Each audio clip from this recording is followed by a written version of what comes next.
Ta-da! Okay.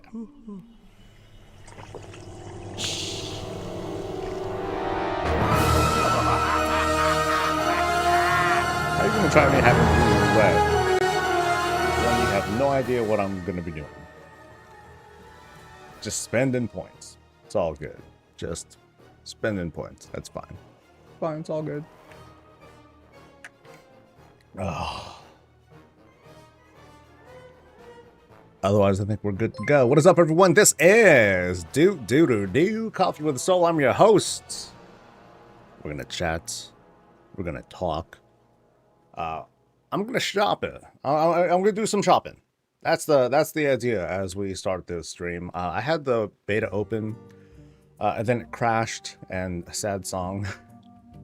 I don't think it's anything. I was actually out in the world. I did some questing.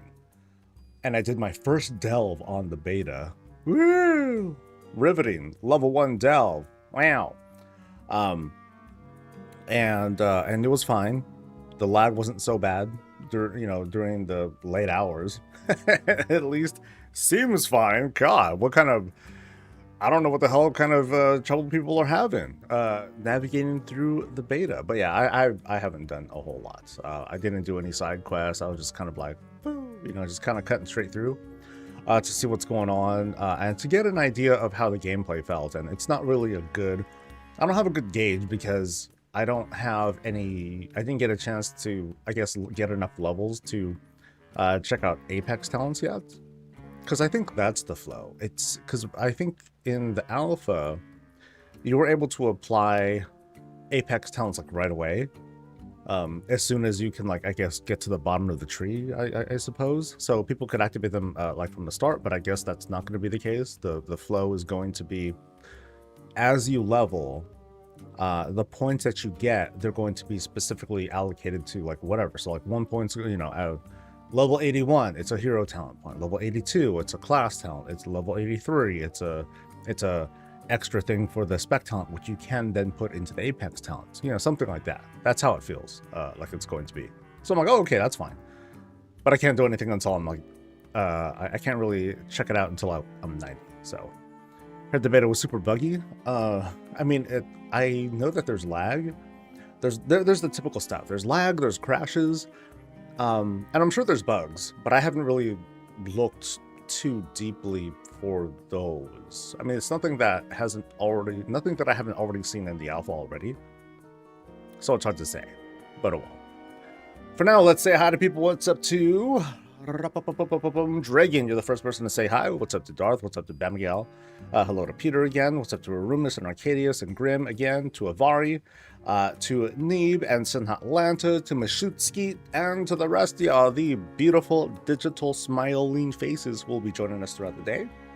Hope everyone has a good one, or has been having a good one if it's evening over where you're at.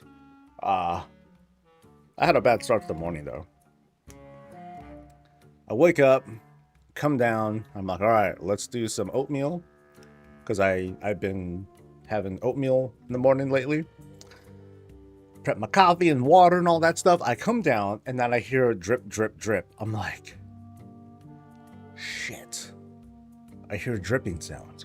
I look over, and over in the dining room, there is, there's a large window there, and I see the drips, or I hear the drips. I'm like, shit. So I push the curtain aside, and what do I see?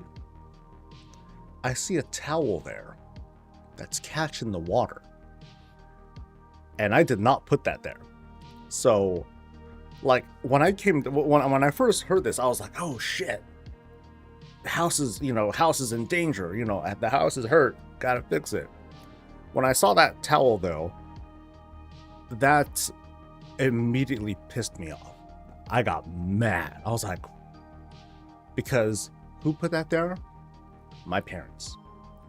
And they never told me about it for the whole time that they were here. So I think it rained once while it was here, or while they were here, and I never noticed. I failed to notice. But they did, and they put something there, and they didn't say shit.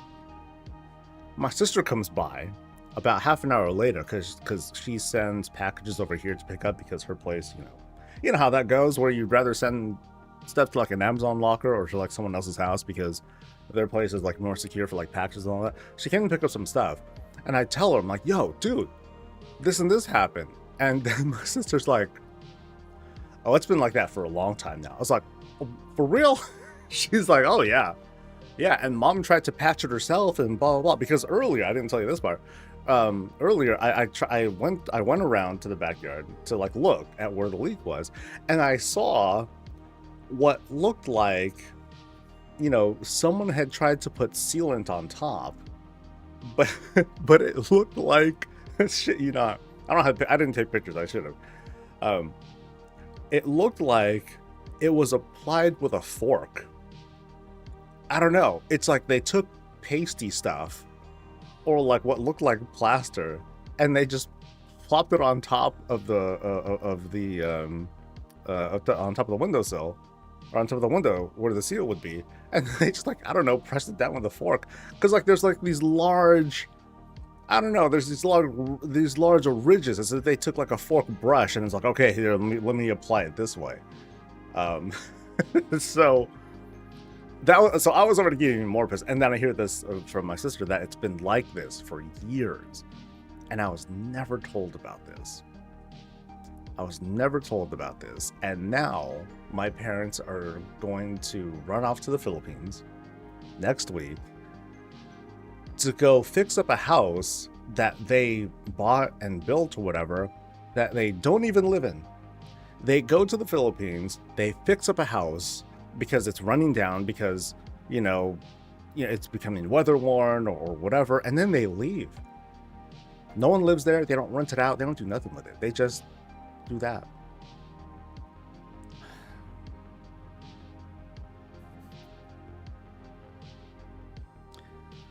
If only I could do this shit with Wild Gold, then I'd be like, oh man, I could fix this. Absolutely, man. Absolutely. Did I see the Aurora last night? No, I didn't. I don't even know if it's viewable where I'm at. I haven't even looked at it. Opening scenario is bad, awful, laggy, but once you escape it, it's okay. I didn't have any trouble. I was like just, you know, but then I was doing this at like 10 o'clock in the evening Pacific, so it's like that.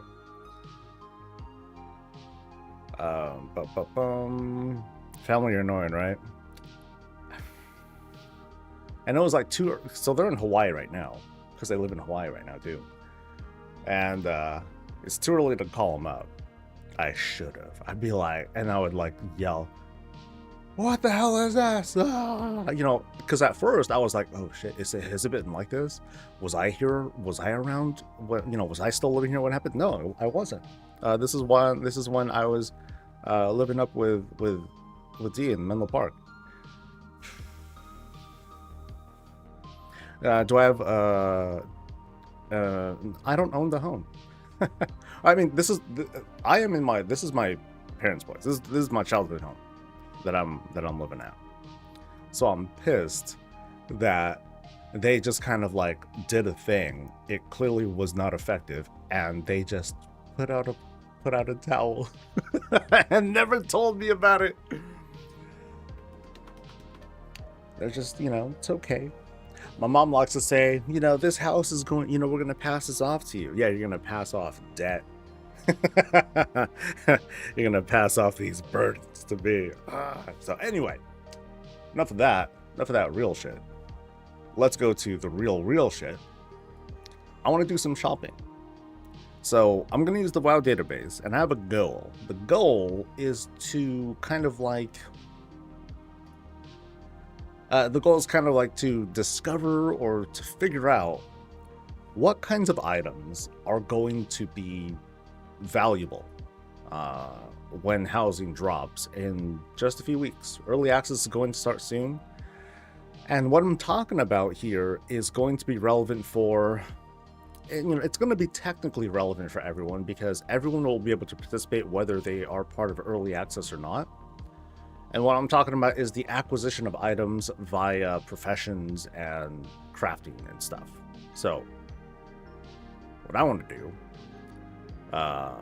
is change this filter to, how would I do this? something professions, right? There's like a thing here. There's a button somewhere here for professions. I'm 1000% sure it's here. Okay, here we go. Crafting. So here are all the crafted things that we can make. And there are 297 of these things. What I'm going to do, I'm going to create a new set, and I'm going to make this a public set. So I'm going to share this with the planet, and I will assert that these are going to be like the most valuable things in housing, and I'll try to talk through them, and I'll explain a little bit as to why. But then just kind of the TLDR. It's the things that you'll probably buy like multiples of. So, for example, there's one staring at me right in the face. Algari fence. This is probably going to be an item that is going that a lot of people will want. Valuable. Crafted decor. Valuable quote. Crafted decor. I'll leave it public for now and create set. Okay, so let's begin the shopping. Have I seen Persephone's spreadsheets? I have seen quite a few spreadsheets. I'm not familiar with the I'm not familiar with exactly what you're talking about, Rivka. This site ruins everything. Yeah, and I'm still gonna make videos and try to direct folks as to like, hey, here's all the really valuable stuff for crafting, with this example, or here's how to get this, here's how to get that, because not a lot of folks really care to use this tool, but it's so powerful. It's so powerful. This pretty much is the answer to like all of the how to get kind of videos that you'll ever want to see or look at or whatever.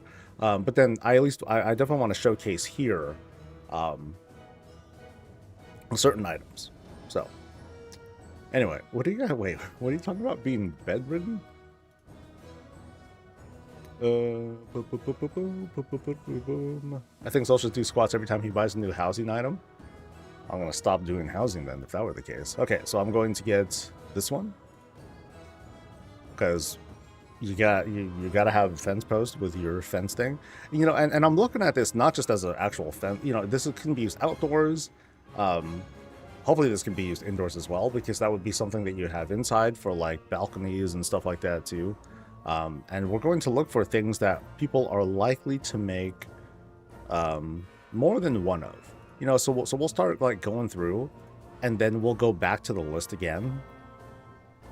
And if it seems like, maybe it's not going to be like that big of a thing, let's not worry about that too much. So this one looks like a really cool cup thing. And from this, we'll be able to see, once we look at the set itself, we'll be able to identify, oh, hey, these are the kinds of materials that we'll need for this and this and this. So let's go with like, at least one of these plushies. Maybe I won't do every single plushie that's out there, but I'll do like some of these, and then we'll go through every page. So it's going to cost me over $1 million gold to set up his house. Oh, I assure you it won't. I assure you it won't, because I'm just setting up a cafe. I will probably spend barely 5 digits. Yeah, barely 5 digits of gold for the cafe. It's going to be, I think it's going to be pretty darn affordable. I mean, as soon as I find something valuable, I'll be like, oh, well, I was wrong. Ooh, a grinder. Okay, I'm going to want this for the cafe, because I will pretend this is like a coffee grinder. You know what I mean? Yeah. See, I'm not just shopping for the purpose of this study. I'm doing a little bit of this for me too. But otherwise, there's not a whole lot of crafting stuff that I'd want to get. Pho. Hell yeah, dude. A pho thing. I can imagine people wanting like some of these things too, but I'll hold on to these for now. but I have a feeling I might take these off because I'm going for like, you know, not just, oh, I want to make these, but more like I want like 50 of these. You know what I mean? So while there will be people who want food, I'm gonna have like a top list. That's gonna be the idea. So this thing's really cool, but probably not. This thing's really cool, but probably not. And then we'll just kind of, you know, we'll just kind of go from here. But you know, there's some things that I'll guess like, hey, you know what, maybe. And I didn't even realize, yes, there are going to be cooking recipes that will create decor. I mean, I figure because like, who else would make it? If not, you know, if it was going to be craftable, yeah, there's got to be something for that. This one might be a thing. I'll go ahead and add these things to the list as well, like these little enchanted glyph guys. Glyph guys, yeah. Moving on. So here's like one of the things that I feel like people are gonna buy a whole bunch of. Maybe not this specifically, but there's definitely gonna be like a top list of like, yep, you probably want to get onto your crafter and make a bunch of these. You know, some of these are fun. Like, yo, cheese, let's go.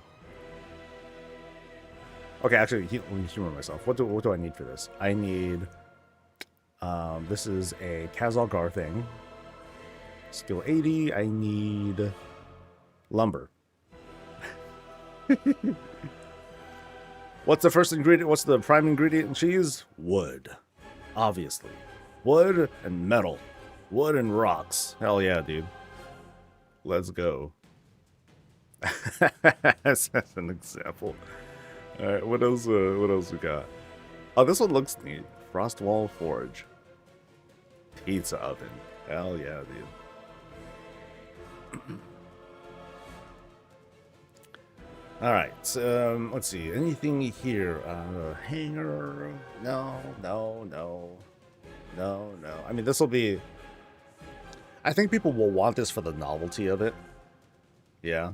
Because this one was talked up a good number of times early on when... as early as the Boston trip. There's a lot of folks that are like, oh, there's a guillotine. Ah, that's so funny. Yeah, which is cool. You know, but yeah, so we'll see if people keep up on that high. Ooh, wait, for real? I had no idea that there's a steam powered bed. Oh man, I'd love to see a non 2004 version of this. That'd be sick. Yeah. Because as is, this does not look like a steam-powered bed at all. But yeah, I'd love to see an updated version of it. That would be cool.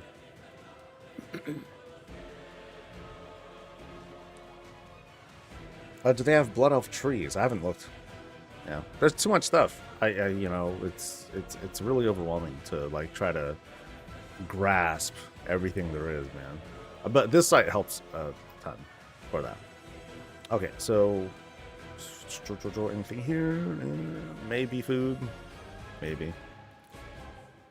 You know, I'm getting a lot of food stuff, but I have a feeling like not everyone's gonna have like a whole bunch of these. So let's see.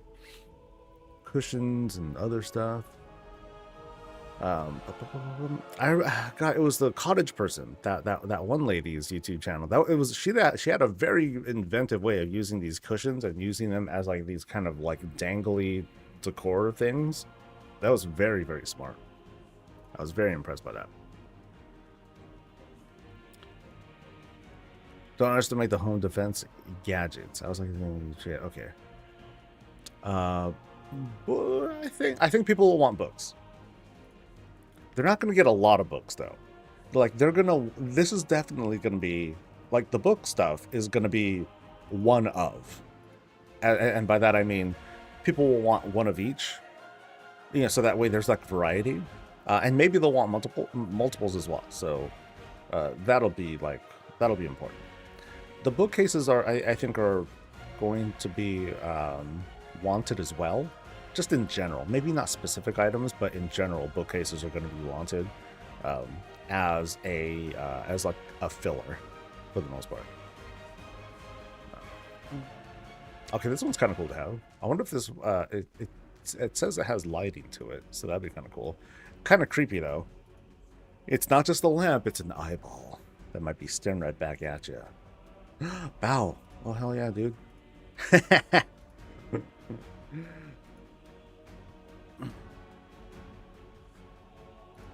Let's see.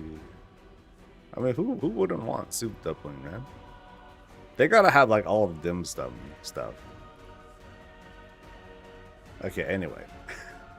Oh, fences. Okay, so maybe this won't be like the most valuable fence. I think people, I think a lot of folks will want clean lines, but you know, people also want the things that are that fit their theme too. So if people want an orcish fence, cool, they're gonna get multiples of those. So these are like big flags. Like definitely invest into those if you want to like. So with this whole practice, you know, we would want to look at, oh, this doesn't have a thing. It doesn't have a recipe thing yet. Oh no. Oh yeah, there is. Okay, I think I missed it. So this one needs Shadow Moon Lumber, Sorcerer's Earth, and True Iron Ore. So these are the things where you want to expect, okay, I should invest in True Iron in anticipation of people getting like this certain thing. So that's kind of what I'm trying to aim at. Oh, walls. Oh yeah. People will want this one. Yep. There's no wall columns though, huh? Or like I guess these stone, will these stone posts count?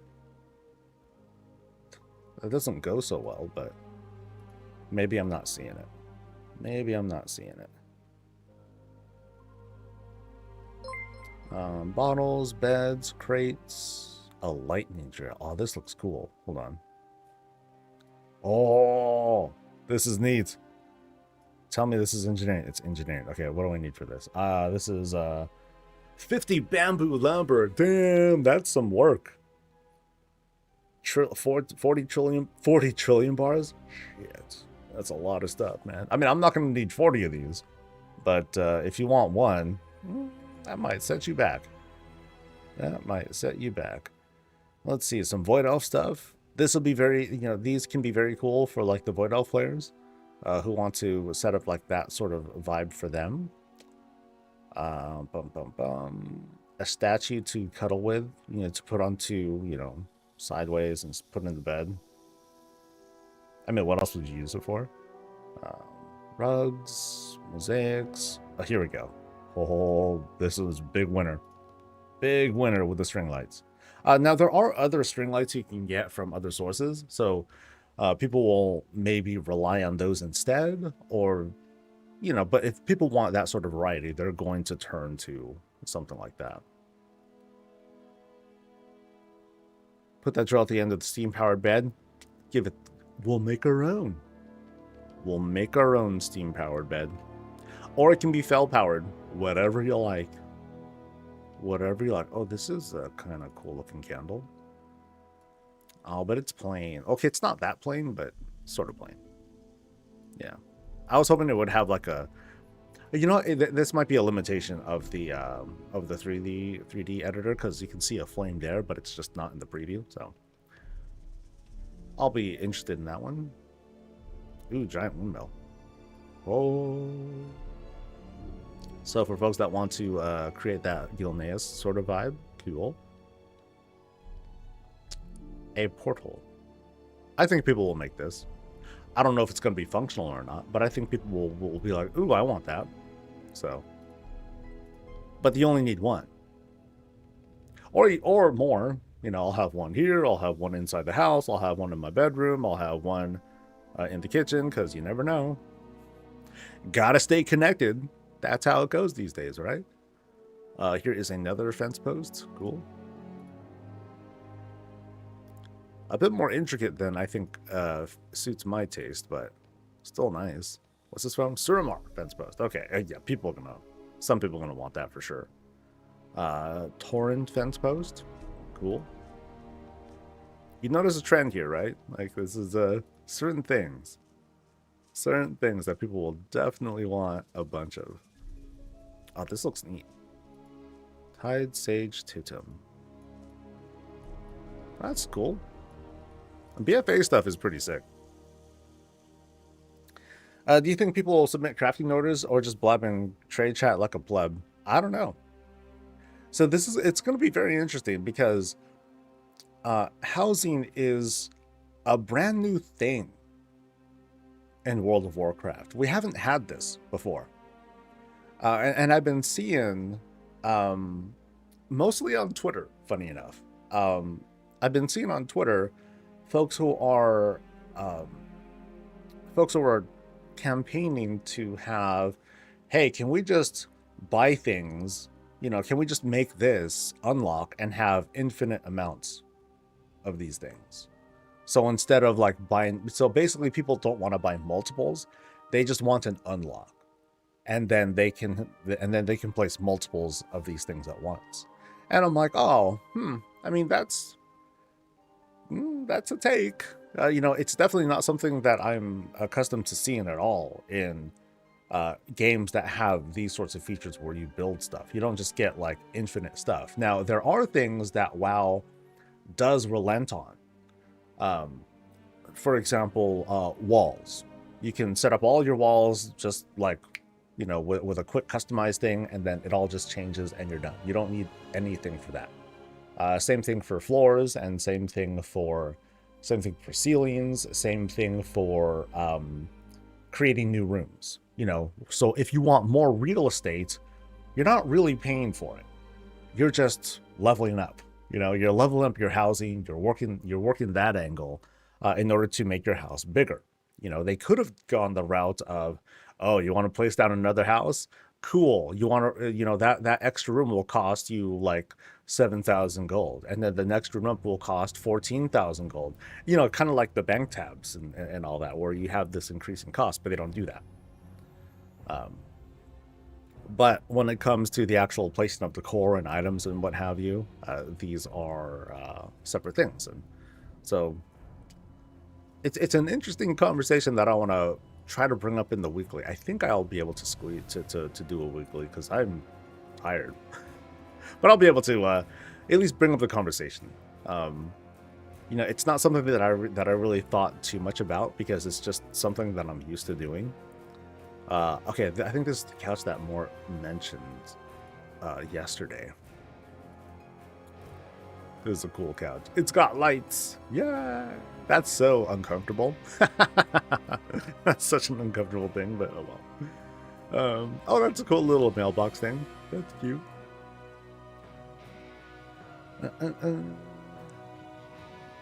I like to disagree, especially Hearthstone stuff shouldn't be bought multiple of. I mean, so with the not just Hearthstone, but I guess housing in general, I ask myself, how many of a thing do I want anyway? And at least when I, you know, at least at a glance with the Hearthstone items so far, I mean, one, like, I don't want them anyway. Like, to me, it's, there's a different reason why I don't want any of that stuff. But some of the other decor, like the tree, I think is the one thing that I'm like, okay, I might want multiples of those if I want to have like this, you know, foresty vibe, either inside or around the house or whatever. But I think that was it. So that's it. Yeah.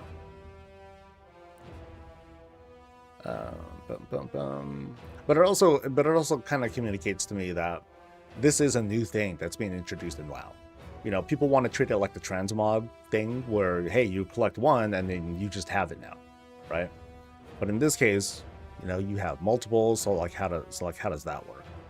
Anyway, moving on.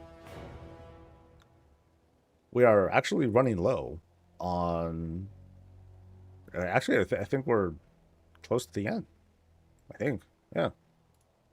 So this is actually going to be a pretty short list of crafted stuff that people will find to be the most valuable. So I might need to go through this again and see. Let's see. So yeah, that took me back to page 10. That's not a lot. Let me do another quick pass, because I figured that there would be like more stuff that was going to be included for crafting that. What will people not just want, but want multiples of? But maybe that scope was a bit too specific. So I think I added the raptor, but not the elk. So I'll add that one in, and I'll try to be a bit more open to what people will most definitely want multiples of. Well, they want this cutting fountain, maybe. I mean, it's neat, so I guess I'll go with that. Something to bear in mind, this does not include stuff from Midnight. Yeah, I think it doesn't include the newer stuff. Yeah, it doesn't include... Let's see. Can I filter that, though? I don't know if I can filter that for, like, just... Actually, no. Filter by expansion. Midnight. So it is here. Yeah, the crafted stuff is here. Which makes me look at this bookcase. Boom. I think people will like that one, because that one looks good. So here's, like... So I guess people may want this stuff because it's the good-looking stuff. Or maybe not. there's definitely the bookcase. Let's see. There's the bookcase. Do I want these pillows? No. Randorized stuff. Silver moon curtains. Maybe people would want this one. The self-pouring wine thing. We'll go ahead and add that to the list as well. The quill, sure. Although we did see, actually, let me see. Does this animate? It may or may not animate. I know that there is a Endeavor quill that we can buy, which is pretty neat. And that's not really going to cost us anything except for the effort that we put into it. And then that's it. You know, just these things so far, which is not a lot. So let me look at the crafting stuff here. So alchemy, blacksmithing, enchanting, engineering, inscription, jewel crafting, tailoring, leatherworking, tailoring. So what's missing here? Cooking is missing from here. What else? Yeah, what else am I missing?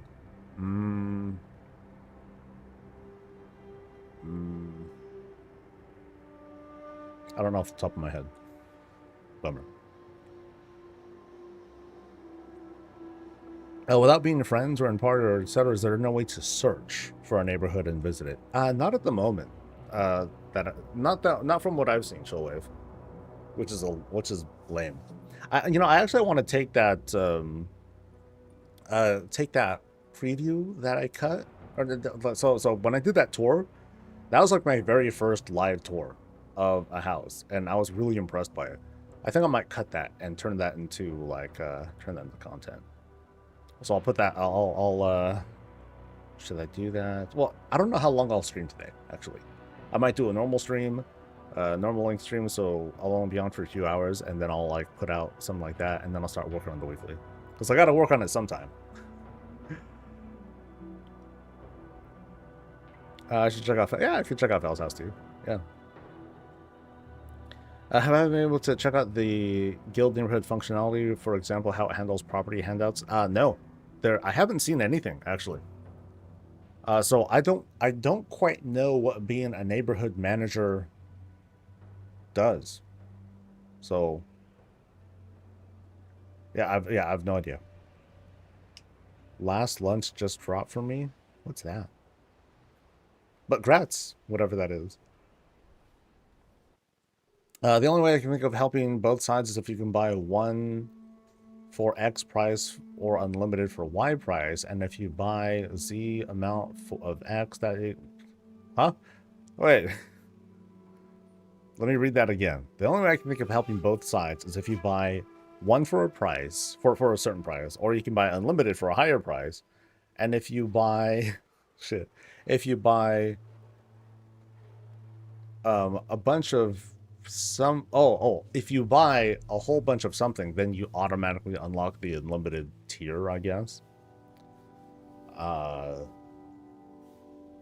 So here's gonna, so my spoiler alert, my take on this whole, hey, I want multiples of things is, for the most part, here, let me go back here.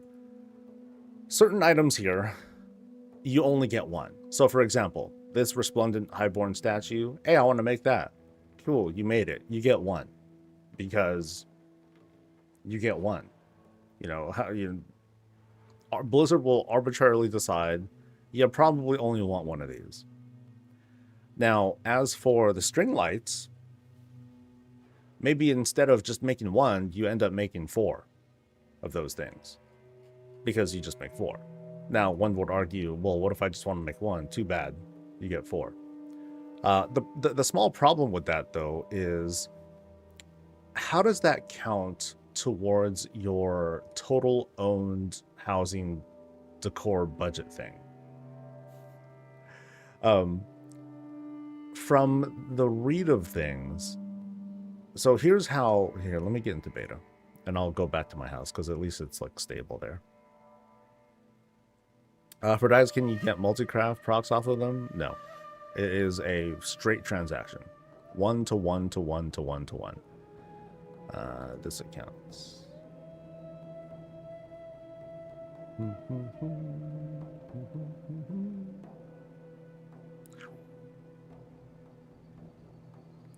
I mean, it's hard for me to... I don't want to participate in the Hearthstone conversation for too long because I'm very dismissive of it. I'm extremely dismissive of it. I'm offensively dismissive of it. Because I look at Hearthstone and I see gold. That's it. I see a gold path. And I reject the money path because that's pretty shit. But there's a gold path.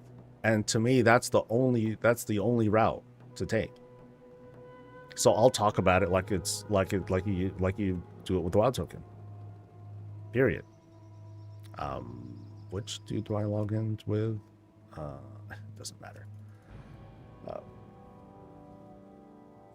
So, yeah.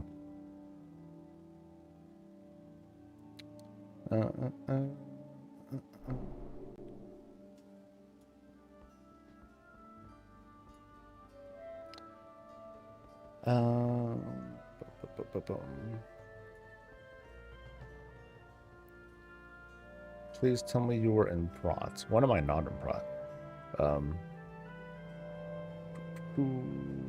Oh, it's a Koresh rare mob. Okay.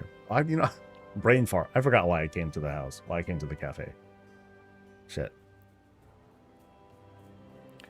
Lucky Soul having enough gold to get it? I am not lucky.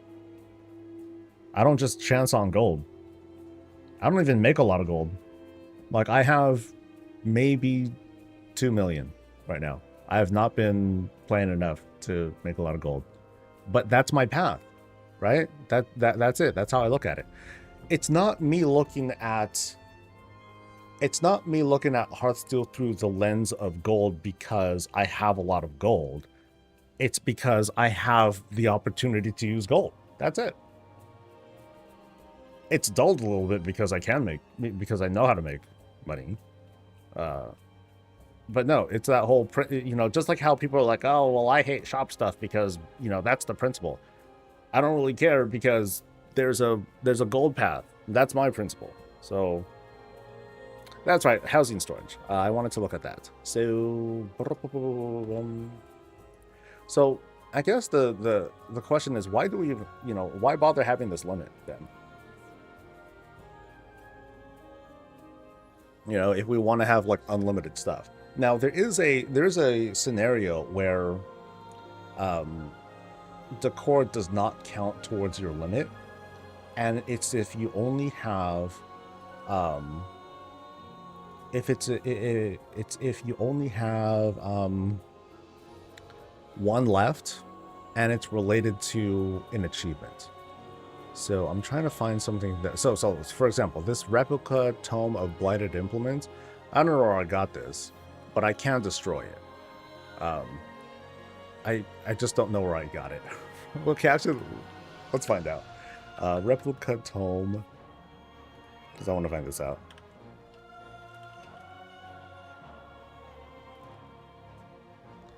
So this comes from, okay, so this is interesting. So this does come from an achievement. So I think I'm wrong on this. I was under the impression that if I only have one left of something, it won't let me destroy it. But let me try it anyway. Destroy. Are you sure you want to destroy it? This can't be undone. Type destroy to confirm. Destroy. Boop. Still there. Oops. Oh, no, now it's gone. Okay. So now it went away. Okay. So there goes that whole idea. Yeah, I know you can buy more from a vendor, but I was under, so like for example, this homestone doormat. I believe I can buy more of these. So what's the difference here? Because these I can just buy, but I think you're just like kind of given these too. So like I have, so this core cannot be destroyed and doesn't count towards your house chest limit. So some things don't count.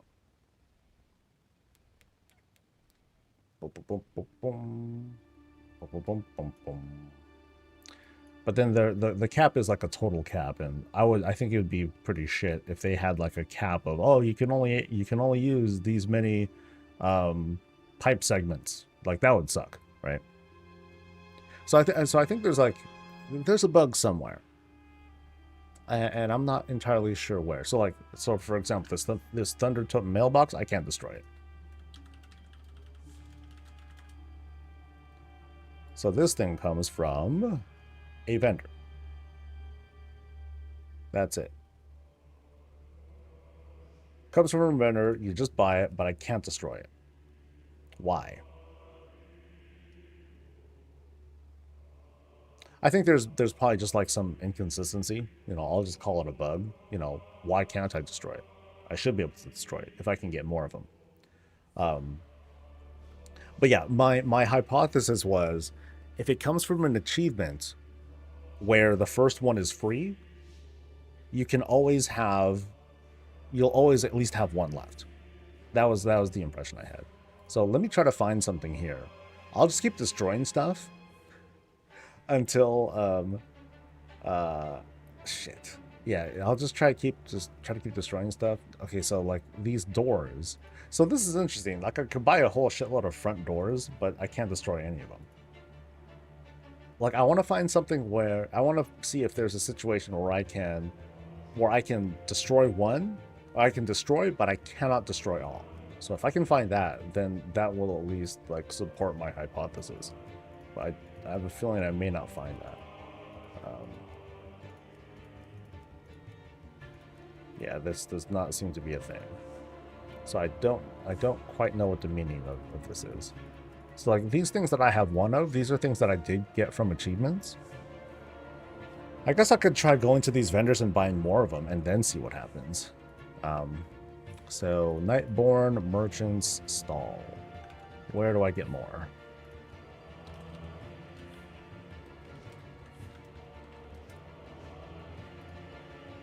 So here I go to somewhere in Suramar. Somewhere over there. Let's go. Off to Legion Land we go. Let's try to figure this stuff out.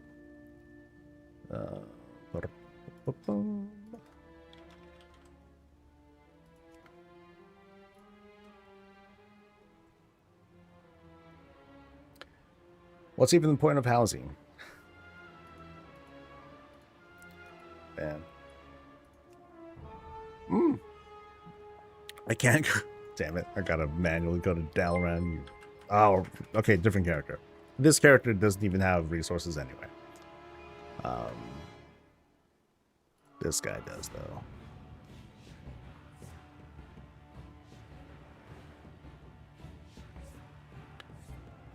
The tooltip itself says store items also circumvent the cap. That's true.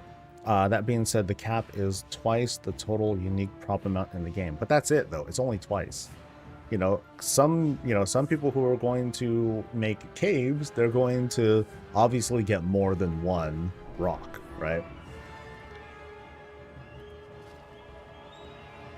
I hope that over time the limit goes up.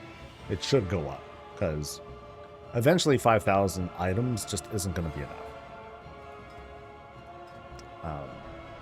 So hopefully it goes up with levels. Maybe that could be a thing, or it's just something on a game wide level.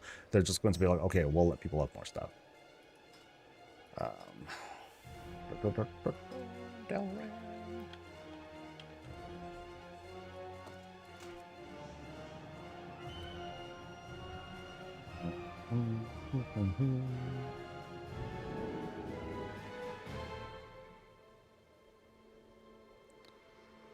Wait, you can only have so much stuff in your housing interface that you can't have more? Yes. They added that, I believe, with beta. So like 5,000 is the limit. And, you know, I don't think that's... I mean, for the purpose of early access, that's probably enough, but I'm sure people will figure out a way to push that anyway. Oh, that's right. That's right. I was doing my no flying run. So I'm like... So I've been using a mount that purposely cannot fly. Ooh, that's some funny glows over there.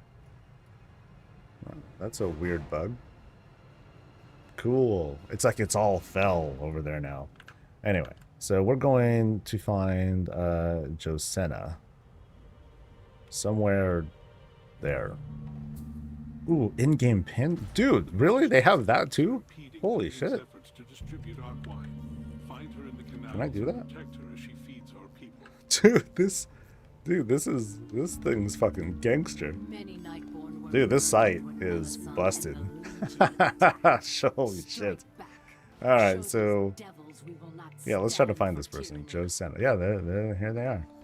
Hi, decor specialist. Okay, so what do we got? Oh, you would charge a lot. There's a painting that costs $2 grand. So I wanted to buy more merchant stalls. So I'll just buy another one. You will not find a better bargain. And we'll use it. And let's see if I can do anything here from the catalog. I don't know if I can do anything from the catalog, but so okay, so it still says I only have one. Let's buy another one. Do come again. Okay, so I collected a Nightborn merchant stall. Cool. And I will go to the housing dashboard. Okay, now it says I have 2. Cool. And I can't destroy either. Fuck.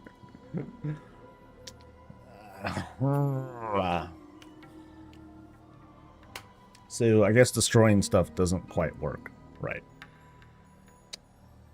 So I don't know the rules yet. I think that's fair, right? I don't think we know what the rules are. Destroying stuff. I have theories, but that's about it.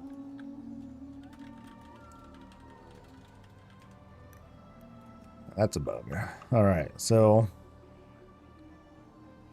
now what? Panic.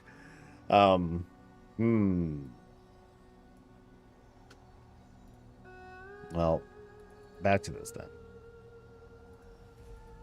Back to seeking out what things I might want to craft. Is there anything else that I'd want to have made? I think we're running a little short.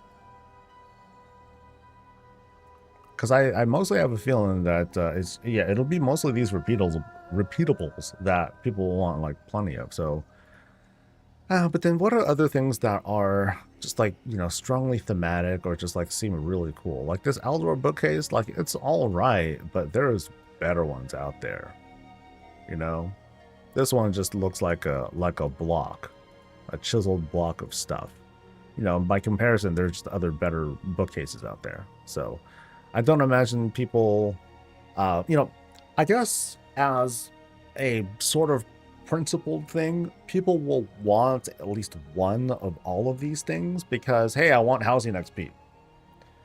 You know, all of these things, these 297 items that, you know, multiplied by 10, that's about 3,000 housing XP that can go towards whatever. But there's also the question of when. You know, when will people want to make these because they're trying to squeeze out a little bit more housing XP? So I guess I'm not convinced that it's a good tip for me to tell people, guys, you got to make these items quick, day one, so you can get to your level 5 house quick, and then you'll win. I mean, what do you win, really, right? So I some people will do it, but it's not something that I'm going to offer as a tip, as like, hey, this is the responsible thing to do. I don't think it's a responsible thing to do. I think we should. I think it's best to either make these yourself or to just wait for things to die down. Yeah, but kind of from both the crafter and the client standpoint, going for the repeatable items, that's going to be money. People are going to go for that. There's going to be a lot of wood chopping in the near future. Now, one thing too that I didn't quite think about, how does, you know, some people will have early access, people who pre-ordered, and others who don't pre-order, they can collect the core, but they won't be able to do like housing stuff. But what exactly happens? I'm not sure. And here's why that's important. One of the first things you can do when you go to your neighborhood is talk to an NPC because they're in the neighborhood, and you can learn how to chop wood. And I didn't find maybe there's another spot, but I didn't find another place where you can talk to an NPC outside of the neighborhood to learn how to chop wood. And if that's the case, then people who don't pre-order, they will not be able to start chopping wood. I don't think that's okay. I think they should be able to at least participate that much so they can like do like the crafting side of things. You know, put in crafting orders and blah, blah, blah, blah. But then as for the housing itself, now they can't do it. They can still visit neighborhoods. Are you sure? Because yeah. Did they say that? Because I don't know where that was said. Can you give me a source on it, just so I know? You can't own a house, but you can visit. Yeah. Give me a thing on that. It says it's in the official post. News.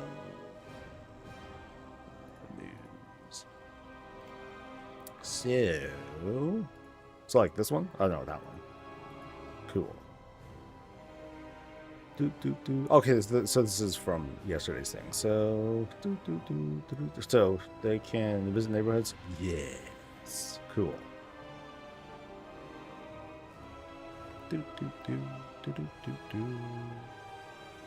Now I wonder if these quests, you know, these aren't neighborhood quests, or they're not endeavor quests because we don't know if endeavors are going to be a thing. But I do. If you go to definitely like just outside the portal room in Orgrimmar, there's a quest for you to get to core. But yes, people should be able to. It's kind of interesting that they didn't explicitly say farming for lumber, but I'm going to safely assume that people can start farming for lumber. Yeah, because that makes sense. What should be gate kept? Nah. I don't think it should, because if people can craft, if people can start like some of the crafting stuff and collecting items and collecting the core, why lock out wood? Yeah, let them farm. Let them farm.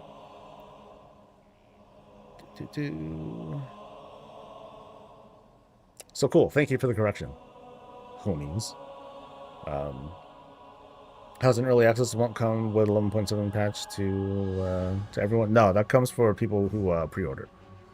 So when the 12.0, presumably when the 12.0 pre-patch drops, that's when everyone's going to get access to it.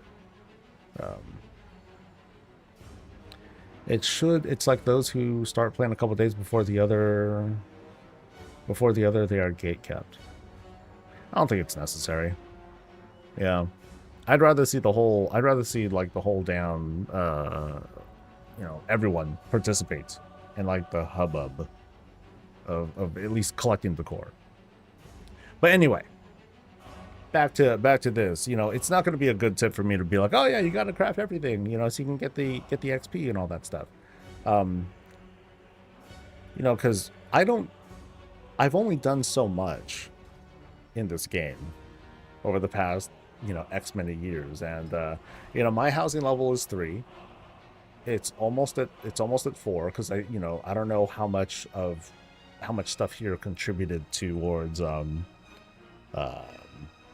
towards housing XP here, but that's Endeavor stuff that we won't have available, and it looks like we finished. Thanks, guys. Slay lightborn creatures. Okay, right on, dude. Yeah, so at the moment, this feels like super chill, super passive. Like, to me, this is just like, all right, cool, we're gonna get stuff, and we'll be able to like buy whatever. I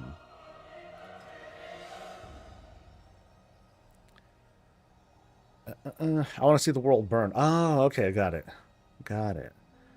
What do you recommend people start doing now in Artale for housing?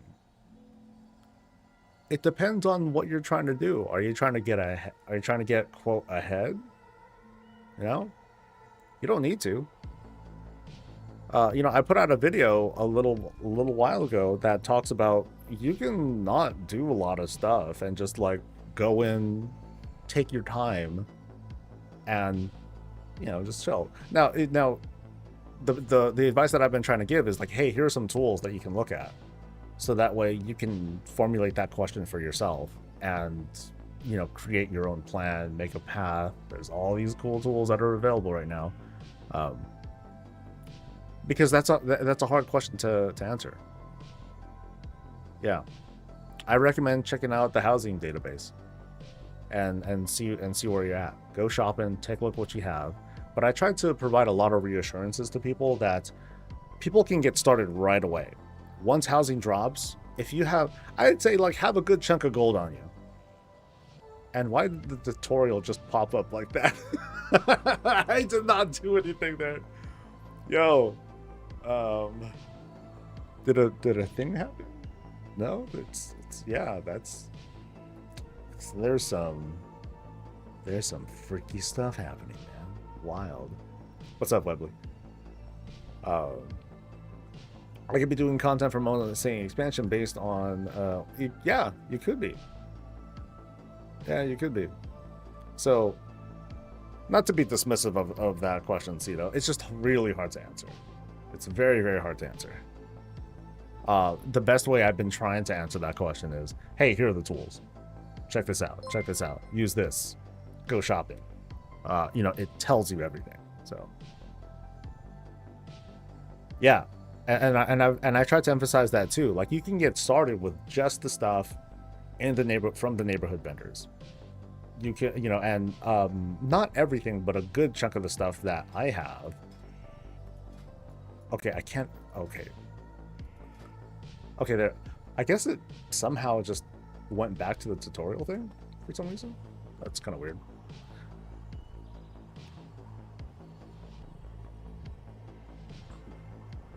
I'd say the best way, if you want early housing levels, best thing that people can do for themselves is play the past 20 years of WoW. Easy, not easy, but that'd be the way to go, because that is going to it's going to get you like all sorts of unlocks. You'll get that stuff out of the way, and that'll get you a housing experience and all that too.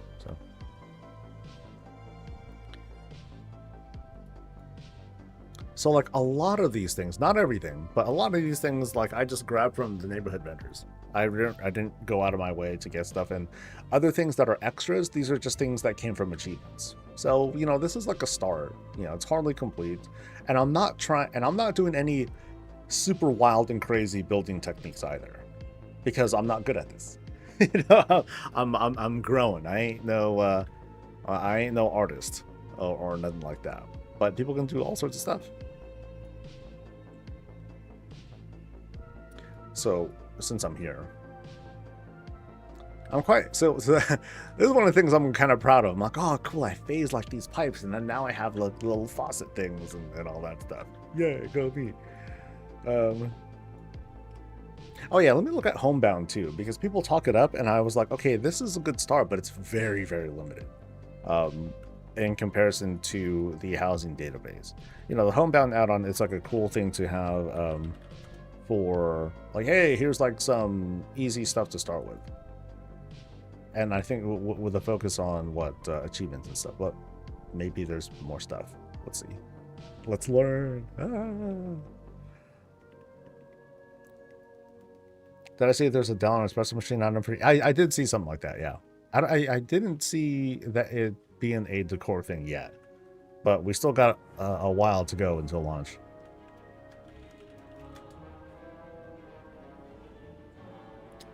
Been loving the videos on player housing, been using them as a kind of reference library. Now I gotta get my toes in. It's very cool. It's very cool, very fun. Okay, so HP. Nope. Let's see. Homebound.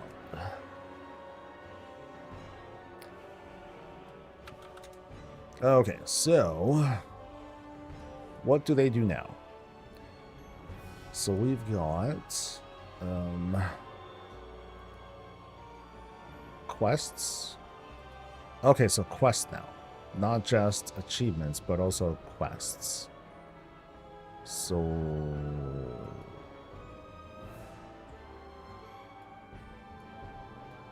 I'm trying to... I'll figure this out. Filters. Hide completed. There we go. Achievements, quests, neutral, reset filters, okay. Actually, don't hide completed. Just show me, like, everything. So...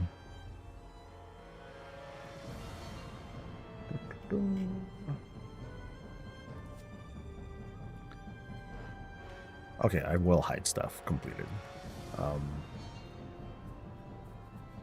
So do I not have the... I guess so. I guess some of these things that I do not have.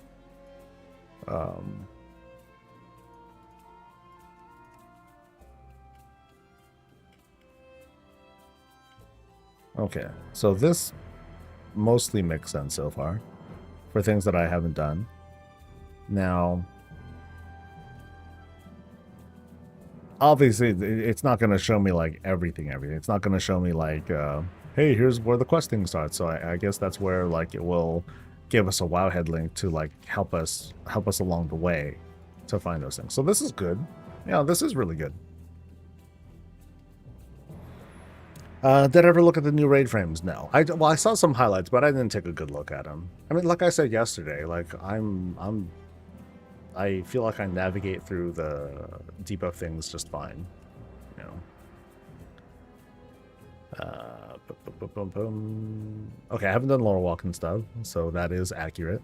And there's like 3 things: a scroll thing and 2 precious books, and then there's more that's going to come with the next patch. Yay! Yeah, so this is a good start. I feel bad. I haven't been mentioning this. I mentioned it a little while back, but I haven't done it lately. And one thing that they don't... Let's see. Do they show the remix now? Okay, they do show the remix. Good. This didn't show up before, and I was like, come on, add-on. Hook me up.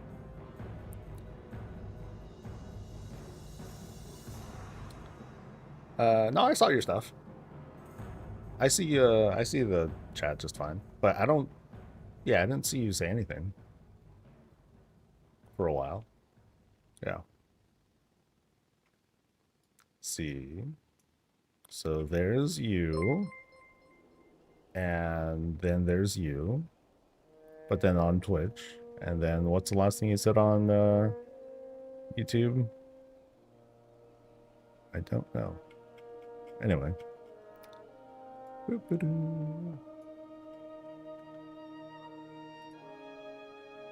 Yeah, YouTube is like super behind on stuff anyway. Alright, Still crazy to think that this is just the beginning of an evergreen system that'll last until the day I want dies. There's so much that I want from this expansion that's not even made into the core yet. So that's why, like, that this whole limit that we have, it's got to go up.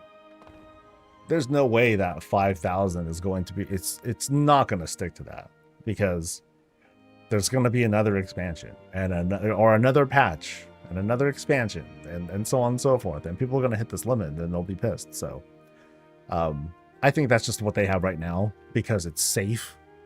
But you know, and people are going to give their feedback based on the future, which, you know, might as well.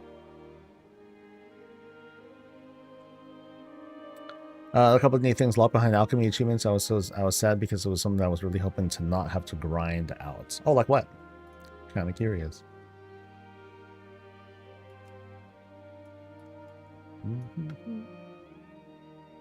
Yeah, so I'm gonna take that list and I'm gonna publish a I'll publish that for tomorrow, and I'll do like a quick talk about profession. Yeah, I'll do a quick talk based on like those items that I filtered, and then the weekly will kind of talk about so like, tell me how out of touch I am on this. One of the topics in the weekly, or like maybe the main topic for the weekly, is me talking about like some of these conversations people are having about wanting unlimited items. And then we have another, you know, so people who want that. And then others who I guess are more experienced with housing being like, yo, are you guys new here? This is just how it is. You know, there's an opportunity for WoW to do something different. And they do that to certain extents with like, and I pointed out like the walls and floors and all that stuff, how you don't have to like spend for that at the moment. But how far should this go? And, you know, does that come to a point where you kind of like disrupt, you know, does that become a bit too disruptive if there are unlimited things? Because I don't know, you know, this is going to also be my first time really doing housing stuff on a serious level, you know, because I've done it, like I said, I've done it a little bit in other games, and I don't see that whole, hey, you can place unlimited things. Like, you don't do that in Fallout, whether it's like Fallout 4 or 76 or whatever. You don't have unlimited stuff there. You don't have unlimited stuff in Starfield. I've messed around with that, made my habitat and whatnot. I couldn't just make unlimited stuff there either. So like, is there a strong standing principle where that should be a thing? And I don't know. To me, that just feels very unimmersive if I could just have unlimited of anything. So, Homebound add-ons Nightmare, I'm not going to get it or anything like it because I don't want to get trapped in another collection vortex all amounts. That's not a, you know, that's very appropriate. Ashna, please. But okay, let me ask you as a counter question. What do you think of the housing database? Because with that, you can at the very least, set up a shopping list for yourself. So you can at least customize your completionism instead of seeing like, hey, here's your path to 100%. You create your own list, right? So does that make more sense to you? Or is that like even worse? Because then you see everything and you're like, oh, nope, I see everything and I want all of it. Because that's tough too.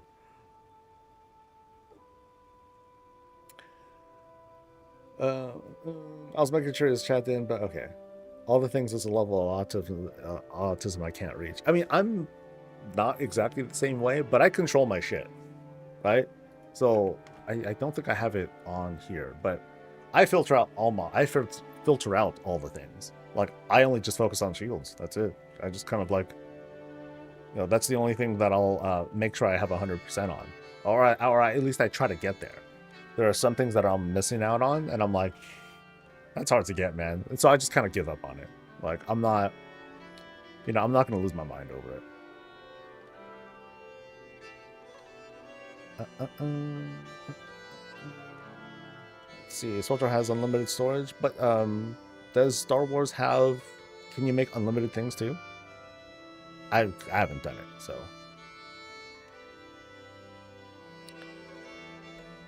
Then compromise and buy sets. You can buy a chair. You don't get unlimited chairs, but you can buy a set of 4.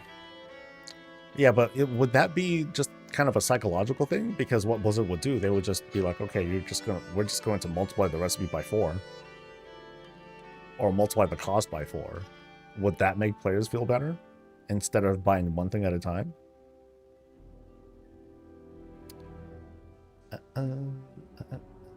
Real money store purchases should be unlimited. In-game stuff is fine as single things, but they should be stackable.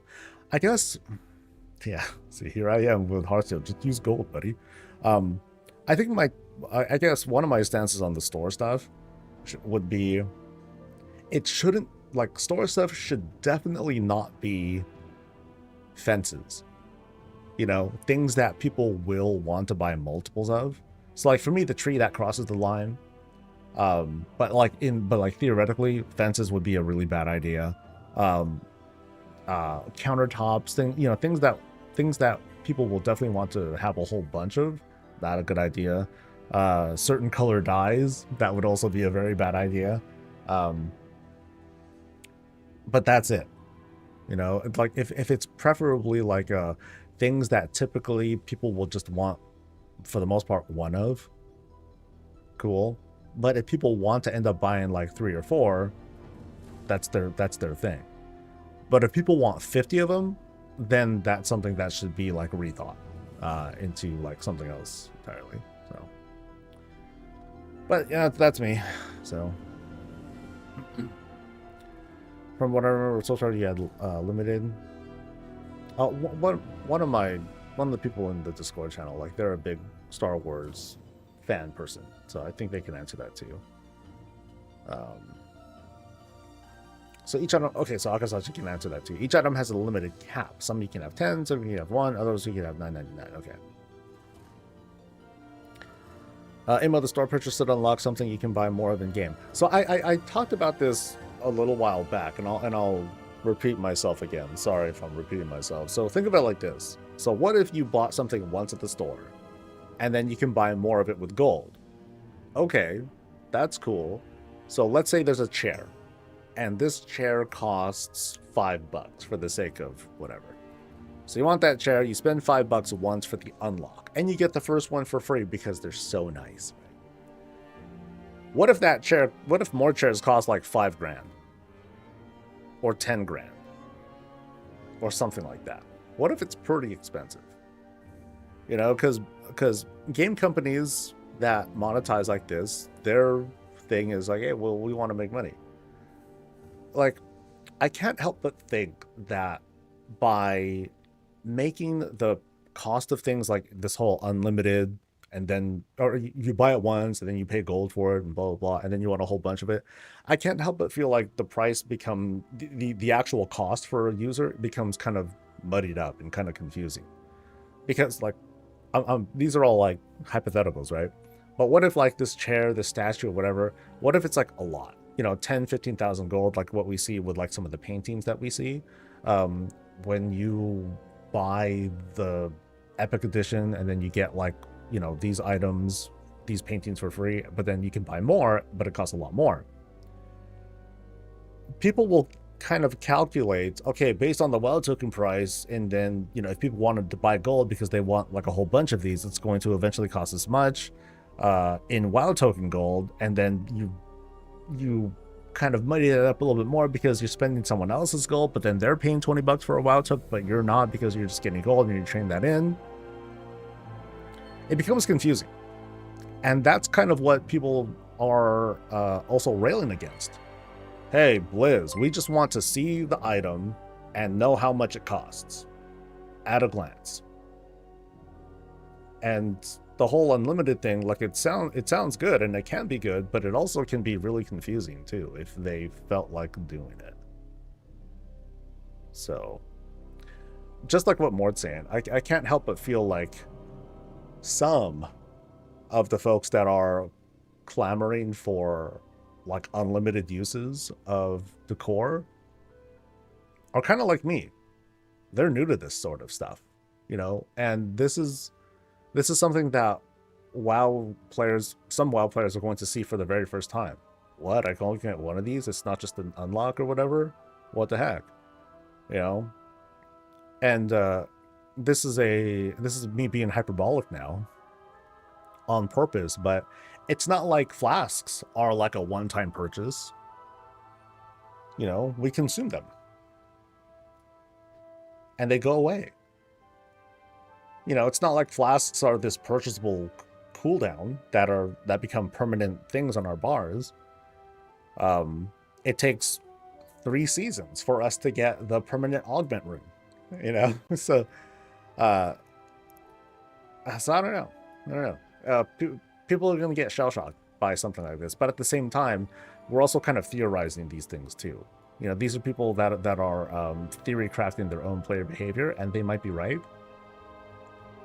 But I think I'd like to see things really play out first too.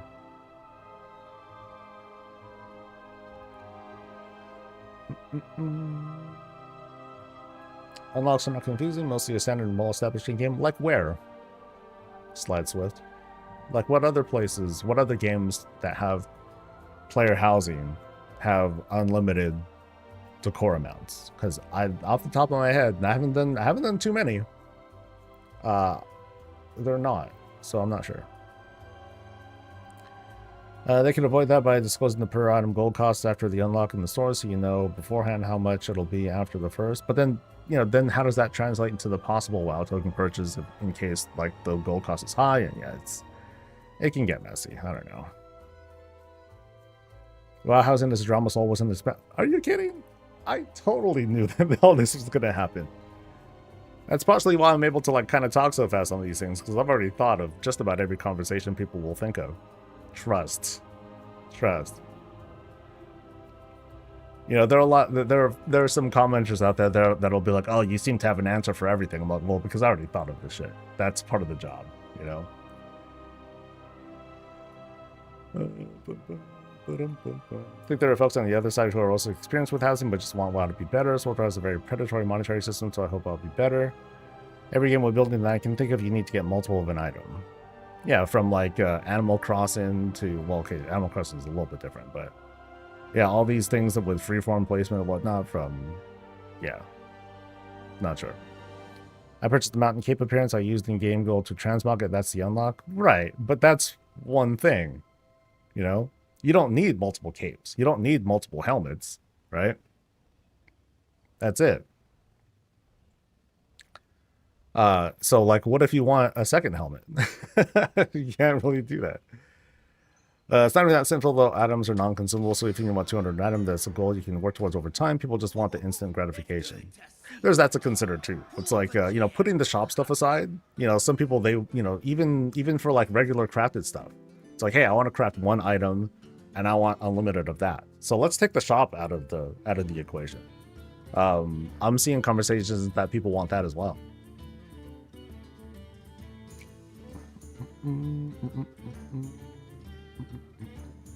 Yeah, 14 characters, but how many can you be logged onto at once? That's, you know, that's the distinction that we're trying to make here. You know, if you want 2 couches, you're gonna have 2 couches. But if you want, but of course, when you have a transmog unlock, great, you can have that transmog unlock and it's shared across the warband, which is cool, but you can only be on 1 character at a time. Well, then we consider dual boxing, but that's a, you know, then we get into kind of a different conversation there too.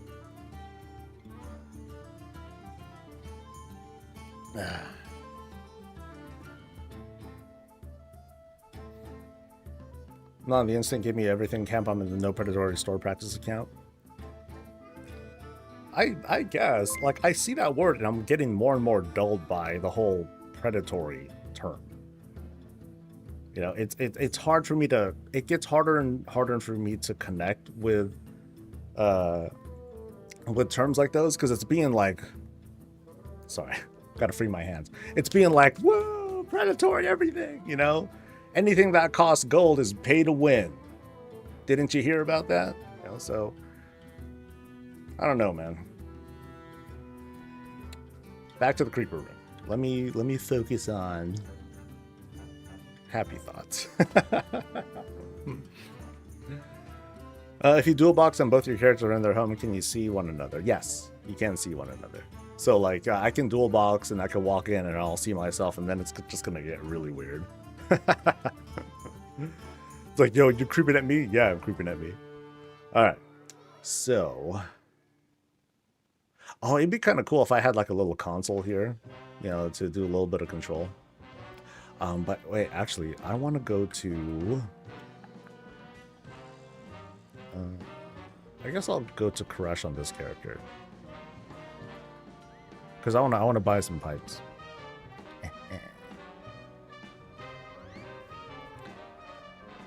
All forms of monetization are predatory. We don't know it's predatory until we know the price. The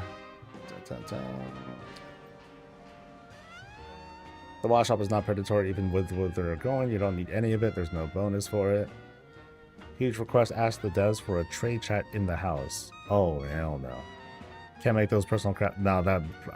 they've been very like, we really don't want to have like the city feel in the house. Yeah. So they've been highly resistant to that. So I'm going to say don't count on that. Look at the manager features. There are manager features. I have no idea where they are. I'll buy some stuff and then I'll go back and look.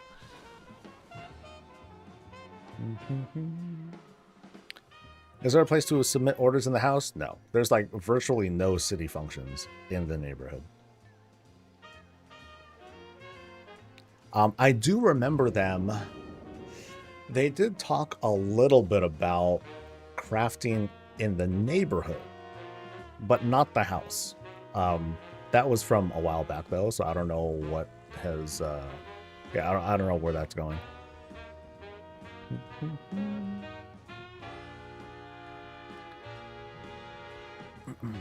Yet, yeah. They said they're looking forward to having us walking around eventually one day. I'm sure they would love to have a... I'm sure there would have to be a cat. Probably, yeah. I'm going to... Oh, wait, no. Dorngo's upstairs now, right? Yeah, I think it's upstairs now. There's a station for crafting dyes in the town center. Well, I'm not even fond of the dye crafting stuff. There's cooking hooks for a few decor pieces. Yeah. Cooking seems relatively benign. You know, and they said they were amenable to mailboxes, so.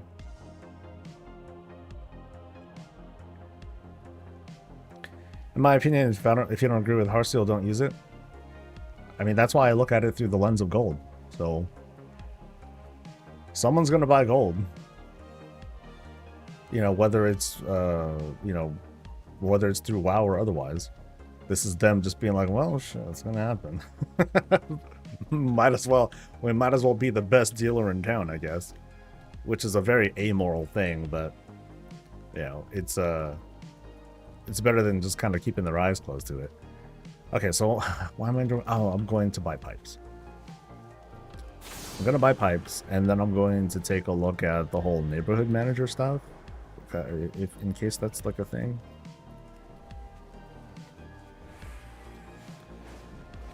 And this rain is getting worse. I'll have to double check at lunchtime. I'll have to check that bucket to make sure that it's not. It's a big bucket that I put down, so I don't think there's going to be a.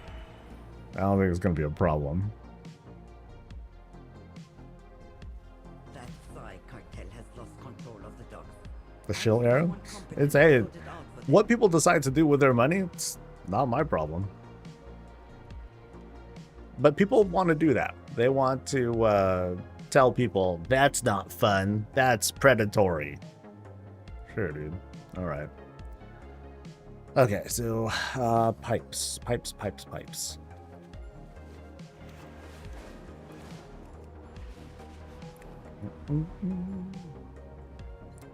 Think we'll ever see an elimination of the Hearthstone cooldown?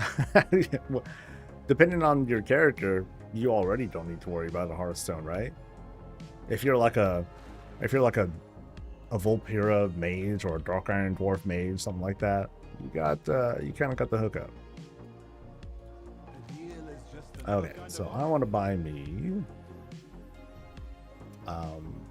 Boom, boom, boom, boom, boom. We'll get like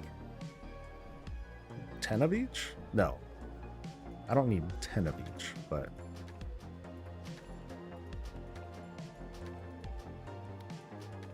I want these like inside. So long pipe, something pipe, exposed pipe. These are the fun ones.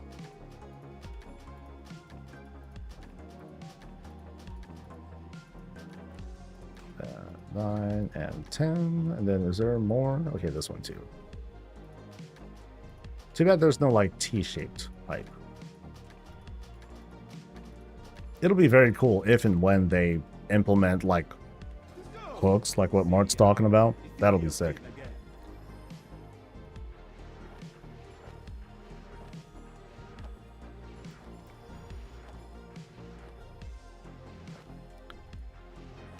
I like that they took it away though. The home is supposed to be your relaxing place to have friends come chill and have a few drinks at the cafe. Yeah, that's all I want. You know, so when people want to do city stuff, go to the city. That's it. There are some things that I'm like, why don't they just do that? Like, I think of bank, and I at this point, I kind of reject the idea of a bank as where we store our stuff. You know, why not just, you know, I consider it as storage. Can I not store things in my own house? You'd figure, right? I think that's all of it. So, off I go.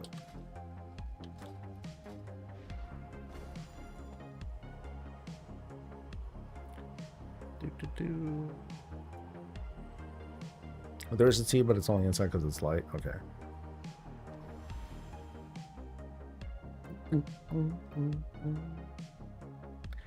In a world where in-game gold turns into premium currency, who cares? I mean, people will, you know, I see the arguments kind of like fall back to, well, it's the principle of the thing. Like, okay, that usually tells me that they're out of gas, that they have nothing else to, they don't really have a response to that. Oh no, I'm locked out. Let me in.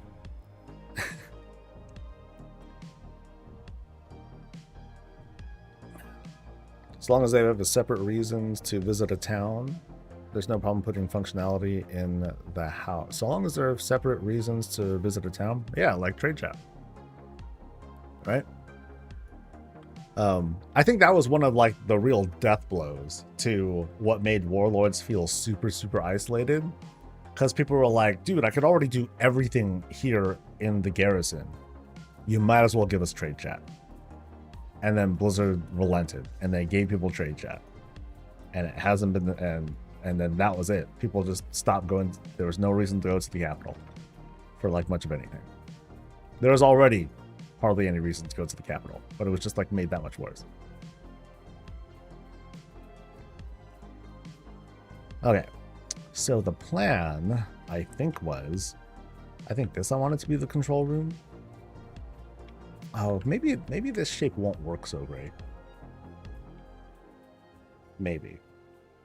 Because, like, I would want to have, let's see, where's my pipes? So I'd want to have, like, these things kind of, like, stick in through here. It could be, like, along the walls or the ceiling or whatever. Actually, I could kind of do both. So let's, like, put these here.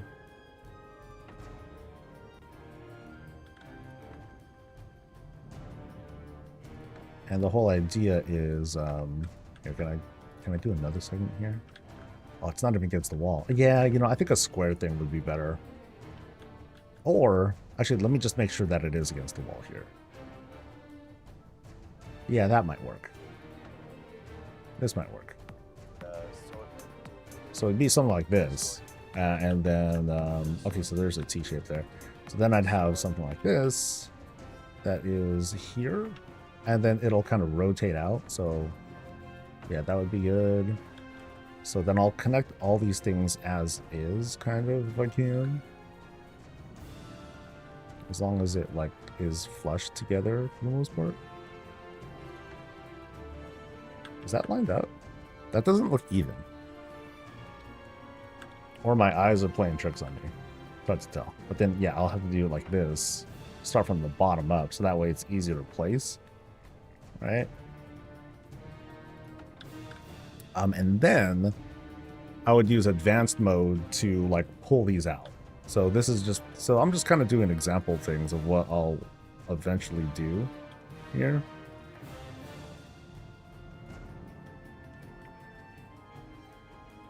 Nope, that fucked up. No, I fucked it up. Ah, undo. Shit. Ugh. Okay, so let's try this again. So there's that, and then this way. Oh, is that not doing it right? No.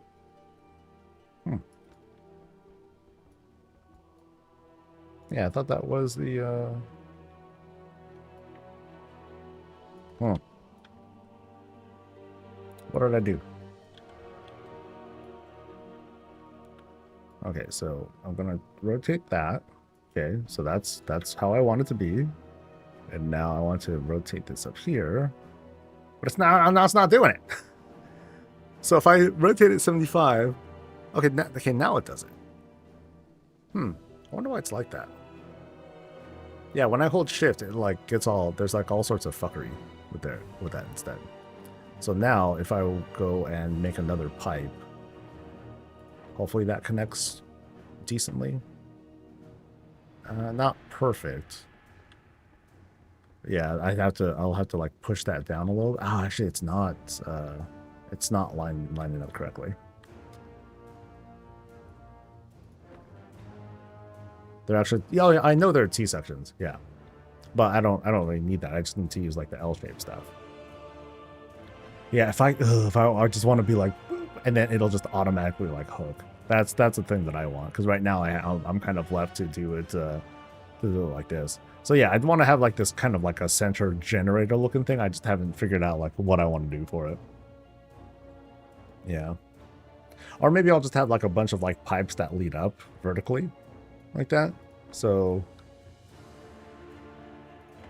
let me see if I can, is there an easy way I can do this?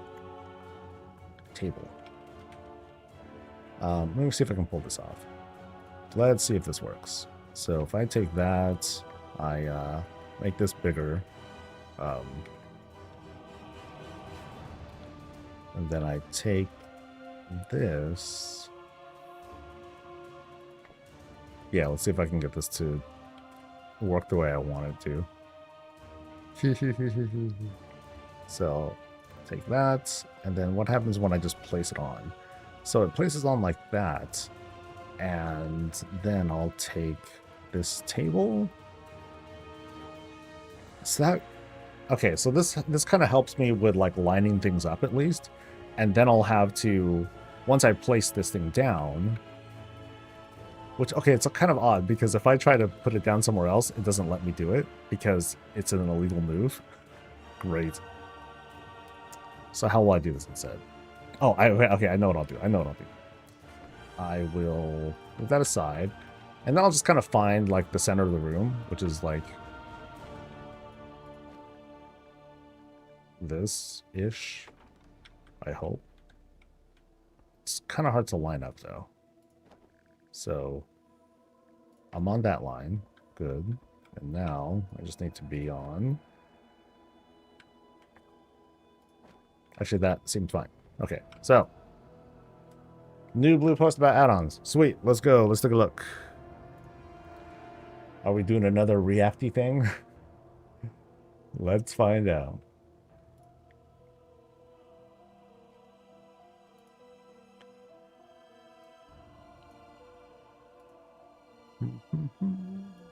I'm gonna be pumping videos today, sheesh, if this is the case.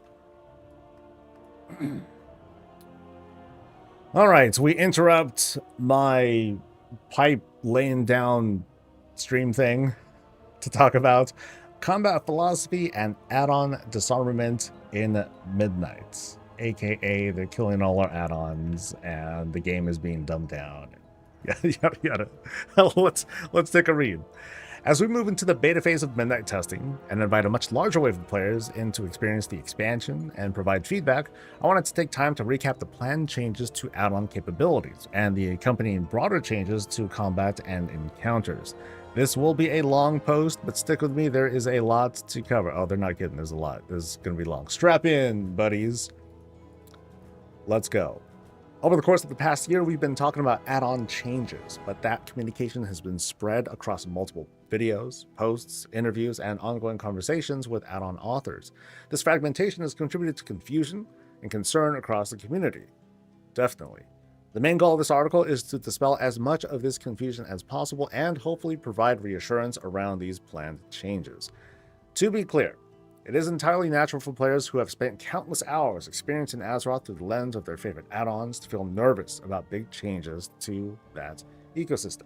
While some players who use few to no add-ons may be shrugging their shoulders, for many others, this may be the single largest change in an expansion has ever made to World of Warcraft. We take none of this lightly. Alright, so add-on disarmament. Why? So if you know this is a risky change, why are we making it? For over 20 years now, the customizability of the World of Warcraft user interface, or the UI, has been a pillar of the game, allowing players to use add-ons to tailor the look and feel the game to suit their preferences. Numerous improvements to the base UI over the years have been inspired and informed by these community efforts. But the power we give to add-on authors has always come with the risk of tools that can distort moment-to-moment gameplay, which has led to the development team to restrict add-ons capabilities several times over the years. Excuse me. In past incidents, we typically were able to address issues by limiting add-ons access to some specific functionality, like add-ons automatically selecting abilities and targets in the game's early days, like, not Discord, it's, Decursive, there you go, thank you. Or by using player positions and clever math to build a radar overlay a decade later. This time around, however, the cause for concern is subtler and more pervasive. Over the past few expansions, the community has increasingly shifted from a focus on add-ons that display information in a particular way to add-ons that process that information to drive combat decisions and recommendations. As an RPG with cast times and cooldowns governing most actions, a huge portion of, quote, skill in WoW has always rested in moment-to-moment decision-making. By its nature, a computer with access to complete information about the current combat state in WoW, as in allies and enemies' buffs and debuffs, active casts, cooldown states, health, and more, will be able to make the correct decision far faster than any human and can do so with unerring accuracy. Such add-ons move beyond the realm of personal preference, offering an objective advantage in moment-to-moment combat. As a result, players often will be told to download specific add-ons to improve their class performance, or to defeat a specific encounter. Guilds, or even pickup groups, commonly require the use of specific add-ons for mid-combat coordination. While we have never designed for add-ons, in the sense of making a specific encounter or class mechanic with the intent that players would write add-ons to solve a given puzzle, we have inevitably had to design around them for the past several expansions. We have to accept that even in non-cutting edge content, a majority of players will turn to any available tools to make things easier. For example, when we design a boss in a normal or heroic difficulty raid, we have a tuning target in mind. While we risk causing frustration if we overshoot the mark, when we release an encounter that puts up very little resistance, we often get feedback that the boss was unsatisfying. In a similar vein, when we're designing a class mechanic, we're trying to express class fantasy while also offering engaging moment-to-moment gameplay. But with add-ons instantly solving a raid coordination challenge or collapsing a nuanced combat decision into a simple binary, we would get feedback, supported by data, that our design felt flat. And so we would add an extra layer of complexity to a class mechanic or tighten an encounter's tuning to give players less time to react in order to deliver the level of challenge and engagement that players are expecting. But that shift has left people who prefer to not use these add-ons at a clear disadvantage, making WoW less approachable in the process. And so we're looking to level the playing field. The guiding philosophy for our approach is straightforward. Add-ons should no longer offer a competitive advantage in WoW combat. They should remain as robust tools for aesthetic customization and personalized presentation of information, but they should not be able to make a player more likely to succeed in combat against an encounter or another player. I've seen discussion around the word competitive, with some understandably noting that they aren't playing in the MDI or trying to get into the Hall of Fame or arena leaderboards, and wondering why a design shift about, quote, competitive advantage should apply to them. But the consequences of add-ons impact creep into all facets of the game, and this uneven playing field is experienced by all players, whether someone is trying to defeat Dementius on normal difficulty with their friends and family guild, trying to get a foothold in Mythic Plus, or trying to be the best of the best. So what's changing? In pursuing these philosophical goals, we have tried to take a surgical approach that limits add-ons' ability to process information, with the least possible impact on their ability to display it. Our engineering team has regularly been sharing updates to the API, or short for the Application Programming Interface, with add-on authors, but a simplified explanation of what we're changing is as follows. Information about the current combat state is designated as a secret value that can be displayed by add-ons but not known by them. In essence, combat events are in a black box. Add-ons can change the size or shape of the box, and they can paint a different color, but what they can't do is actually look inside the box. So in Midnight, add-ons can still change the location of your buffs and debuffs and the size and shape of the associated frames. They can change the size and shape and texture of enemy nameplates and cast bars and many similar UI elements. But they can't know with certainty whether you or your target have a specific debuff currently active or what the cooldown of a given ability is. I think that's a hard distinction for people to really understand, and I know that it's going to be hard for folks to really grasp that, I think. We debuted our alpha test with the strictest version of this rule set, wanting to avoid a frustrating cat and mouse situation with add-on authors pointing out loopholes in our logic and needing us to keep tightening things down to preserve a level playing field. That's kind of what I mean from early conversations when I said, oh, they're just knocking out the entire bathroom and now they're slowly rebuilding it, something like that. Whereas we have historically disabled all add-ons in the early weeks of expansion alpha testing, this time we invited numerous add-on developers to the first wave of our test. We wanted to give them a head start on updating their add-ons to hear early feedback on pain points. That input has been invaluable so far and led us to loosen restrictions in numerous areas that were causing needless collateral damage.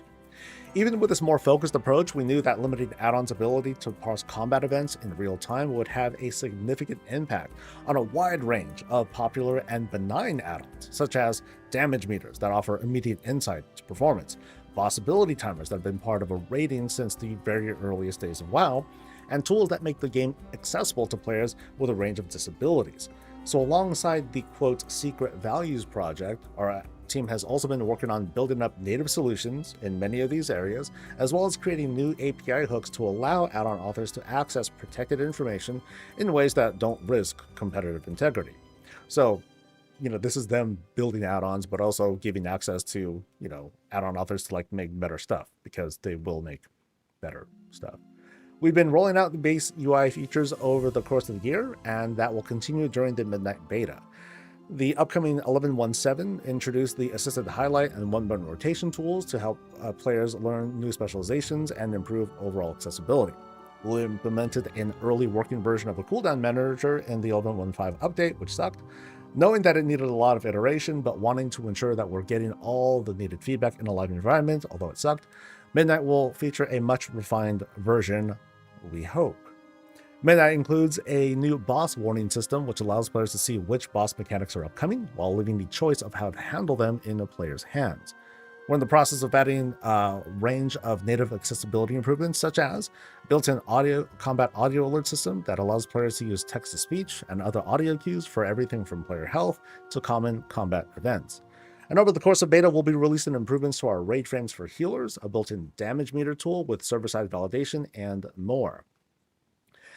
While we work on limiting the ability of add-ons to give a high-end performance advantage, we want to ensure that the baseline WoW experience is as approachable and accessible as ever. We know that if we are limiting add-ons functionality, we need to give all players the information they need to succeed, and we need to tune our game accordingly. Along with much clearer visual and audio telegraphs, that might also mean having an extra second or two to react to a mechanic, or fewer things occurring simultaneously to keep cognitive load manageable. Our end goal is for any given piece of content in Midnight, whether it's a Mythic 10 dungeon or a normal difficulty raid boss, a tier 8 delve, and so on and so forth, to be roughly as challenging as it was in prior expansions, but for that challenge to be more fairly distributed across the player base. That's one of the tougher things that commentators are having with this whole conversation, because we're thinking of combat as it is right now, without add-ons, and we don't quite have, raid testing is going to happen. It's going to start happening soon. It's being scheduled, but pretty soon we're going to get a much better feel of just how the combat is going to change, without, and then we won't have add-ons with it. So we'll see. Why are some cosmetic add-ons breaking? I'd like to take a moment to address a technical nuance here. Many players have expressed confusion at seeing reports of some popular cosmetic add-ons no longer function as expected in Midnight. If we're only focusing on combat calculations, why are we seemingly breaking an add-on that only changes the appearance of player and target frames? That was never our intent, but there are a few reasons why that might be the case currently in Midnight test builds. Oh boy. The myriad authors who have created add-ons for WoW over the years have each chosen from among countless different approaches to structuring their code.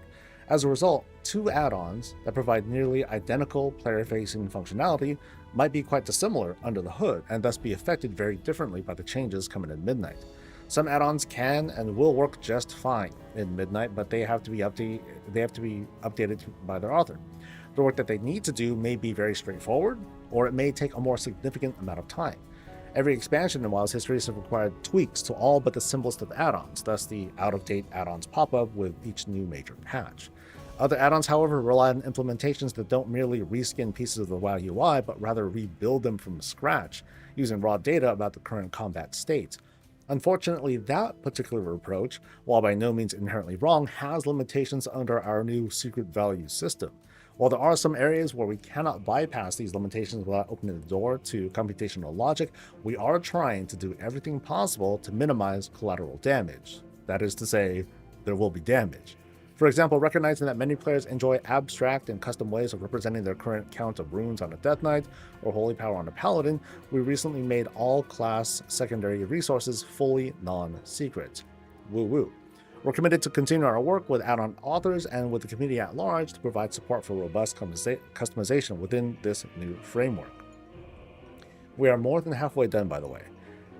So, add-on disarmament, why now? Another common question I've heard is, why do this now? Why not wait until all of our built-in functionality is fully polished and has had multiple rounds of feedback? Very good question. When I first started talking about our concerns with the impact of add-ons on the modern game nearly a year ago, we were still evaluating the feasibility of a solution, as well as the right time frame. But we also wanted to gauge community sentiment around the general issue. WoW's history is littered with examples of the dev team trying to solve perceived problems that most players weren't particularly concerned about, and we wanted to reassure ourselves that we weren't headed down that same path here. We were happy to see a lot of positive reactions to the discussion. I'm not going to pretend that there was unanimous support, but the average take was something along the lines of, well, it'd be great if add-ons weren't required, but I'm not sure if I trust Blizzard to pull it off. And that's very fair. This is a huge and challenging project, and I don't expect blind faith in the absence of results.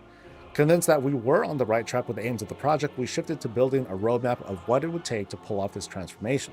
The team found that progress on the UI engineering front was moving faster than expected, both in terms of the secret value system and in terms of implementing some of the replacements we knew we would need. That made the readiness for the launch of Midnight a real possibility. These changes pretty much have to be made on an expansion boundary, allowing us to build a full slate of content and systems that are meant for a post-add-on disarmament world. Trying to ask players to relearn content mid-expansion without the tools they were using the day before would be a surefire recipe for unhappiness. And no matter how much we improve our native UI, we can't build mechanics that are trivially solvable by add-ons and expect that players won't use those tools so long as they still function.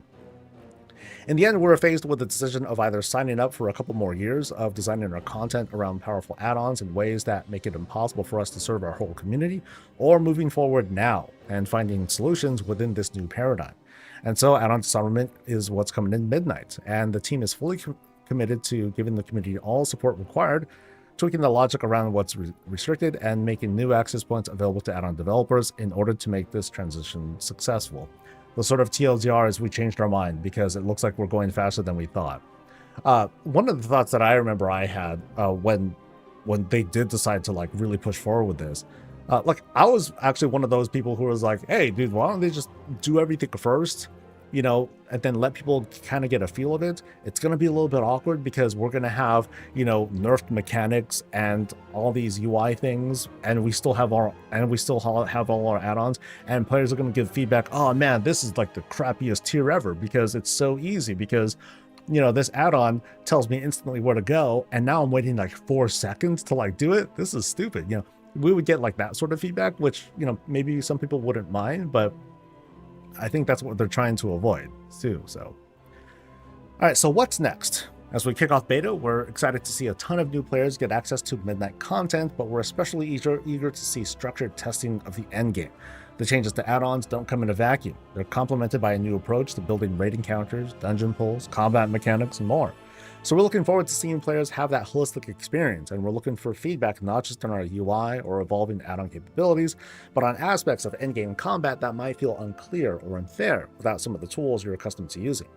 We're going to be watching closely and listening to feedback throughout the beta. To us, the quote beta designation means that we have the entirety of the game's content ready for testing, but it is far from an endpoint to midnight development.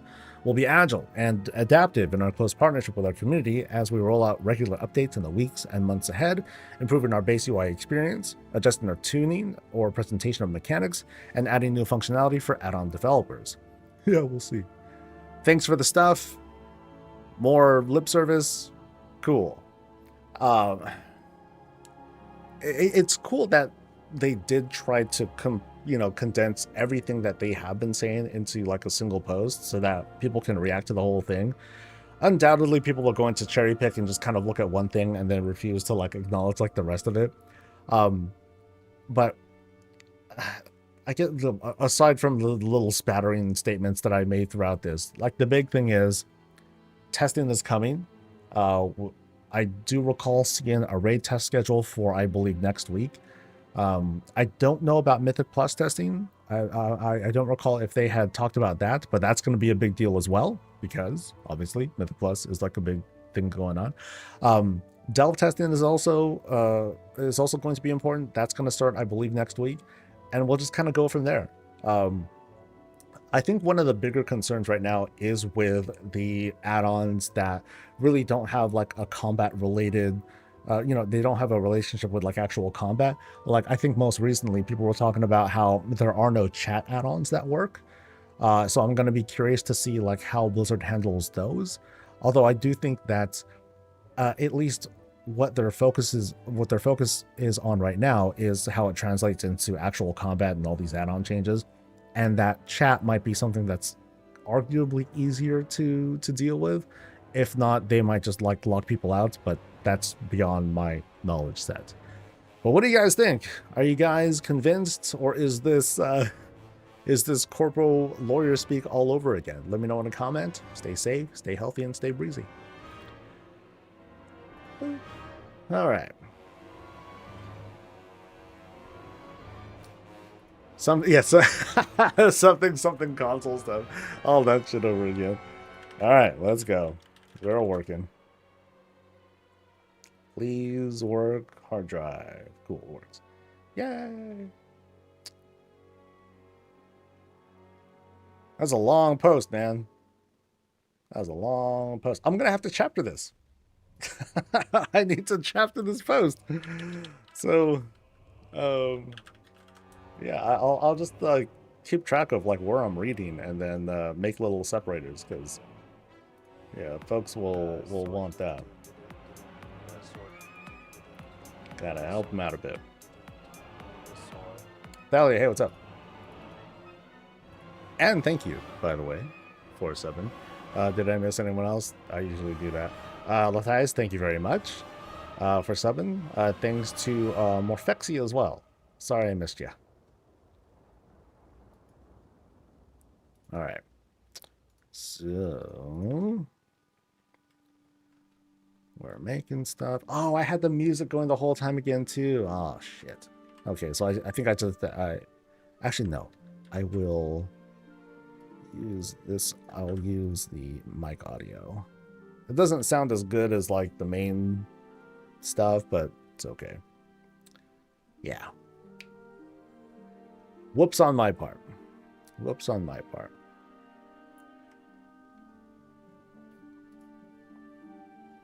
Was there any new info? Not really. It's just kind of consolidated stuff for the folks who have just been like looking at like, oh, but they said in this interview this and this. Yeah, but I heard from this blog post it's like this and this. So like they just kind of clean that up. I mean, it's long because they needed to like cover every base. It's not going to land with everyone, so. I use DBM, GTFO, and detail, so I won't have any of those in raid, but that's okay. I welcome the update and changes. I mean, there is going to be a form of DBM, and well, I'm not sure about GTFO, but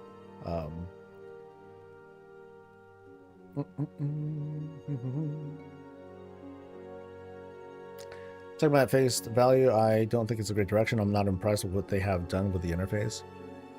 I mean, in its current state, I'm not impressed either, but I think we don't really have face value yet either, because we haven't really seen combat. You know, it's like people are like, oh, I really need this sort of functionality, but we haven't quite gotten into the testing phase where we know that functionality is still needed yet. The argument can be made, but I think we just need, like they said, something about a whole holistic experience. You know, we just need to like get like a full. We need all the context. Testing will help inform. So.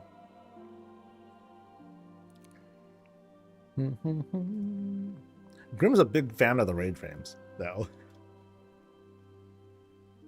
All right, so that seems fine, but I need to. I need to kind of chapter this out though. So let me put this here. And I'll basically just need to separate this into like the sections that I'm reading through.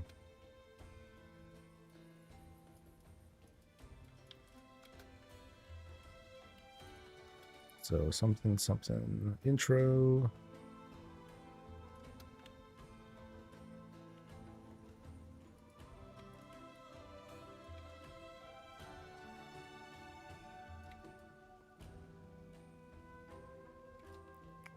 So that's one section. Then we just keep going to the next section.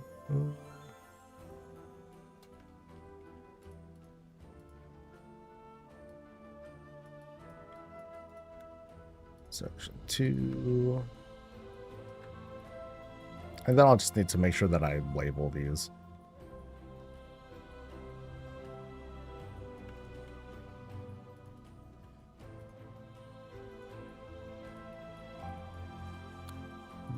Mm-hmm. 19 minutes. Damn.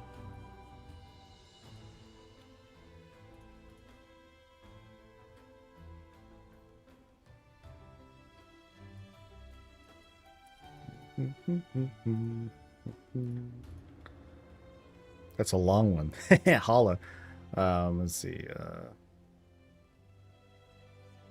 I think the last time I reacted really long to these kinds of posts were like the ones where like there's a bunch of class changes. Those take a while. And in hindsight, I hate doing those. I don't think I ever want to do those again. Like mostly because I don't know most of these classes and how they work. I'm just kind of talking out my ass, and that's like it feels like it's such a disservice. So, all right, so that takes care of all that. That wasn't so bad. That wasn't so bad. Done messing up my house for now. I'm tired. Been up 24 hours now. Got a fixed schedule. I spent way too long, but I got inspired. I'll take a look at your place later. Once I finish this, I'll be curious.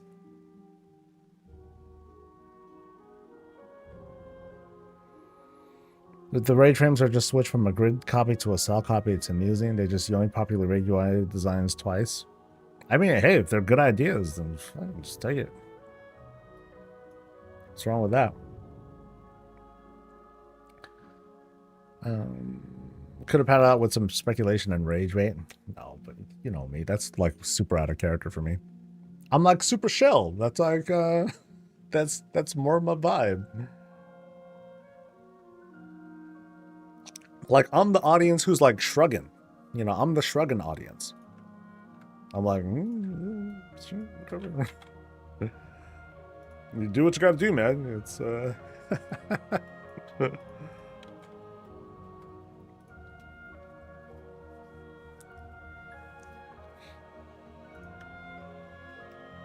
Alright, I'll put music stuff behind it this time. Put some noise. A little bit of noise.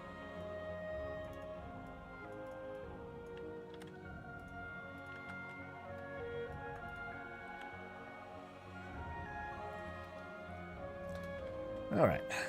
Ready to go.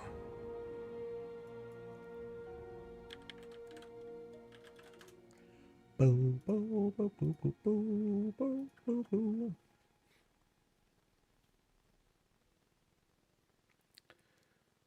Why are we avoiding the real question? Will WoW be fun to play on Valve's Steam Frame?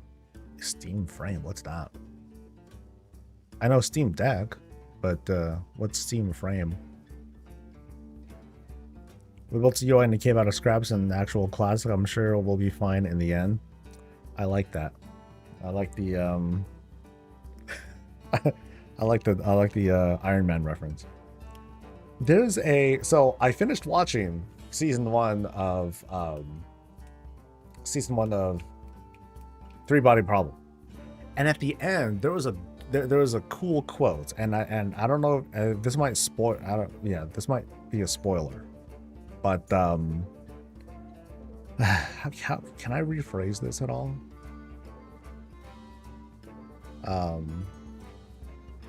No, I can't.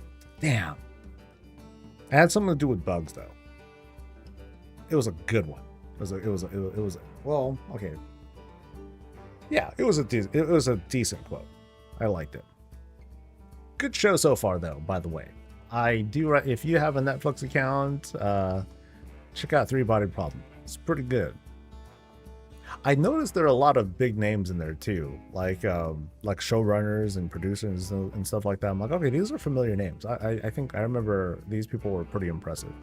You know, when I first saw it, when I first saw the intro, I was like, oh, it's Westworld, and it's not Westworld, but it is. So I found it kind of funny. Valve made their own version of Steam Deck. Wait, I thought Valve makes Steam Deck. What? Hold on. Oh, Steam Frame is VR glasses. Okay. Got it. Better or worse than every quote from Marco Naras? No, it was good. It was better, I think. I don't recall quotes from Marco Naras. You know, so who's in Three Body Problem? Like the Keiko from Star Trek, she's in there. Wong, you know, from the Sanctum Sanctorum or whatever. Camertage, whatever you want to call it. Marvel dude, he's in there. A lot of the other folks I don't remember though, or I'm not knowledgeable of. But yeah, those are stand. I'm like, oh look, it's Wong, dope. I thought that was cool. Oh, I should be making the thumbnail. Shit, my bad. Here I am, slacking off. God.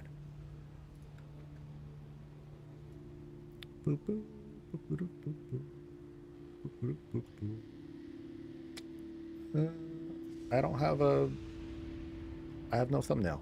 Shit. Oh, I know what I'll do. So, well, I'll use this anyway. It's a nice, pretty picture.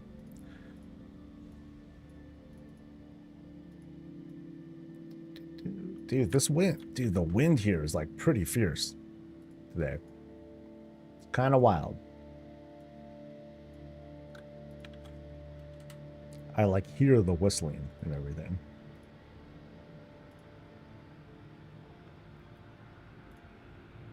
So, I hope I still have Ian pictures somewhere. It's been a long time since I've put him on a since I put him on a thumbnail. So yeah, we'll see. Okay, I see some stuff.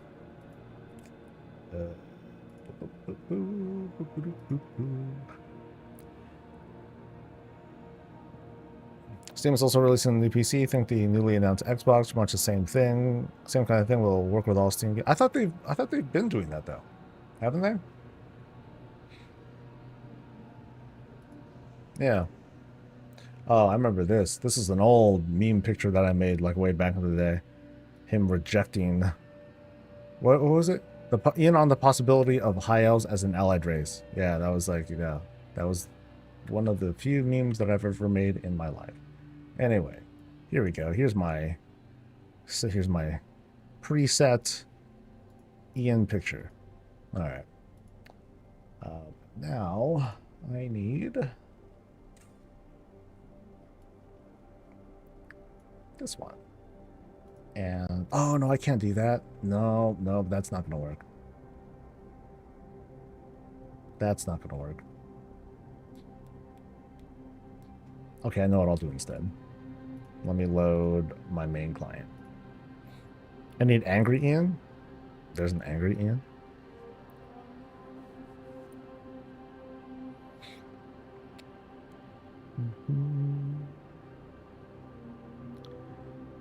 In short, Ian's destroying WoW. TLDR Xbox can't run add-ons. This community never fails to... Yeah.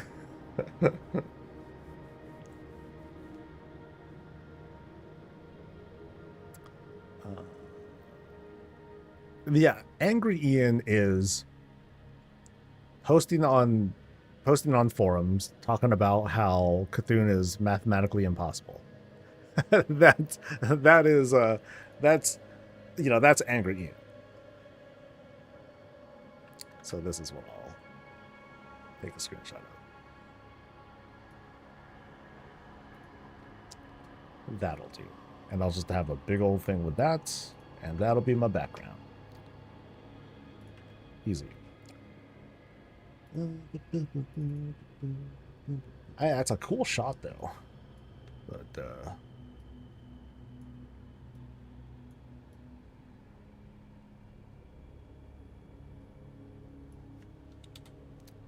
something like that. Alright, so what did you guys type in? Blizzard comes clean about add-ons. No, that's not. I don't know if that works. Because they've been really consistent on their messaging. It's just more organized now, that's all. The only inconsistency is that, oh, they changed their mind because, you know, we're going faster than we thought. So, disarmament or dismembered.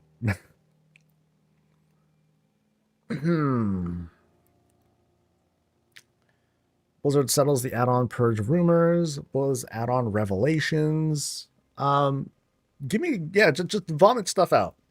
Let's see what you guys got. Let's see what you guys got.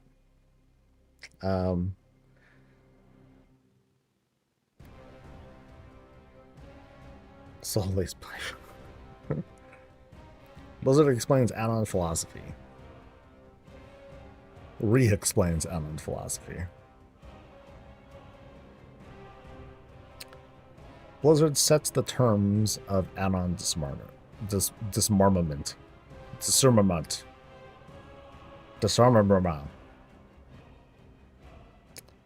Hope for customized add-ons. Add-ons explained for the degen gamers.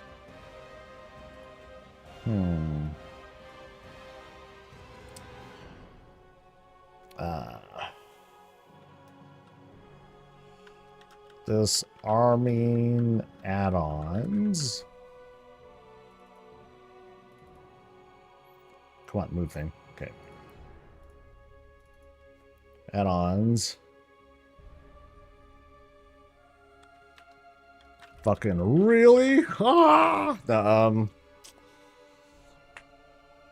Disarming add-ons, what it really means, and then like what should the subtext be?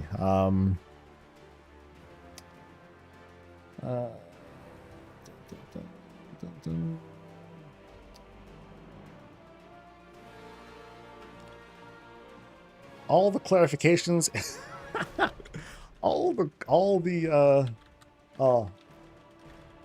in a tiny 19-minute read. that's not gonna work. Something along the lines of that, but not quite. So add-ons or add-offs.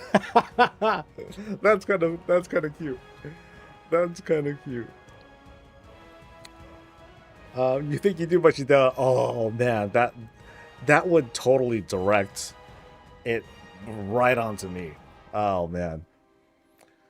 Oh, they have a big problem with sorting the title. Yeah, they don't want that. Add-ons. I like that one. I like that one, but I don't think it's usable. But I like it. Add-on changes explained in 40 minutes. Yes.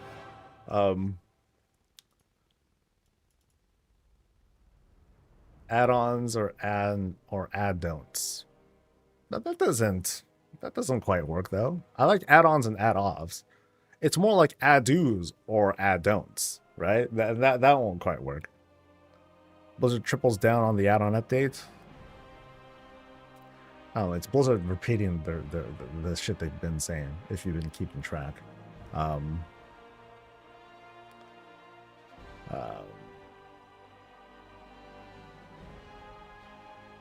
Ad gone.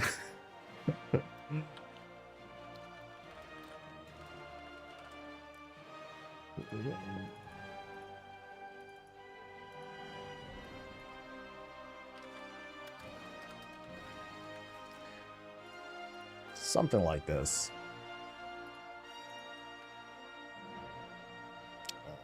More. And I think I want it to extend out some.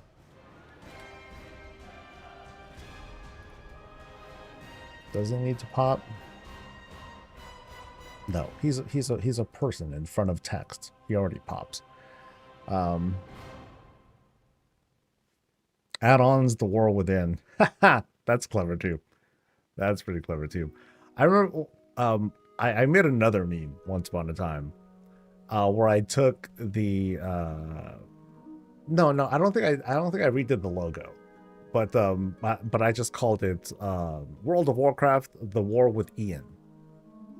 You know, that was the play on, you know, instead of in, it's yeah. It didn't take off, so. But it would have been good. It would have been good. Blizzard lets bygones be bygones. Combat is a thing of the past. Wait, combat is what do you mean a thing of the past? That's the future, baby. Add-ons face their final midnight. I think I'll have to settle on this. Yeah. This is beefy though, man. This is a long. Oh, I forgot to start the upload. Shit. That's okay.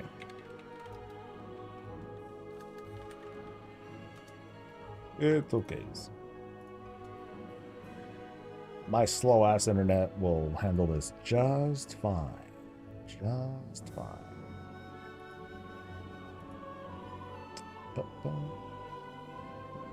Why is Jake Paul on my YouTube feed? Oh, and that's not Jake. That's the other one. Whatever. Okay, so I need to clean up my YouTube feed. My YouTube feed, like lately, most of my YouTube feed has been Dexter clips. A lot of Dexter clips. It's been fun. The comments on this are going to be price. Oh, this is going to be like something. This is like a, you know, salt magnet. All right.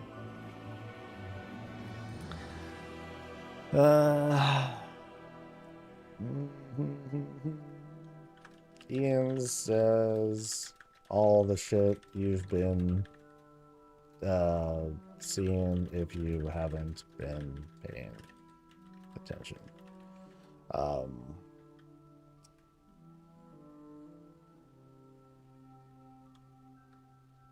Quotes the war with Ian. I want that to work, man. That was like one of the good ones. I felt really confident when I put that out, and like no one, it didn't take off with anybody. Oh well.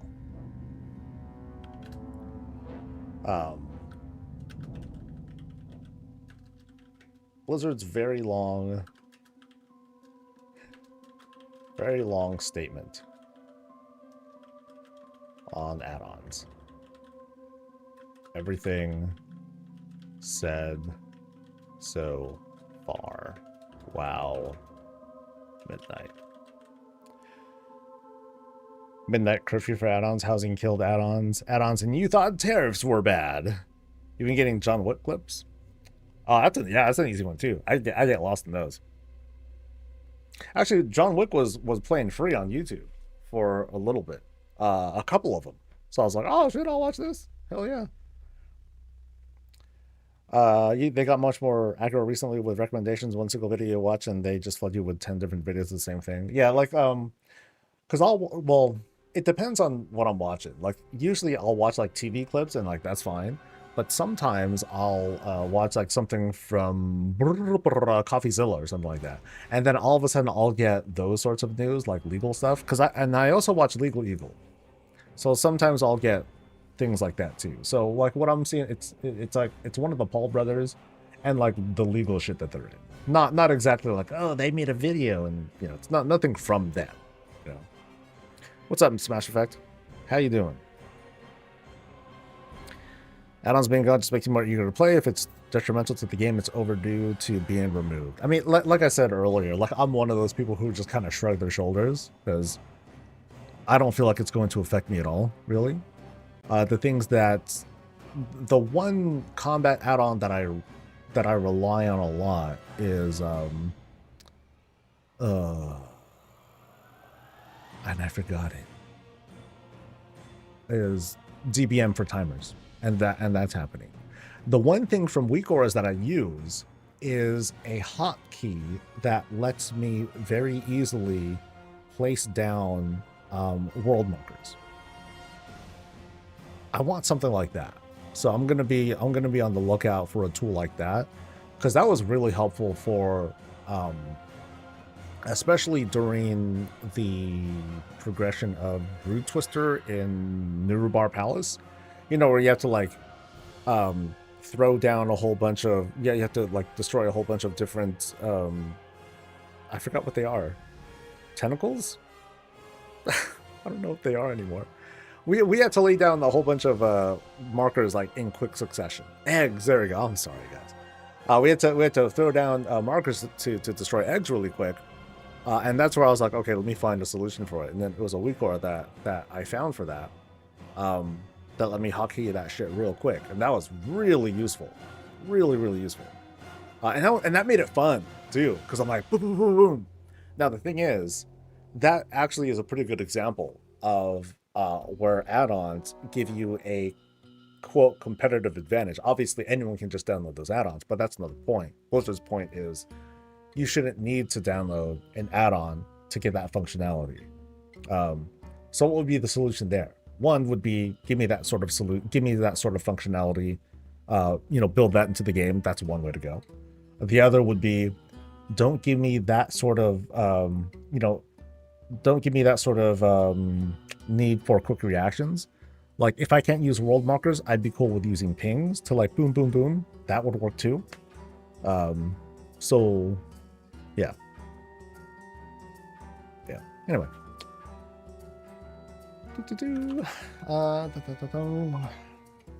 Game director Ian.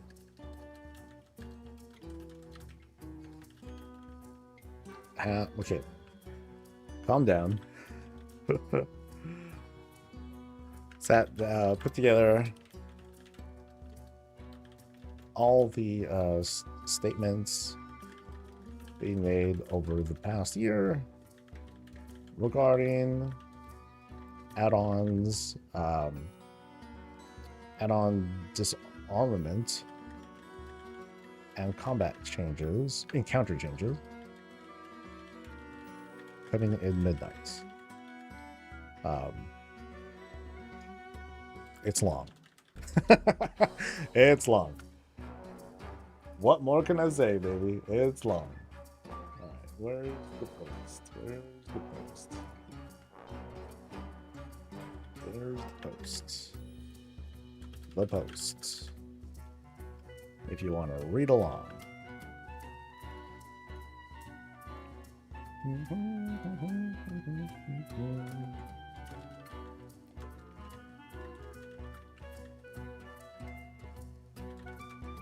Dumb down.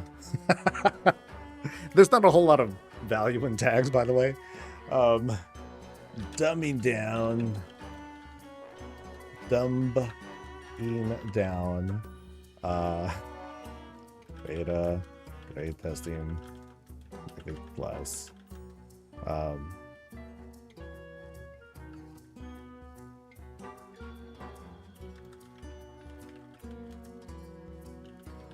Okay. Oh, I need the timestamps. Very important too.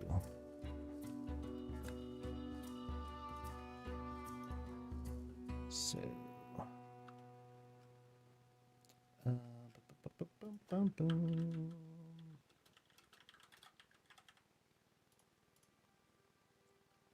okie dokie.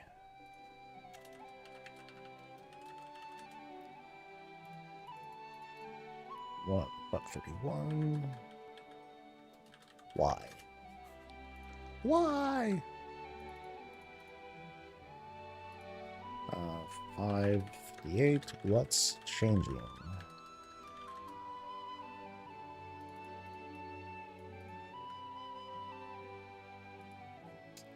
$11.02.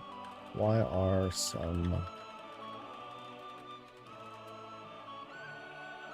some of these breaking?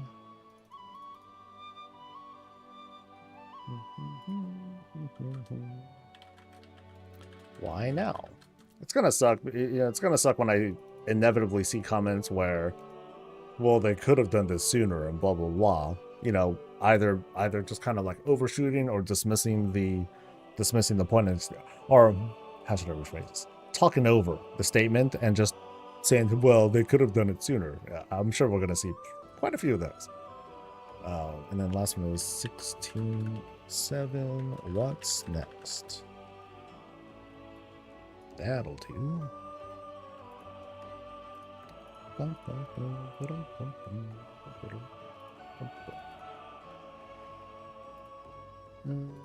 I didn't cuss her in the commentary, right? Well, it's too late now. Too late now. Uh-oh.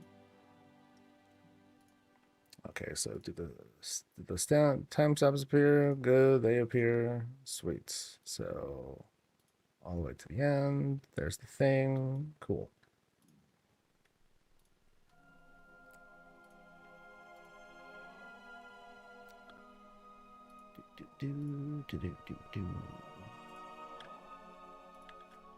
Cool. And there's the link to that thing. All right, let's post.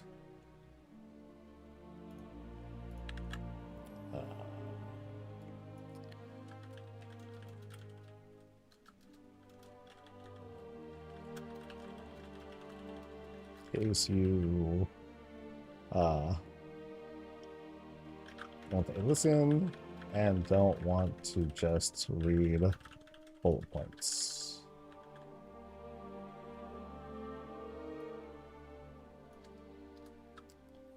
And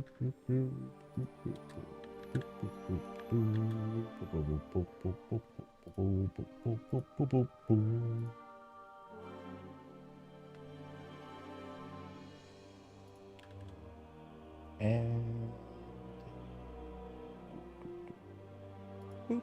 Cool.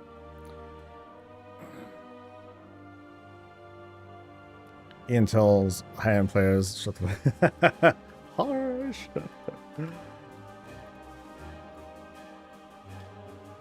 Alright, back to the good stuff. Back to beta.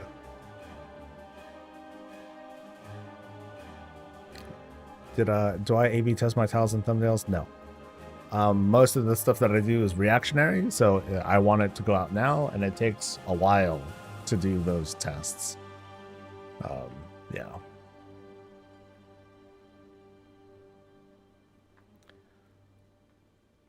That, and maybe I'm just not sure how that works anyway. Let's see.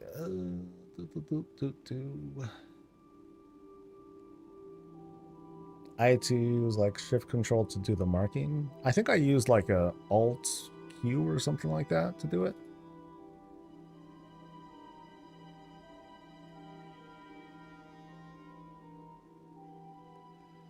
That solution would be the ping system, and they can give groups more time to remove the eggs. Yeah, that would be it.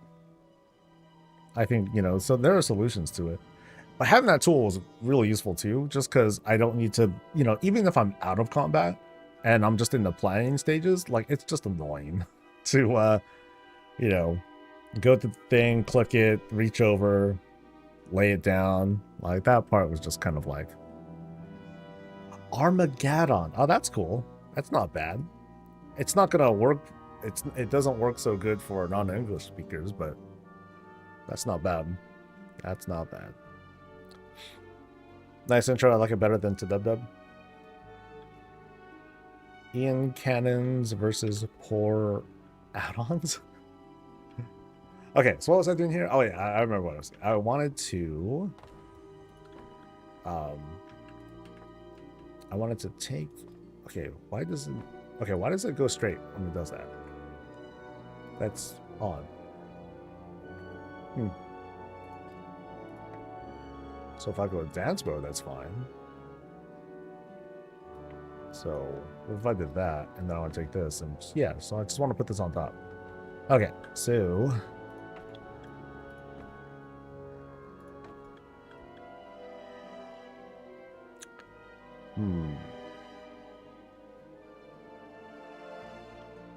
okay, I guess I don't. Well, I don't really need the table then in this case, because I already lined everything up.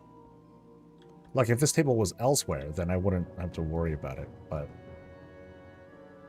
oh well, let's play with these. Play with these anyway. So 1, 2. Let's see how many of these I actually need. So I'll just take a bunch of these, lay them out.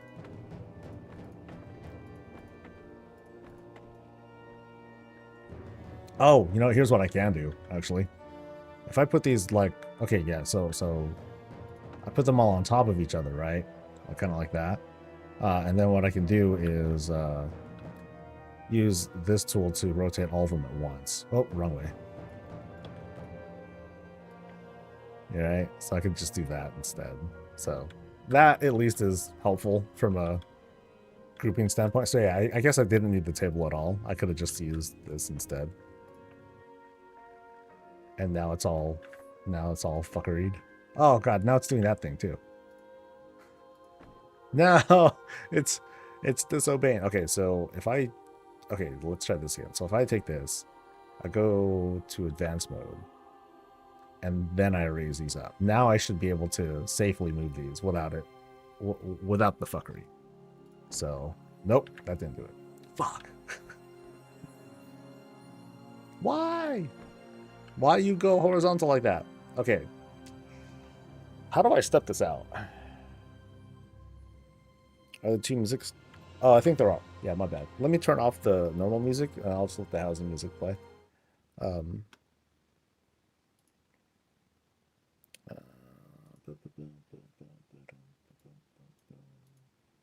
Actually, no. Yeah. In-game music is playing.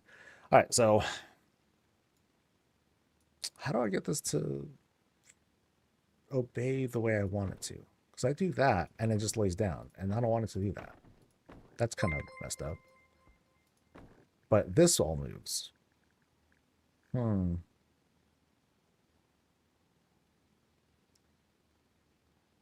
the table horizontal and then put them in, and then turn the table back normal after. Man, I felt cool when I did this. So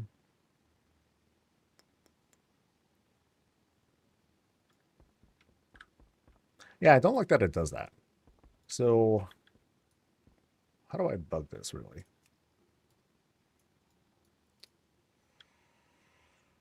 Ugh.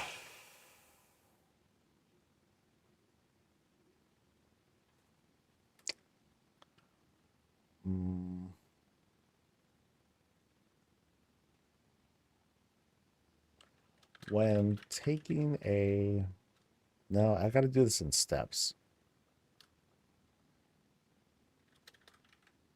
Stack items on top of the other and use advanced mode to rotate the base item to rotate all items. When selecting the top, when selecting items on top of the base, the orientation switches, does not match the base. It defaults to its to original, something like that. Yeah, that kind of does it. Yeah, that's annoying. Ah! So I would need to do this with each individual thing. But if I were to take, I guess if I were to take this and then select it and move it, so this will effectively detach it from the hooks. So this would be like the workaround, I think, because I should be able to. It should work fine now. Yeah, so now it works, but that still sucks. Okay, so I want to basically just kind of like make a good orientation. I'm using this table as kind of a reference. Although that's not it's not even centered either. Okay, let's take the table out there. No, go away. Table thing. We don't want you. So now I'm going to use this thing as like the center. It's not centered. No. Oh boy. Okay, so now I need, so it's not going to center like that. So I have to settle for something like this instead, I guess. Yeah. I have to make a new kind of center. So not that, but I guess that would be the way to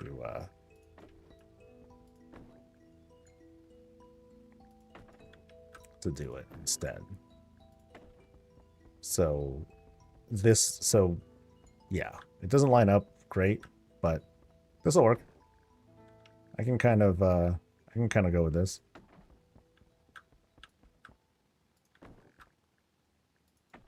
All right.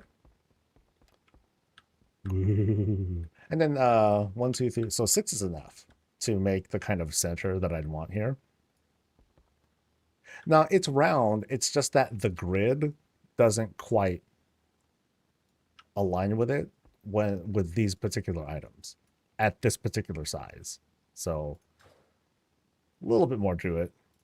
So like what I'd want to do now is take these and advance mode my way into just kind of changing the position of these. So I think these go all the way up. Okay, cool. So these pretty much go all the way up. So they don't have to be perfectly aligned. I'll just want to like have them like up here and, as best as I can.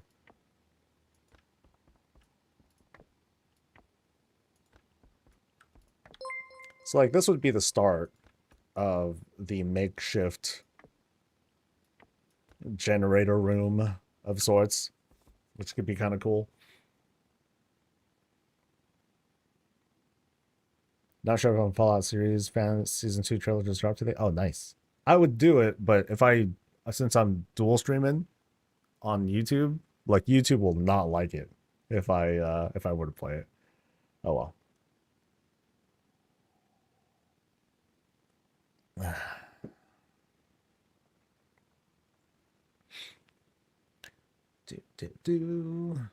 What a team. Yeah.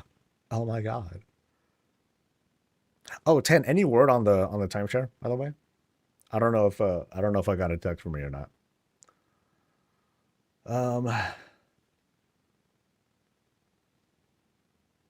Going to bed for real this time? Oh yeah. No, I'm talking to 10. Alright, so I'm gonna go to Fell's house. Oh wait, someone said something about neighborhood manager too. How does one access neighborhood managing? Is that a thing? Because I don't know what that means yet. Still waiting. Okay, cool. Thanks, man. All right, let me just get out of here. Yeah, my bad. Remember, here on stream, I feel like I'm the sun. So whenever someone says anything, I'm not sure if they're talking to me or not. That's just how it goes. All right. So Fell's house is like somewhere this way.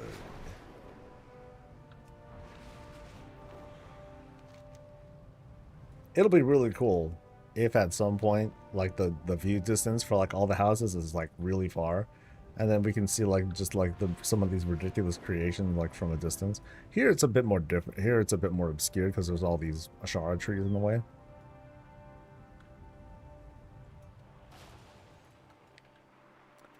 All right, let's take a good second look at Fell's mansion and the very impressive. Oh, hey, there's Fel right there. Hey, and let's take a look at this fountain. Cool fountain.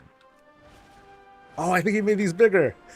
When I was talking about this, when I was looking at this yesterday, I commented all of the pipes that are like thin. They're not 200%, and it looks like he resized them to make them bigger.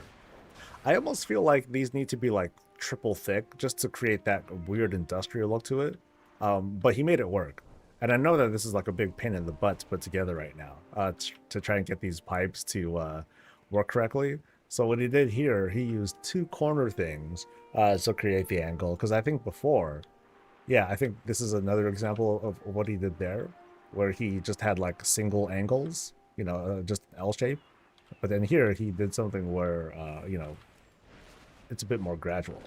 And he got guns. I love the guns. All right, so let's take a look at the inside. You know, maybe there should be like a base here. I don't know. Maybe there could be like a thicker base of some sort. But then it effectively shows the whole like, you know, grabbing Mako from the ground and otherwise threatening to destroy all life and, you know, something Midgar. But yeah, let's take a look inside. So this one is a more elven vibe. We got stone pillars, but we got wooden walls, and we got the cool indoor garden thing going on here. So this room, he instantly went into the stairwell room. So it's a 2-story thing, and he made his own ramps. Ooh, he put time into this one. Cool curtains, by the way. Oh, they're solid. Oh no, Liz, change this. Yeah, Blizzard needs to change that. So let's take a look at this room first. But yeah, he went and made his own manual ramps at what feels like 45-degree angles. Tasteful, because he went as far as using, you know, enlarged carpets to go up. And I like the pipes. Oh, that's cool. That's a cool touch. In some places we have rails. Here we got pipes to lead us up. And then some more manual stairs to take us the rest of the way through. Dude, this took a lot of time to put together.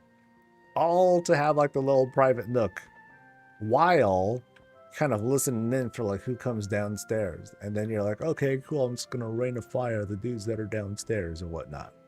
But yeah, very cool. And then okay, this is cool. This whole portal thing, that's sick. Because this isn't just one thing. This is like two things. I think this is the warlock thing. No, it's not warlock thing that's happening. This is the Torghast portal, but enlarged. I like how this fits together a lot. Oh, this looks sick. This is cool. This is a cool centerpiece. Like right here. You go in and you're like, all right, dude, time to go off to like Narnia or whatever. Now the question is, like, what's beyond here? We are going. Oh, darn. It's a wall. Bunk. I'd love to see this lead somewhere. Like to the to like the skybox room or something. That'd be sick, dude. That'll be hella sick. So we'll see how that goes later on. But yeah, I love the piping though. It doesn't give off that strong of a light. Like in places that are a bit more darkly lit, which I don't think there's other light sources here. You'll be able to see this. So you'd be able to see this better in like really dark backgrounds, I've noticed. I like that room upstairs. That thing was like hella cool. So, all right, so now we go into a public spot where folks can chill and have fruit. No meat allowed here. And just in case there's guns that'll shoot everyone. No, this is the battle map, which is even cooler. So you got like your you got your own little Dota map where you got one nexus point there, you got one nexus point there, you got the mid because that's how that goes. And then these are like the turrets, right? When you have the armies going on and you're trying to take out those turrets because they're otherwise defending the spots and all that. That's cool. That's dope. And then otherwise, while people are planning, the rest of the guildmates, they're just kind of AFK and just kind of like chilling, doing their thing. That's dope. This is cool. So this looks like a medium room. Yeah, this looks like a medium room, but it's all filled out. And I do like creating like the really, really long table. It has that whole council vibe to it, you know? Like people are just kind of chilling, like, okay, we're doing our thing, planning our next strat. This has that guild hall kind of vibe to it. That's dope. That's really cool. Is this were there any other rooms? I think it was just these three rooms. I mean, there's a lot that went into this though. A lot of different parts that went in here. Look at the ceiling, someone said. There's a room behind the main room's curtains. Oh, okay, so there's one more room that I must have missed here. Yep, I did. Yeah, Blizz needs to change that a little bit. So now, here's where the real magic happens. Oh, it's a control room. Oh, yeah, this is what I want. So it looks like this is just like a little closet space that was put in. Either that or this is a just a nook that was like that was hooked in. This is sick. Oh, I like this vibe too. Because this is the whole hey, I'm putting stuff together, I'm building my next gun or whatnot. Yeah, that's sick, dude. Very, very cool. And you can definitely tell here how, you know, in this closer proximity, how the lights, they create this like different vibe to it. There, you know, no light sources or candles needed here. We have the nice, you know, radioactive glow to take care of us. I really hope to see later on to see like industrial doors, like give me some goblin looking doors to give this off. This is a nice touch. I think this is really cool. And then there's like some, okay, I think that's part of the table, right? That's part of the table. Here I am just kind of chilling and enjoying the work while things go off. My research books. Oh, there's a lot of books that we can apply here too. Yeah. Really neat, a really good place, dude. I like it. Yay.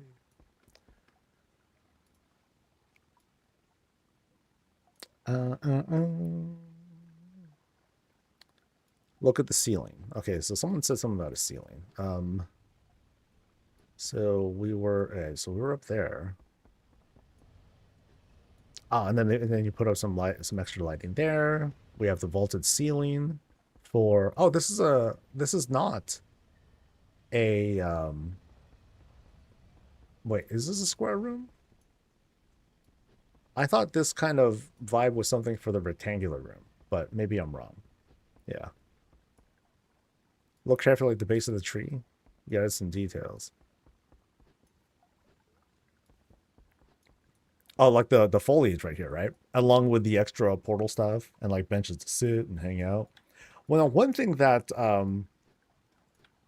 isn't entirely clear, it looks like you pointed out the distinctions here.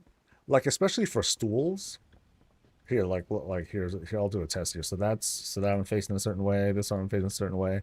Like it's easy, or at least I didn't notice an easy way to like determine like where the orientation is. Like this one I'm sitting off to the side, this one I'm sitting fine. So like this is fine, but it just kind of like I wish that part of the placement for Blizzard, like if I'm placing a chair or something like that, something that you interact with, you know, and initiate an animation on, I'd want it to face the direction where it's going. So, you know, that'd be very useful for stairs. So. What are people doing with the housing system? I was worried that people being too samey with designs, but those worries are evidently unfounded. Yeah, like, housing is just a word. It's just a word. You know, what are people going to do with it? Who knows, dude? Yeah, and you know, clearly Fel bought a whole bunch of different stuff. I've been very conservative with what I've been doing in the cafe. And I feel like I want to, like, you know, get out there and buy a whole bunch of stuff and throw it down. And I'm just working on, like, the one room. So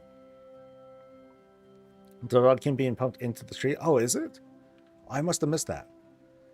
So it's in the base behind the plants. So you're talking about inside or outside? Because there's like that stuff, or do you mean like back here? Oh, so you mean these pipes? Okay, these pipes are going here and then up there, and then it goes all the way up. Oh. Okay.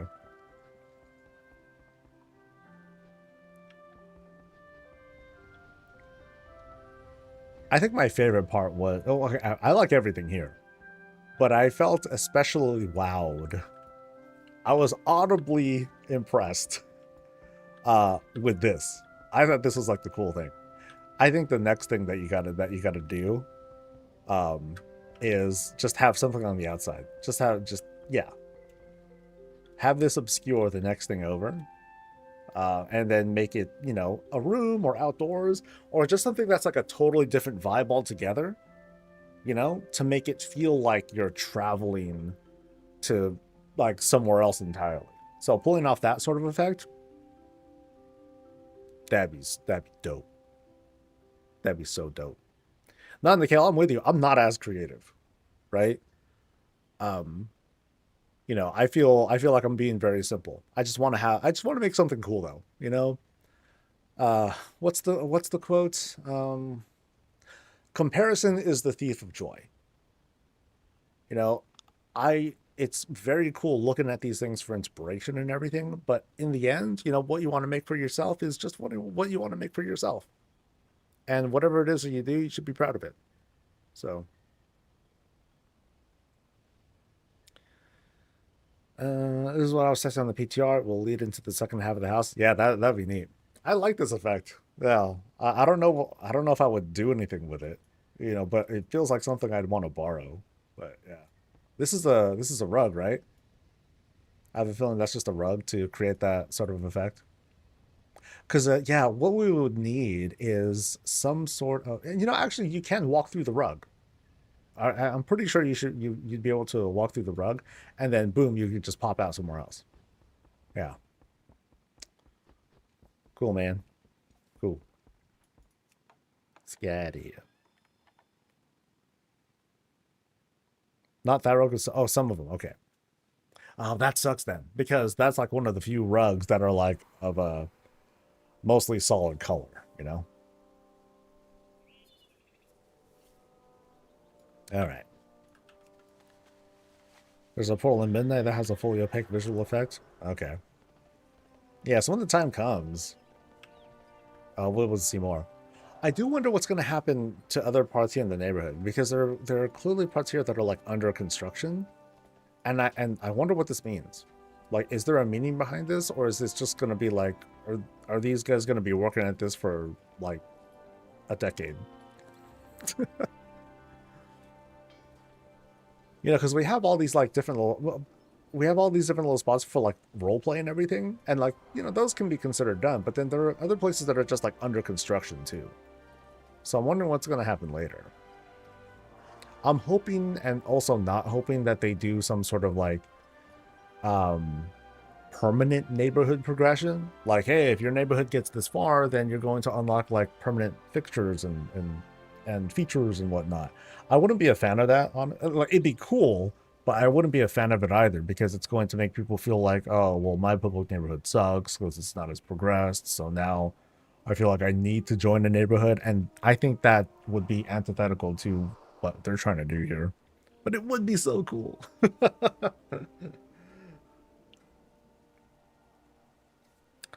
They may actually, yeah, I heard something about that, or I remember having small discussions about that.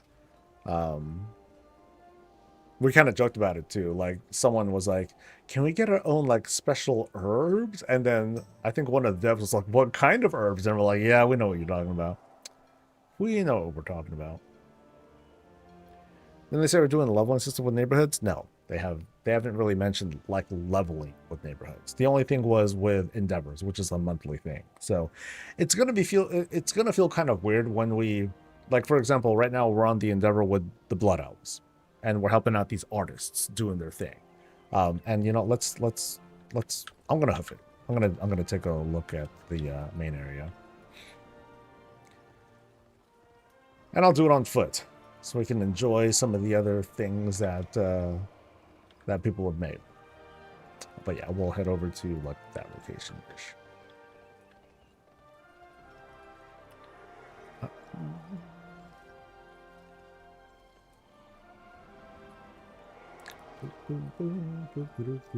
think those plots should be places that once you fully unlock an entire endeavor, they move into one of those under construction plots. Could be. That might, you know, that could always be a thing. But now that our endeavor's maxed out, do we actually see anything different yet? Because this looks the same. Which means that it just, you know, the endeavor stuff is still kind of early.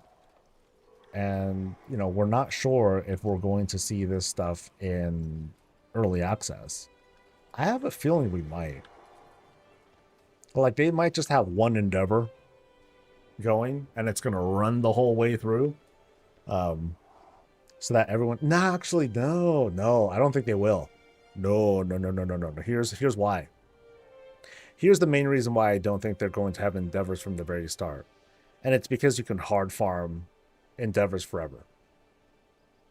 Like, we'll be able to get like little tiny numbers of tickets over time,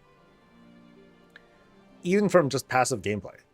So yeah, that makes me think it's not going to happen, because if we had that sort of boost, it would feel kind of sort of like Cosmic Flux, but not really. But that's the closest thing I can think of. And by that, I'm talking about a currency that we can just keep farming for, but we don't really have anything to spend it on, which is exactly what happened in Shadowlands. So, yeah. Oh well. Endeavors will level, and during the month that it'll level up visually, apparently. Yeah, it just doesn't seem to be in yet. Either that, or this is the max thing, and you know, it's going to be lesser later on, or, you know, when it goes live, it's just going to be like, you know, 1/10, and then it'll expand more. But I don't see like a full transformation of like the whole neighborhood. It's just been like, you know, I just see the square so far. But let's take a look around and see if there happens to be anything different anywhere. So it looks like I will not be able to easily just see, or maybe I can. I just want to see if I can identify those tents right away. Okay, I might be able to. So I don't have to like fly up close in order to see them. So we're looking for Blood Elf tents. Tents. So I don't see anything there. Okay. And this is an indicator of nothing. I'm just trying to get a gauge of like, are we going to see changes throughout the neighborhood, or is it just a square? I was kind of under the impression that it might be the whole neighborhood, but you know, we'll take a quick glance and see if that's the case. Have I tried private neighborhoods? This is a private neighborhood. This is our guild neighborhood. Welcome to the yard, baby.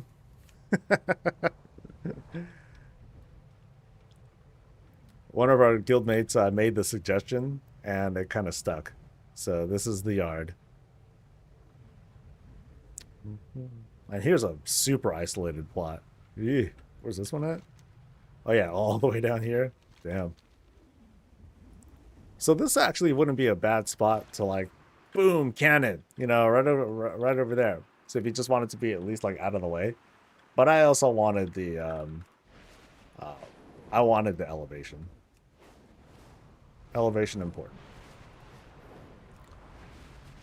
Okay, so we're still looking for any evidence of Blood Elf life beyond the square. So like kind of down here, is there like any presence, or is this just mostly a place to vibe? Because it's like, yo, you can have highs in something. So we can have our beach episode out here, dude. And we can all smoke and get drunk and shit. Boop. Oh look, see this one we can walk through. Yay!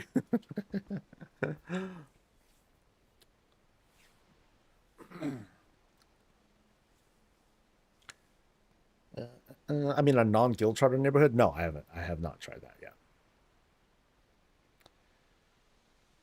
Is it bad that our guild has decided that Ad Seg is going to be our neighborhood? I'm not quite sure what that means. Ken has to be the highest point possible so you can nuke your guild underlings' houses when they get on a line. Absolutely. And then especially if I get drones, oh my god, I gotta have drones so I can launch them onto the weak.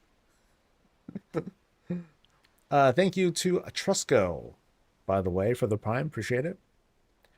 Did I see the Forsaken selling oysters from his oyster farm? No, didn't see that one. I've only really been like paying attention to like decor stuff.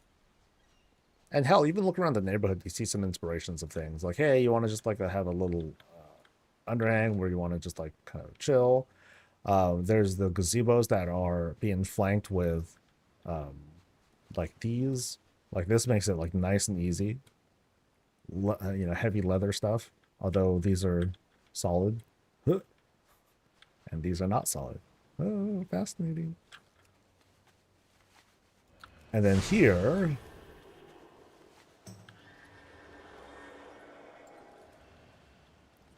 after getting your feet wet, you know, this is where animal sacrifice right here, baby. You know, you're just chilling here. You got your fork and knife. You're ready to go. Actually, not even a fork and knife. You're just getting ready to sacrifice to... I forgot his name. Damn it. The shit. The big octopus at the end of that one dungeon. You know what I'm talking about, right? You know, the one that's underwater, and then in the end, you get hell. Azumat. There we go. Sacrifice. Big old tentacle. Boom. Just nails the whole thing. Gets took. Boom. Hell, there's a dude. Not a whale shark, but something like that. This is a cool spot, though. Simply a cool spot. Neighborhoods are just a cool spot. Blue and Annie should hold a WoW wedding there? You should have a WoW wedding here, dude. Do it. Okay, so I'll stay on foot. So still no evidence of Blood Elf artisan people around, you know, outside of the main plaza place. Boo. I'm hoping to see a little bit more. I mean, it's not like I'm expecting. Oh yeah, Blood Elf artisan. You max out their endeavor thing, and then they multiply. That'd be kind of weird. But having like a little bit more structure around the main area, that'd be kind of cool. So we'll see what happens. We'll see what happens. Yeah, there are lots of like small spots and just like vibey things. You know, it's gonna be easy for some of us to just like kind of fly over everything, and we'll do that. But there are lots of things to discover too. You know, just like, you know, small details. It puts to it's a statement on how much time Blizzard puts into like handcrafting a lot of these things. And now we get a chance to do it too. That's pretty neat. Hey, Panda dude. Like, what are they doing here? What are they going to make? Is this going to be anything? Is this eventually going to be a trebuchet? Or is it going to be Starbucks? Oh.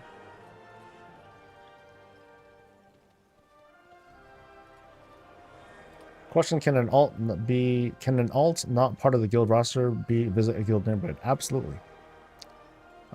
This dude happens to be in the guild, but yeah, I can switch to a different horde character.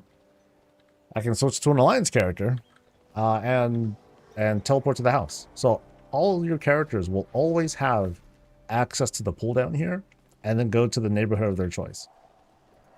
Now, in order to have the house that you're in that guild neighborhood, you need one character in that guild in order to stay there. That's the eligibility requirement. So if that one alt or whatever gets kicked out of the guild, then the house gets like packed up and shot elsewhere or something like that. What is your pleasure? Thanks to Azorian. Thank you very much. And we're drinking.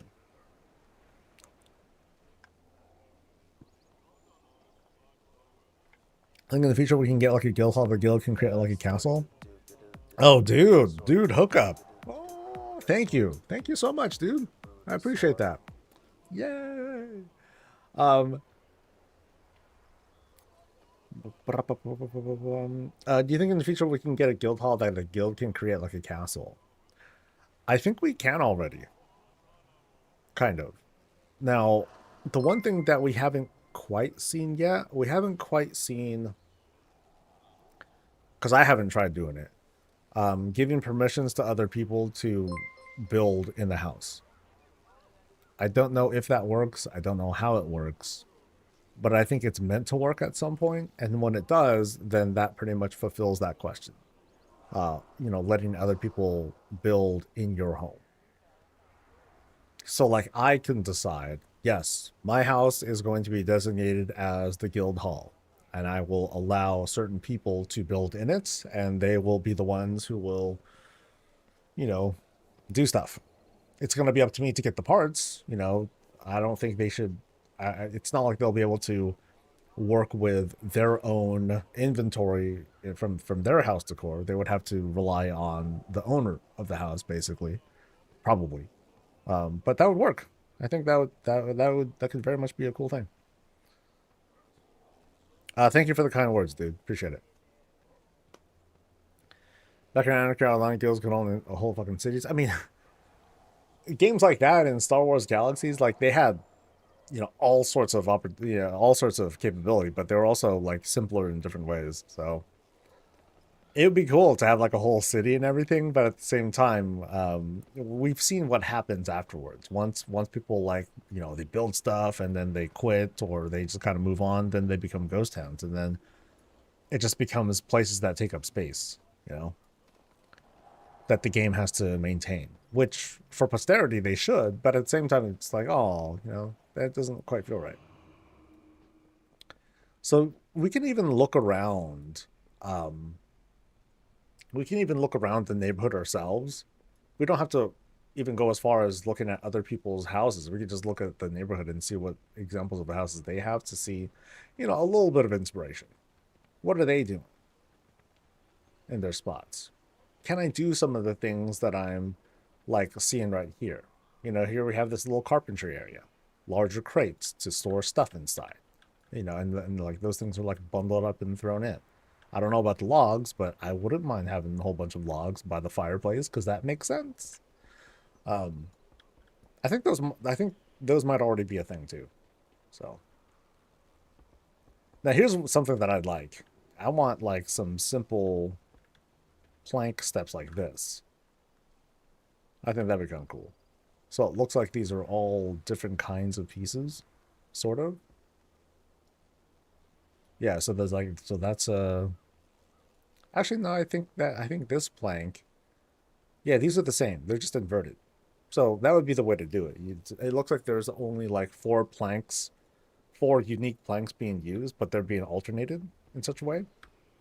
So, and then one wood thing on top. So there's a fifth variant or a different variant. What does it give Guild Hall building? The allotment of materials and items to place. That'd be cool up until the guild is disbanded. Then it would suck, right? Because then where do those materials go? Where do all those efforts go? They just get vaporized? I don't think that'd be a good idea.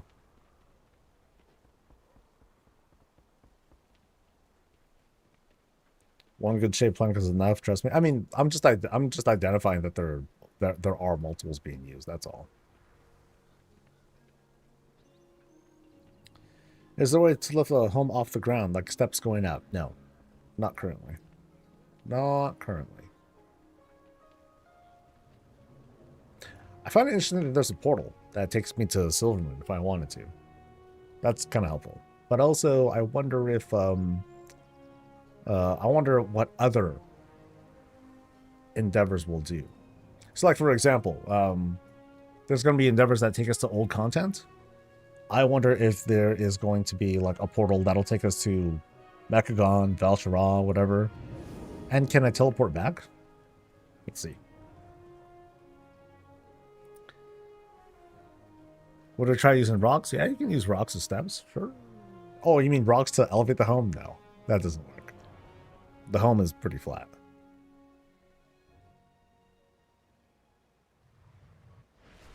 Okay, so this just takes me to the main spot.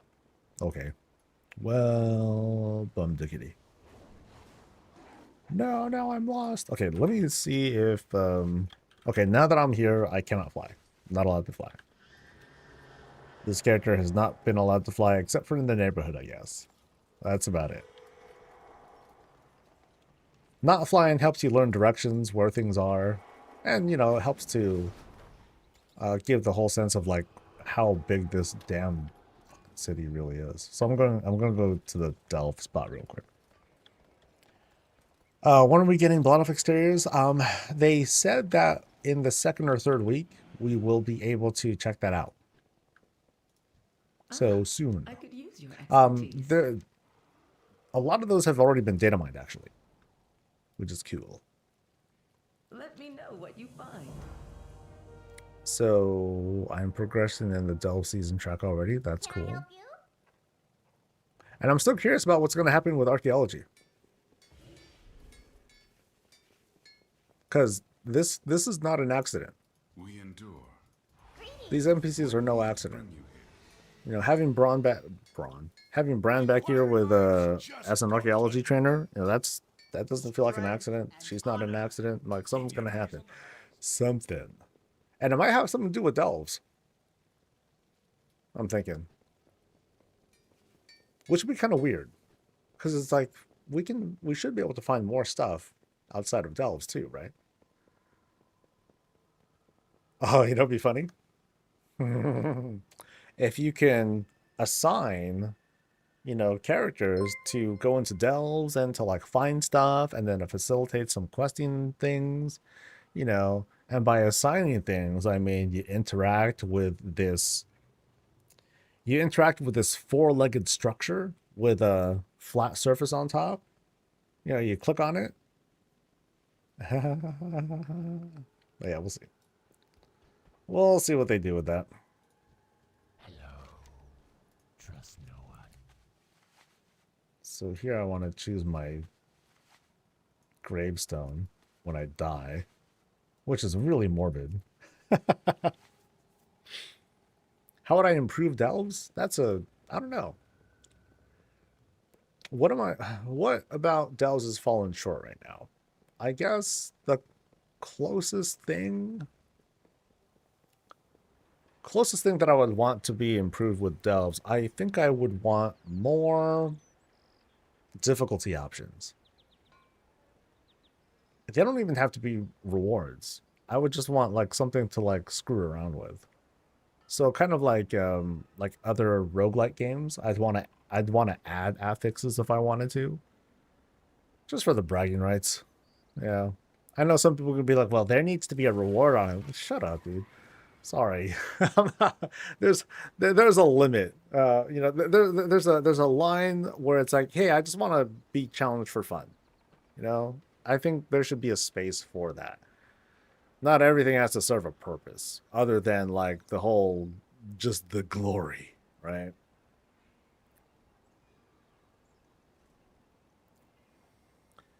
Dells but add-ons.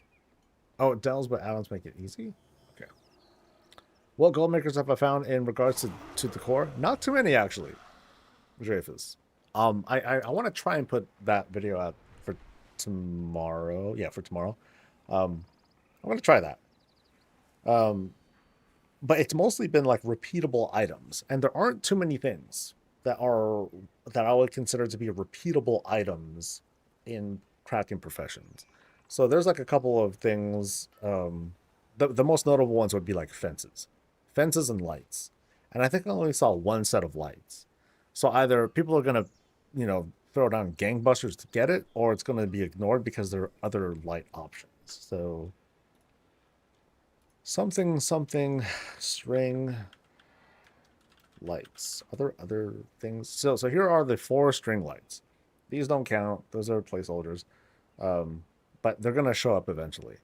So here are 3 string lights. Only one of them is 2 of them are craftable. But only 2 of these are what I consider modern. Like this one's like, okay, this is cool vibe, but these are the fancier ones. And at only 75 war resources, that is much more affordable than say 12 lumber, 1 chaos circuit, whimsical wiring, and glittering glass. Like, I would say it's considerably more work, especially with the lumber. Chaos circuit, I believe, is a bit much to. Those require kind of a lot to make too. But yeah, it would be like these and then some other mass-produced items that people might be interested in.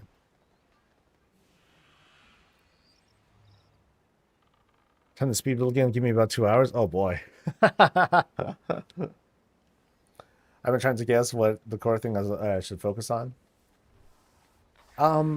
So the where is it? The sets that I put in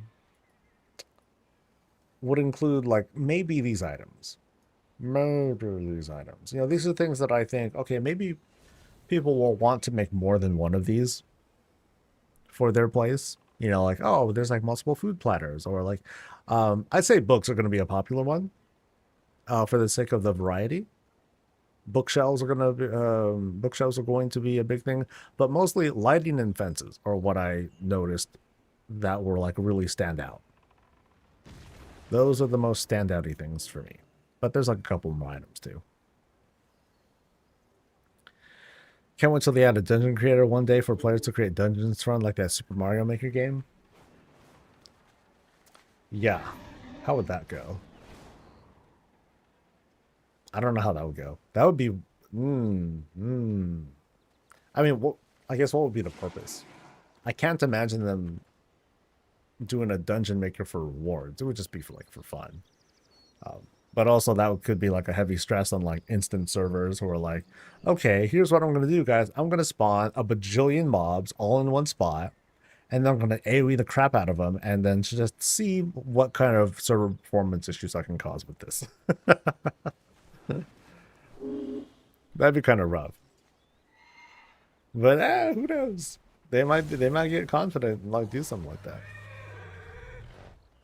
I don't imagine it being something that would be, that it would give anything tangible, but it would be fun to like, have this player created dungeon and then just challenge people to see who clears it.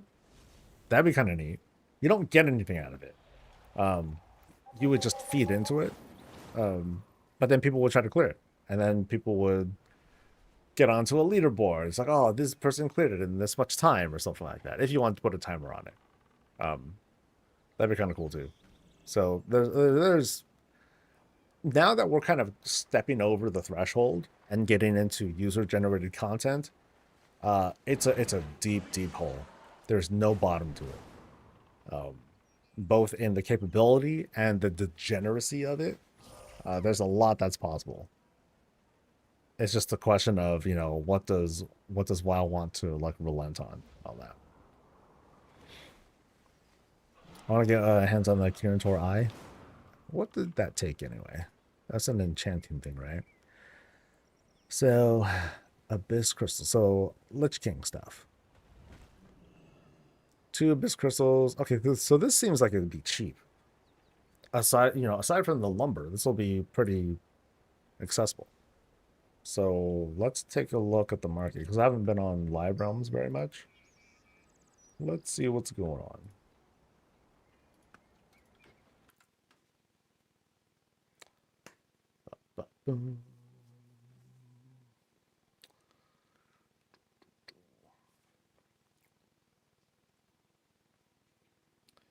Blizzard can literally put every in-game doodad into their housing catalog and will buy it with gold or Hearthstone, I'm sure, so I can't imagine them stepping down from housing ever. Oh, me neither. Like, it's a line that they can't, there's no going back. There really is no going back. Okay, I was going to look at the market. So let's just look at these items and just kind of see for humor's sake, like, how much are these?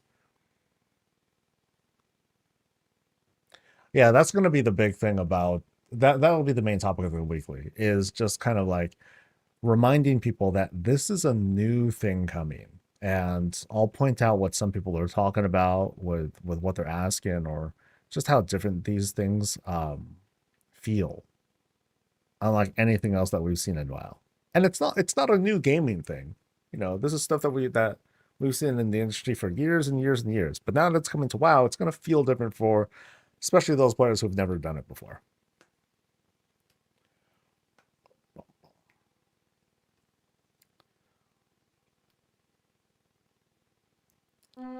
There has to be a balance between the cozy homemakers and the mythic raiders, because making stuff exclusive to mythic raiders feels painful to us cozy homemakers. At the same time, you have some players who might not care about mythic raids and all that. Some of those people are the ones that are like, yo, dude, I don't have enough resonance crystals to get all this stuff. This is lame. But then the world content people are like, filthy casual, because they've been doing that stuff. That's where they live. So for them, it's like, oh, hook up, hell yeah, dude, get good, raider. So I buy into the give and take of that. People who have been fully invested into just like collecting all this stuff and acquiring resources, like they're gonna win out, and 2, it's just gonna feel natural for them. When Midnight launches, here's a very confident statement for me. When Midnight launches and there's like new items and a new casual resource to get, you're going to see some people be like, all right, cool, and they'll get everything because they just do world content. That's their vibe. And then end game is housing. Cool. You're gonna have other people who will take their time in World of Warcraft and they'll do all sorts of things. They'll do their raids and PvP and dungeons and delves and some collecting. Well, they'll split themselves like 5-6 different ways, and then they'll give feedback talking about how, hey, you know what? It's really hard to get these midnight resonance crystals and blah blah blah because I like to do other things and but I want to get like these nice things too. So it's gonna be the same thing, you know. It's just the tables have turned. How will those players handle it? So yeah, casuals are gonna eat, for lack of a better term. Anyway, so I'm here to look at the market. Oh, mount. Yay, mount. And I wanted to just take a look at what we can, how much some of these items are. So, how much is a Abyss crystal? 5 gold. A lot of them in, a whole shitload of them are here. And, I don't expect this price to be all that different because we could always go into old content. We could always go in, an enchanter can just go into old war or whatever, vaporize the place, loot all the stuff, DE it, cool. Average region, average daily sold 22,000. That's a lot. That seems unusual. That's a whole lot of items that are moving. But I mean, if that's true, actually, I don't know if that's true. Yeah, I don't know if the add-ons are like that accurate. But anyway, 5 gold for that. Greater Cosmic Essence, 3 gold for that. Infinite Ds. Infinite D goes for 2 gold. Will this go up? Actually, has it gone up? It looks like it says it's gone up, which is cool. So anyone who happened to buy this for like 1 gold or less, sweet. Anyone who just happens to go into old content and DEs all this stuff instead of vendoring it, that might be valuable. It just depends on the sale value too. So, do you think old herbs will get more expensive? The short answer is yes. But it depends. Like, here, let me look at herbs now.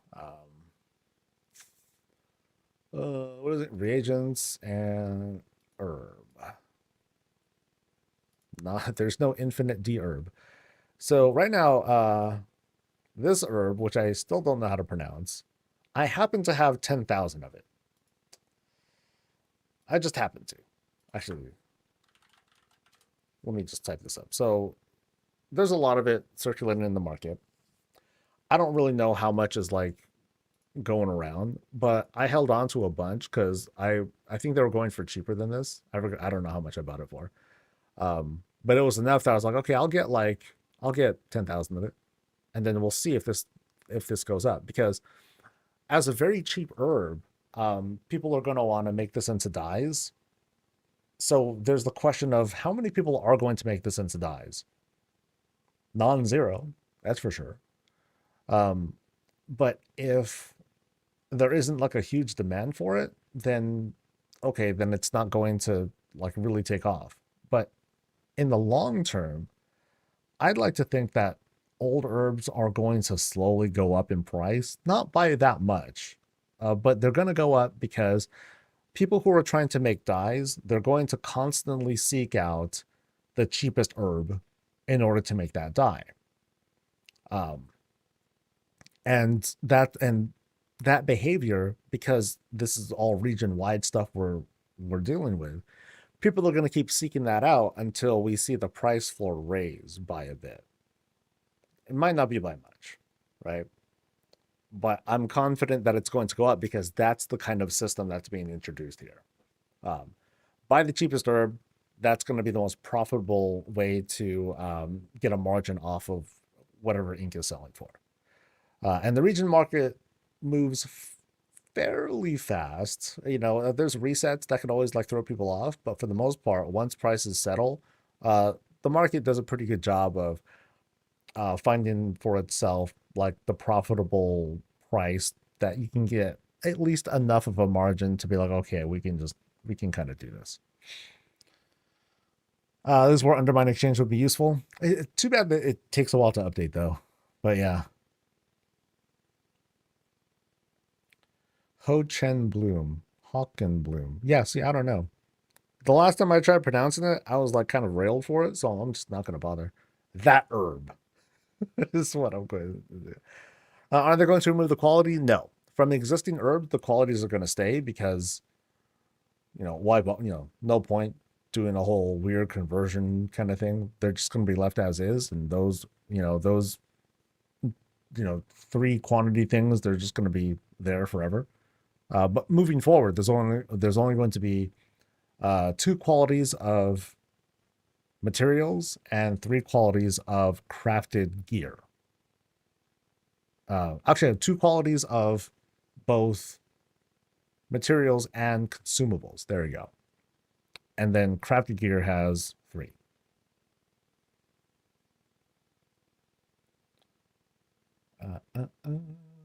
I've been burned way too many times and lost tons of gold trying to figure out what will sell. Oh, so have I. I don't get lucky every time, but there's some things that I'll just like hold on to. Here, I'll show you the horror show. Because it is quite the horror show. It's like, what? You have to, like, I don't know why I have like, I think I have like 100,000 shrouded cloth.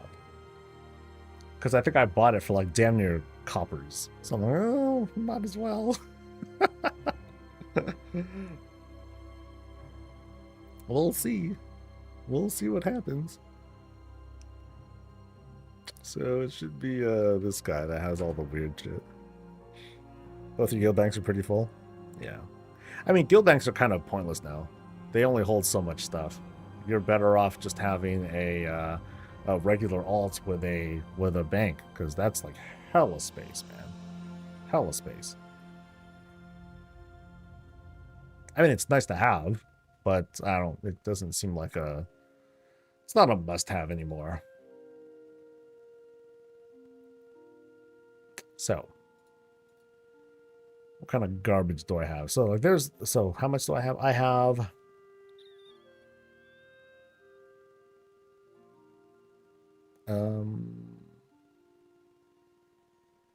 really? I have 200,000 shrouded cloth. That's more than I thought. Shit. So is that really the count add-on? 200,000? Yeah, 200,000. Okay. 98,000 in the war bank. The rest are like elsewhere, and I think I have some in the mailbox too. So, yeah. But then, yeah, I have a lot of this character happens to have a lot of like warbound stuff in here too. So like, but I think I wanted to make room in the war bank because I have more shrouded cloth in here too. Yeah, it's not good. But otherwise, what else do I have in here? Yeah, I have like, so there's the 10,000 of that herb, a bunch of coal. Most of the things that I got here were like really cheap. So like, yeah, the green tea leaf, I know that is that's a definite profit. The rain poppy is a profit. Eternal earth, yeah, that's a profit. Volatile earth, also a profit. I mostly remember these. I bought these for like, like either 1 gold, at most a gold, I think, is what I paid for like most of these things. And otherwise, for something like coal, if I bought a whole bunch of them, I'm pretty sure I ended up paying like a couple of silver or copper for it, because it was just like that low.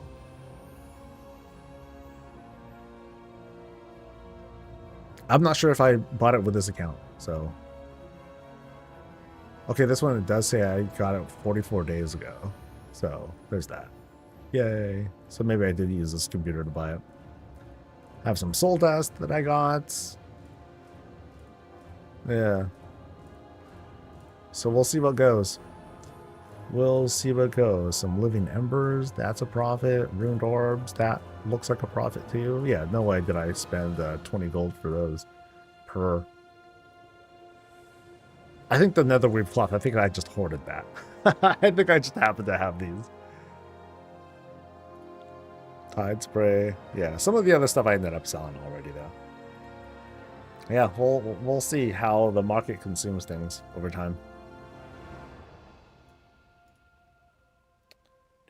Okay, I'll leave that.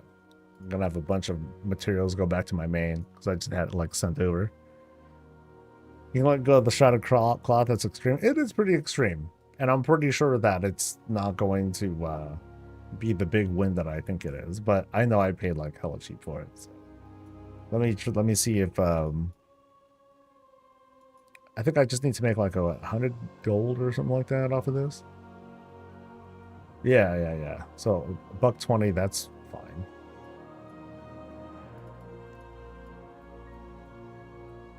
But we're gonna get all the remix stuff. Yeah, I still need to get around to do the 10 invasions.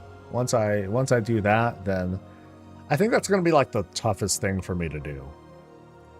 The 10 invasions, because I think the other stuff, because like next week is Argus. Next week is Argus and Antaurus, so 10 invasions will give me chains. There's like these kind of fell chains that I'll be able to get. So I'm like, okay, I'll get. I wanna be able to buy those. If anyone wants to make an entire Kyrian house, they're gonna want your shrouded cloth. How much shrouded cloth is used for like stuff anyway? Like recipe stuff. Because I'm pretty sure I can go into the database thing and just look stuff up by materials used. Reagents. So, shrouded cloth. So I can make these banners. And a rolled cushion. Cute. Actually, no, these are cool. Yeah. I think people will want to make a couple of these. A couple. So you need 25 shrouded cloth for that. Okay.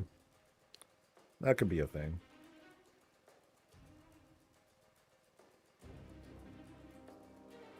Which add-on is what? So I don't think I have the housing items from buying the Epic package. Is that normal? Yes, that is normal. Because what you get from the beta, or what you get from pre-ordering, that's not going to show up on beta. Because you're just on the beta. So that's not going to be a thing. Can make signs for your yard that tell people to go away. If you really want, you can spell something else. But then that'd be kind of weird. Just trying to give you a little hope. Oh, if it goes, it goes. You know, like I've already earmarked the money. Like I'm fine. I'm not worried.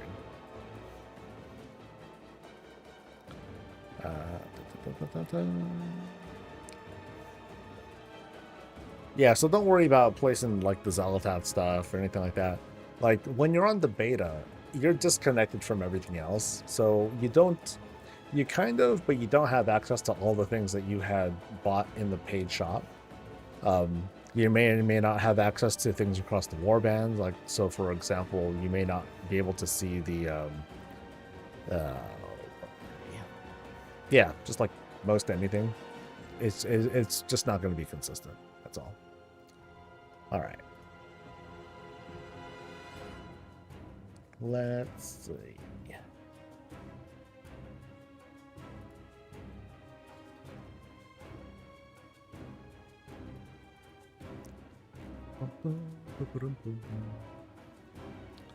Anything else I want to check out here today? Not really. All right, back to beta. I might actually pop off early, so I can start working on the weekly, and then I can cut. I'll also do a cut, including when I looked at Fellplague's house.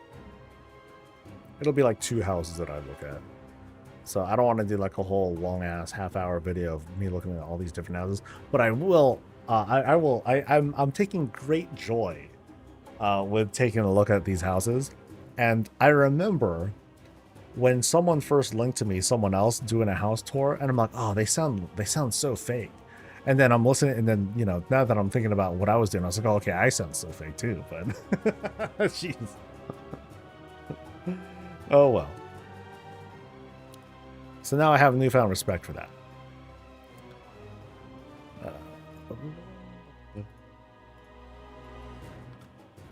Beat that beta and tried to make a horde and also an alliance house, and I can't get both. You should be able to make both. Yeah.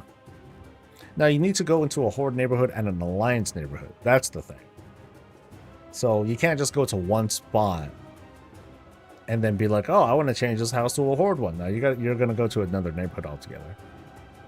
Oh, what do I mean by sounding fake? Like, I'm trying to remember. I only watched a little bit of like one of these videos. So dude shows up and, you know, he goes onto the lot. He doesn't really comment on anything yet. He's like, dude, check out this one thing. And now we know for sure that this house is going to be amazing. And I was like, that doesn't sound really genuine to me. It didn't really come off as yeah, that didn't pull me in. It felt rehearsed. So I prefer doing these live, which has penalties. There are drawbacks to it, because then I might critique something, and people really didn't like it when I was being nitpicky about stuff, but I can't help it. You know, it just came out. Sometimes it'll just come out naturally. So.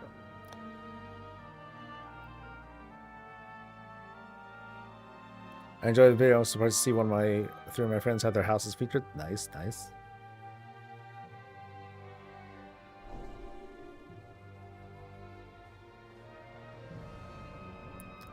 That's Animal Crossing, Goose. I think I know who it is too. I get it, lol. Yeah, I'm not sure who it was, because I've seen a number of them.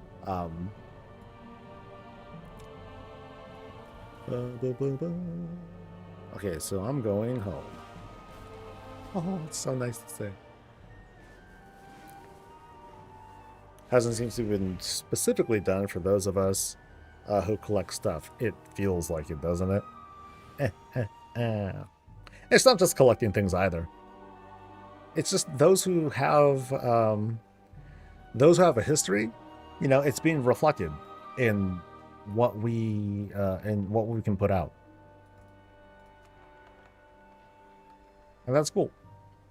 Meanwhile, those who might not have a history, you know, they might not be able to see some of these things in the same way, but we can still appreciate it. Now, what I want to see more of, though, are...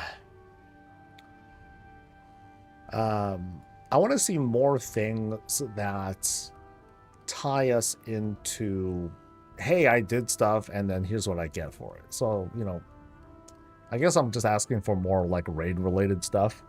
You know, things that tell the person. So like, there's the Onyxia head that kind of screams at you, oh, how did you get that head? Well, kind of speaks for itself.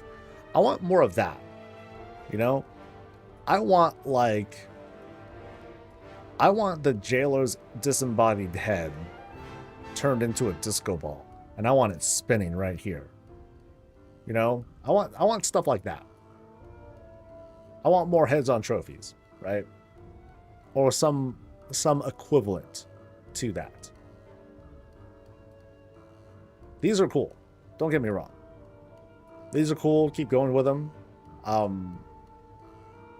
But yeah, I would like to have like some more of those like specific things that tell a story, a quick story, as in I killed it, very easily. So I'm not so sure if we have enough of that yet. But it's also a drop in the bucket in this whole, you know, wide ocean that is housing decor. So from Cold Down, right? Yeah. There's stuff that is there's some cutting edge stuff. That's cool. Don't get me wrong. I fully support that. I think that Mythic Raiders or, you know, Keystone Heroes and Masters and whatnot, they should get cool shit. to separate them from the rabble. I buy into that 100%. And I'll fight for that too. You know, even if it's like exclusive, even if it's seasonal. I know that sounds kind of, you know, then someone's like, oh, you're a traitor to the casuals. Whatever, dude. I think that's cool. A cool thing to have. But yeah, give me regular versions of it too. I think that's cool too.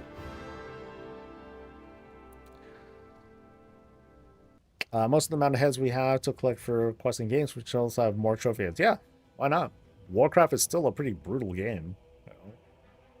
Most of what we do here is solved with violence.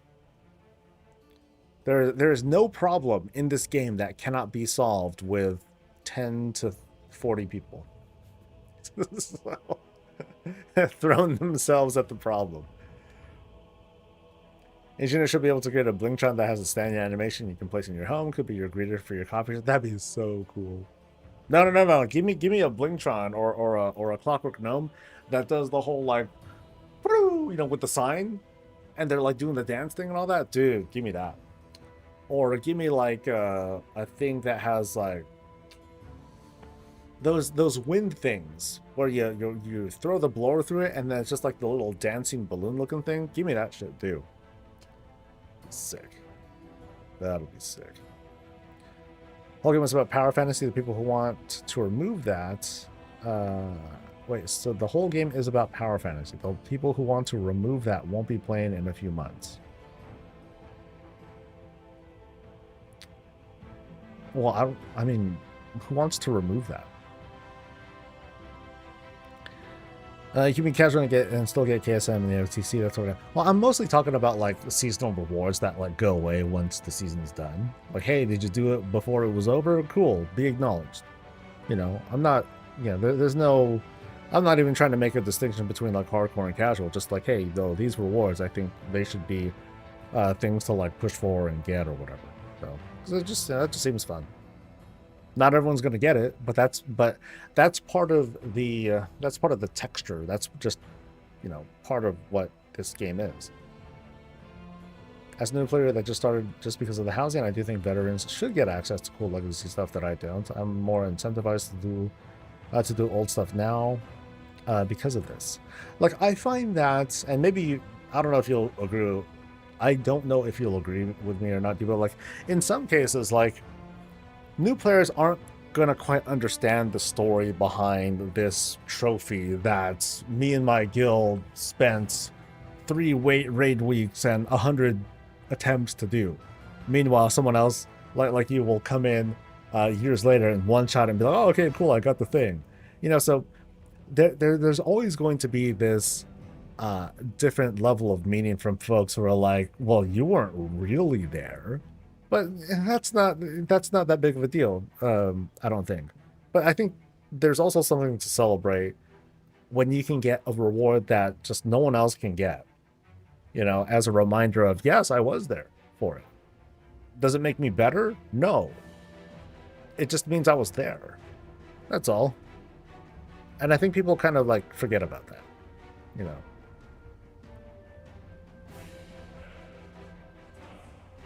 Yeah, like the Mage Tower. I have, sorry to say, I have no sympathy for like people who want the stuff from the Mage Tower, but then they can't get it because they weren't there for it. Sorry. I think the OG vets should get a special thing, and if I don't, that's cool. Yeah, because there's a ton of stuff for you to get still. A ton of stuff. Alana, say what's up, dude. It's that I was there. It's not that I'm better. Yeah, that's not the question. Like people who got the cutting edge mount or whatever. Yeah. Oh no. People who got the mythic mount early. That's just was that a question of them being better? Sort of, because they need to get there in the first place, and that should be acknowledged. But it's also a question of like, did they get lucky? You know, because they needed to get there, they needed to get the kill, but then they also needed to win the roll or, you know, whatever loot system that they had. You know, so, I don't know. Like it's a lot of energy to participate in that conversation. Here, let me sit down. Let's chill. Let's chill and just kind of talk this through, okay? Not too much, just chilling. Hey, me too, dude. Me too. You know, what we really need. We need a lot of more new emotes. I want one where I can just, you know, my character's so rigid, right?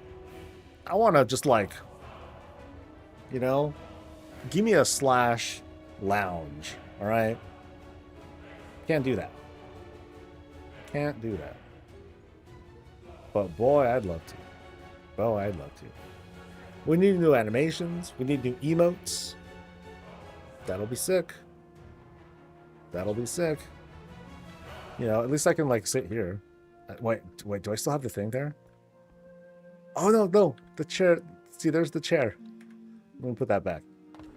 I remember I had it here and then I moved it. So now I need to like put this thing back and make sure it like. Cool. We're back. So yeah, give me a loungy thing. Okay, I'm not gonna lounge across the damn countertop, but yeah, give me something like that. I'm all for new emotes. They took so many jokes away and we haven't gotten more. The lean was the best part of the last patch. No, it was great. It was fun. No, I want more than just that. I want like new death animations. You know, I want like a whole like, you know, I'm sure that a number of people would pay, you know, cash or, you know, gold to WoW token to cash, whatever. People would throw down for new emotes. They would do that. Type lean. Oh, what if I type lean now? Would that do anything rude? Slash lean. Nope. Okay. Doesn't happen. Doesn't happen while sitting. Oh, further back, dude. Come on. Servers are going to start in 13 minutes, so I'll hang around for another 13 minutes, and that'll be a good time for me to wrap up and start working on the weekly. Hopefully this will be a little bit more lighthearted than last week's, because people were like, oh, you damn WoW shill, blah, blah, blah. I'm like, oh, whatever. You know, I knew that was going to happen. But this time around, I would mostly want to approach, the approach I want to make is, this is going to feel different. You know, got to mentally prepare ourselves for a very different kind of WoW after this.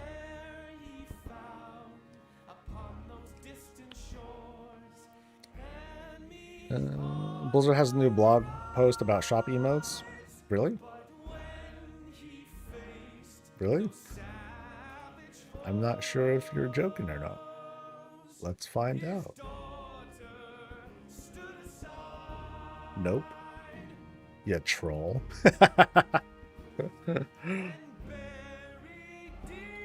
No, but even before Hearthseal or whatever, like, doesn't matter. Like, I've been a proponent of that. Some folks are like, ill shop stuff? No way, dude.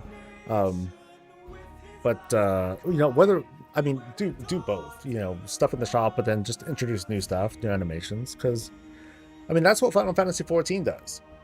You know, they focus hard on, you know, making new emotes, animations, and then they'll put, and some of that stuff is earned from questing. Others are earned from, like, I think events, but also are put onto the shop. Why not? Doesn't hurt anybody. It's a cool thing for definitely role players. And and in the end, it's their money, right? Are all the new crafting decor taught by trainers, or are there patterns to pick up? I'm pretty sure, actually correct me if I'm wrong, guys, but I'm pretty sure it's all from trainers. I am not knowledgeable of recipes that you have to like locate. But let's take another look. So if we look at crafting stuff, okay, it just says crafting.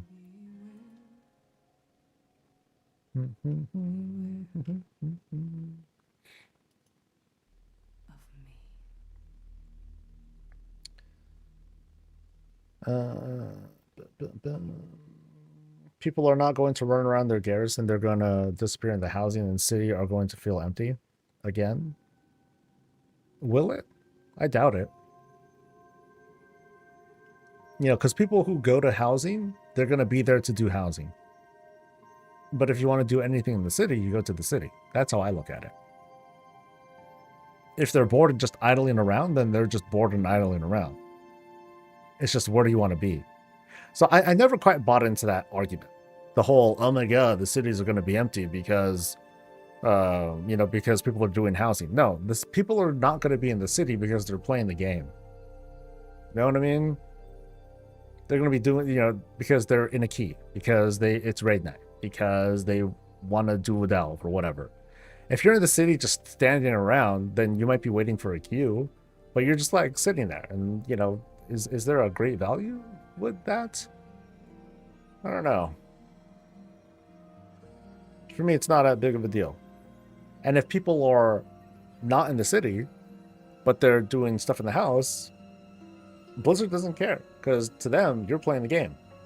You're engaged. You're participating. You're doing stuff. So, I don't know. So you haven't seen any recipes either? Okay. Let me do... So here's where... Well, here, let me check Wildhead. I don't know if the word recipe is the right term, but maybe... Here, I'll go to beta.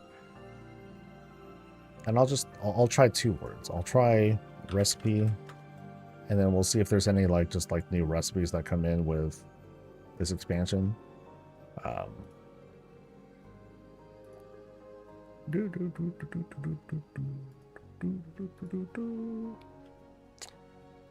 And oh, that's beta NPCs, you doofus. No, I'm just looking for items. So here we go, items. Now filter results. And now add an expansion, blah, blah, blah. So we have lure. Here, I'll make it bigger. We have lures, we have flaskuses.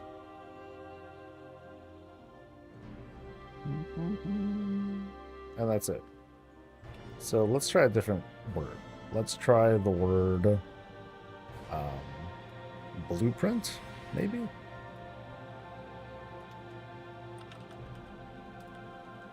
Because it kind of changes for person. Oh, why did I do that? So yeah, there's blueprint, and then there's schematic. So here is housing crafting test recipe, but then that's a placeholder though. So there's, yeah, that doesn't really count.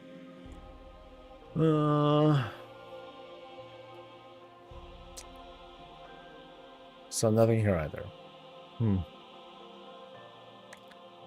So there's so this is a twinkle in their eye, but that's just data mining. So I'm not going to count that as a thing. So at the moment, no, I don't think there's anything.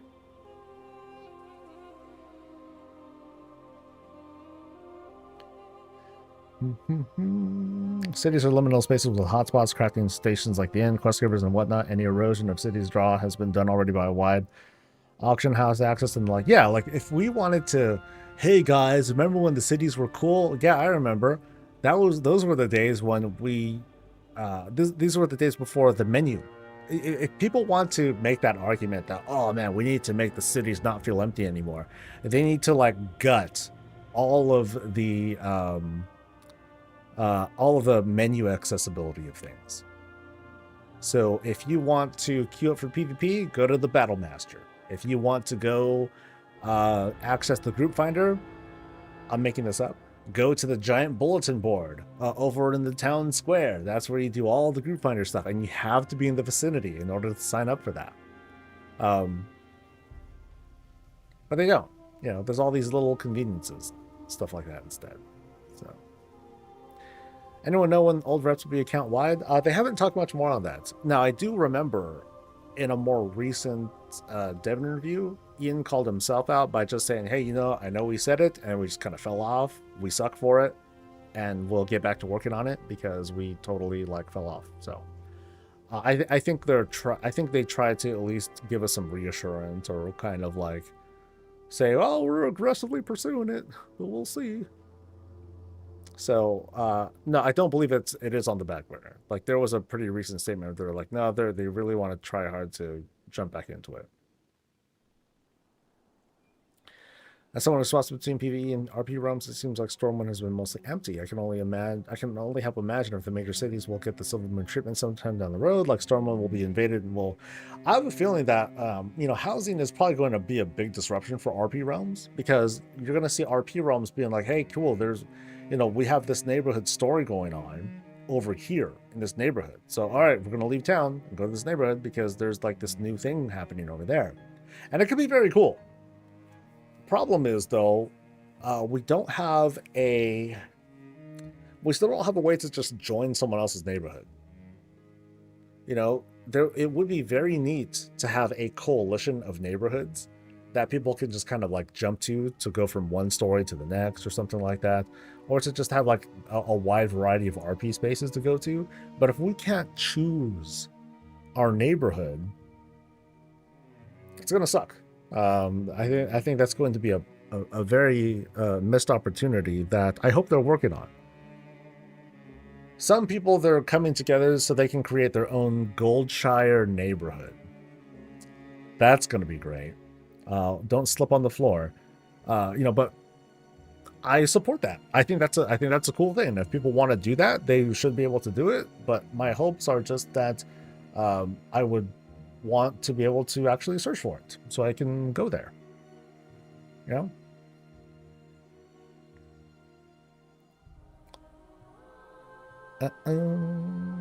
I feel like leveling up your house takes too long if you only get 10 experience per new item.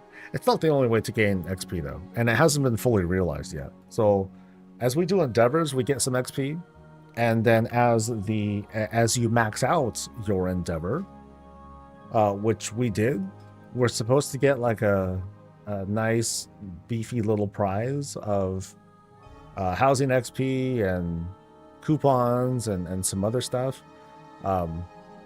but it's not in yet, so we don't quite know the values there yet. We don't even know how many levels there are. For all we know, there's only 6. I doubt it. But I think once we learn more information, that'll be helpful. But without it, we can only really talk in the context of of early access. And I feel like it's kind of okay. Kind of.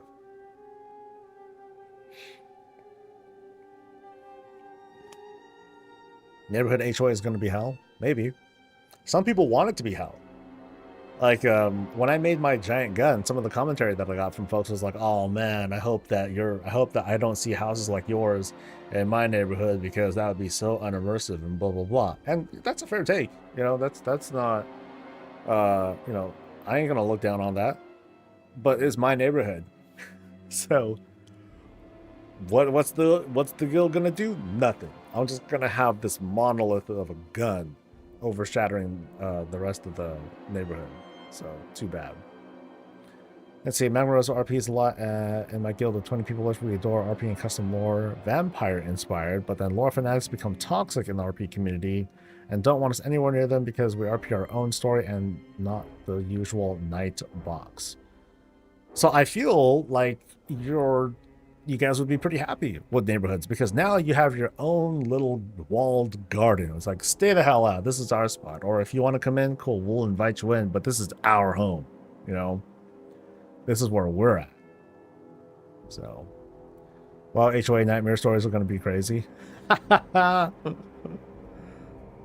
hoping that there'll be drama like that because for sure there will. For sure there will. I would sort of hope I get a neighbor who builds gnomish mechs because to me that is immersive. That's cool though. That would be really neat. I'm also hoping that my theory is right. It's well, okay, it's not even so much a theory. It's just hopium. I'm hoping that they expand, that they make the neighborhoods bigger. You know, beyond the 50 plots, that they punch out more space, and people will be able to have like biomes that are kind of underground. There's like lava around there or something like that, or like snowy areas. Basically, build more on top of like those other areas in the neighborhood, because the neighborhood is like, it's big. We only take up like half the real estate of the actual neighborhood, you know, with the houses and everything. So there's potential for them to just be like, oh, you know, those places there, we just kind of punched a hole in them and now we made new biomes. Like, there you go. They could just kind of like, you know, it wouldn't be like a story related thing. They just like add more stuff. It's like, why not? Are they doing a restart? Yeah, they're doing a restart.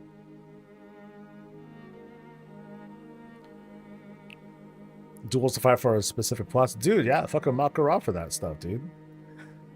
I was joking about this on the Discord channel the other day.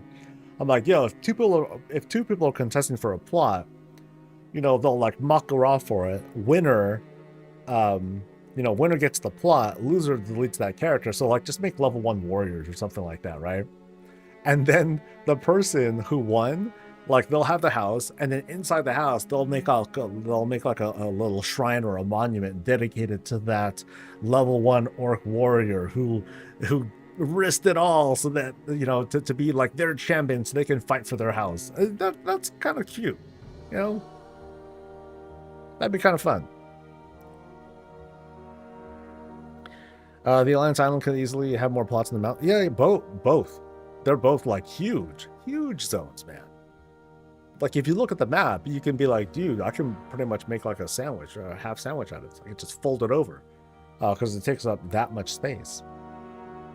Not to say that they should flatten the whole thing, but, you know, you can have like these different kinds of highlands and stuff. Or like over in the Horde spot, you can have like this house that's next to a lake. That could be a really popular thing. And I already talked about, hey, what if I want to go underground? And I want to go into like this place that kind of has, so like imagine a kind of an undergroundy Zangamarsh sort of vibe to it, where it's like a bit more, it's more dimly lit, but you have like these big glowing mushrooms that are around the area. That'd be kind of cool if people want that. It's not really my vibe, but maybe some people want that. Or maybe you'll have like this kind of, like I said, like lava, dwarven, and earthen stuff. That could be a cool thing too. You know, not a good idea to have like a wooden horde, a wooden orc hut next to lava.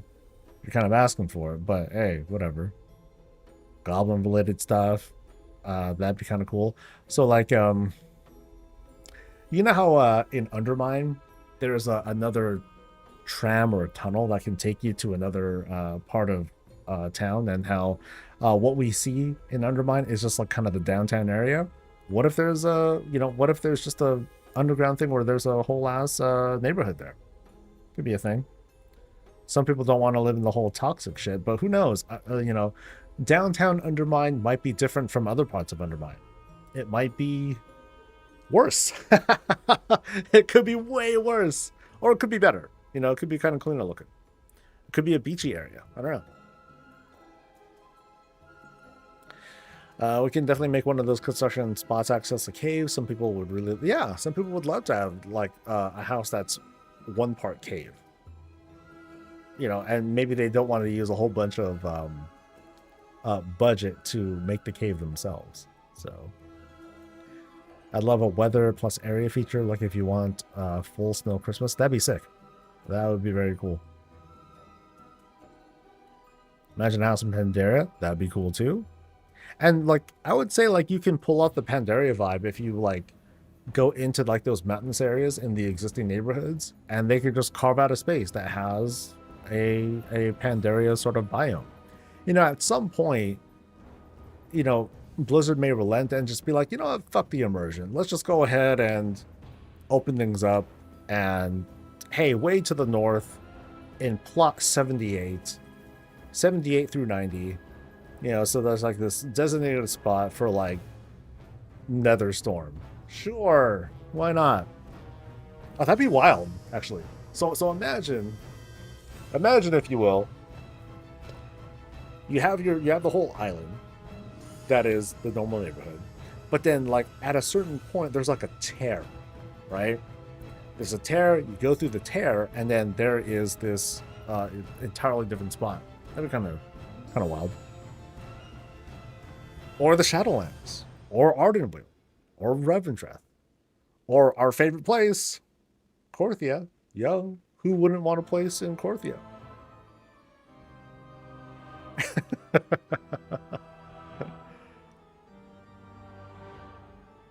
Everyone would love to live in Korthia. I wonder if Blizzard could do a guest book, like in the Final Fantasy. A guest book? Not sure what you mean by a guest book. I saw something about an address book, which is cool, but a guest book, not so much.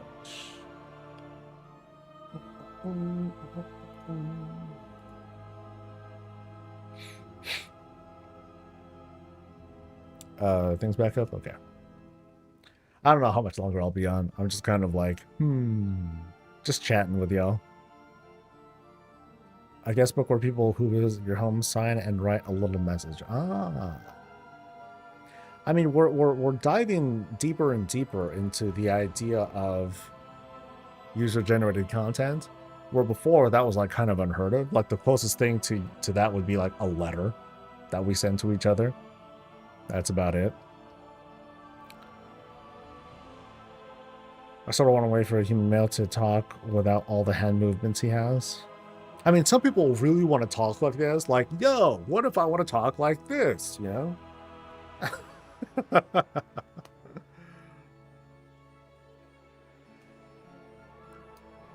Someone crossed the login screen for a minute for me with a meme. They placed a humanoid Dementius above the login screen and spreading cheeks. Oh, that's gross. That's gross.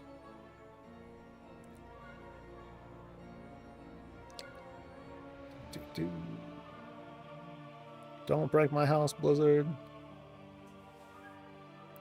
Yeah, Woodcrest Manor was like OG, like housing vibe. Like go there sometime. Like as in not a Mythic Plus version, but like go in there when it's when you out level it, which should be right now. It's neat. It's neat that at the same time you can kind of tell, like, okay, this is definitely just a dungeon and not really like a house, because there's like a shelf is like this high relative to your character. It's like, oh, okay, this is, you know, it's cool because I'm going through this mansion, but it actually is not really scaled to a normal person size at all. It's like a super large Cool Tyrion, you know, who's using like the world shrinker. That's how that would work. You go to the left for RP, you clear the house, and 5 people relax right on. and that's a cool vibe to aspire for, to create a kind of Waycrest Manor feel. That'd be really fun to pull off. Give me a house-sized pipe and already you cowards. That'd be cool too. That'd be really cool too. With the conversation on the emotes, being able to provide variety to the default motions a character uses. I would love that. Karazhan organ, that'd be cool too. Alright, so they did a restart, no changes. Let me see if I can head back home. It didn't say that I got rejected from my instance though, so I might be able to just go back there. Come on, baby. Or Suramar, yeah. It'd be cool to just have a big old block on Suramar, and then people are like just there, if they wanted to be. But that's also very it's also very narrow in scope too. So I can imagine not a lot of neighborhoods filling up too much. I mean, some will, but I have a feeling that if and when they introduce more neighborhoods, it's going to be the private and charter neighborhoods that will suffer for it. Because now people are given more choices, and I think hard choices are going to be made, and that's going to threaten to fracture those communities. And I'm not quite sure how people would feel about it. Like, imagine if, imagine if there's a new island or wherever to go to, and I'm like, yo, we're going to go there, guild. And then some of the guild are like, we don't want to go. I'm like, oh, shit. And I don't want to split people up. Of course, at the same time, some people are like, ooh, I want to live there because that's a cool vibe. But I'm like, oh, but, most people want to stay here. And so that's why I'm a bigger fan of somehow making the current neighborhoods bigger. Somehow. Some way. Like, you know what I wouldn't mind? Here's what I wouldn't mind. Here, let me get out of here. I would not mind if, at the very least, I don't know how they pull this off, but at the very least, if we can just, if we did need to, if new neighborhoods did exist, they would be attached to the existing neighborhood. So here's what I mean.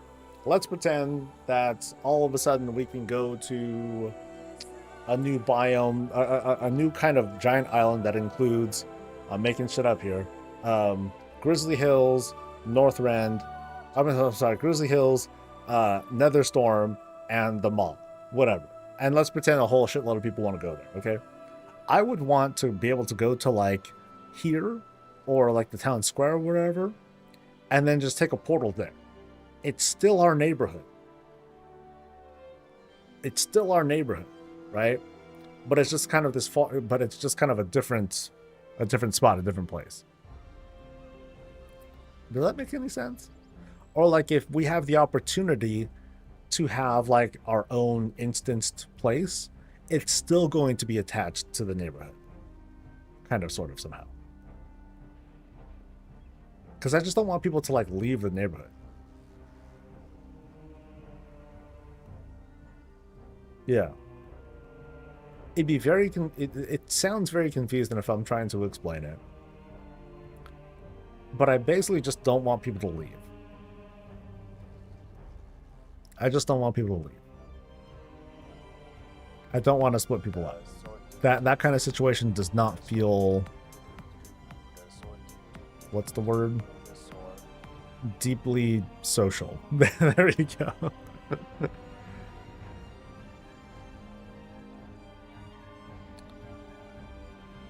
Now, honestly, tag places on the current island, like teleport a chunk of Surma onto the ocean. Yeah, well, maybe not so much just drag stuff onto the island, but just, just make it so we can teleport to like other zone plots or whatever, but they'll still be attached to the neighborhood.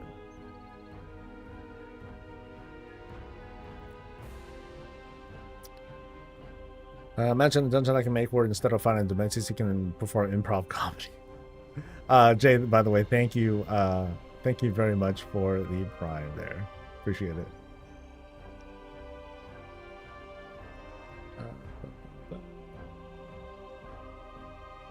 A charter, yeah. I mean, I would definitely want people to visit the charter neighborhood.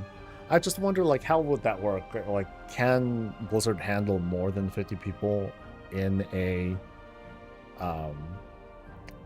neighborhood?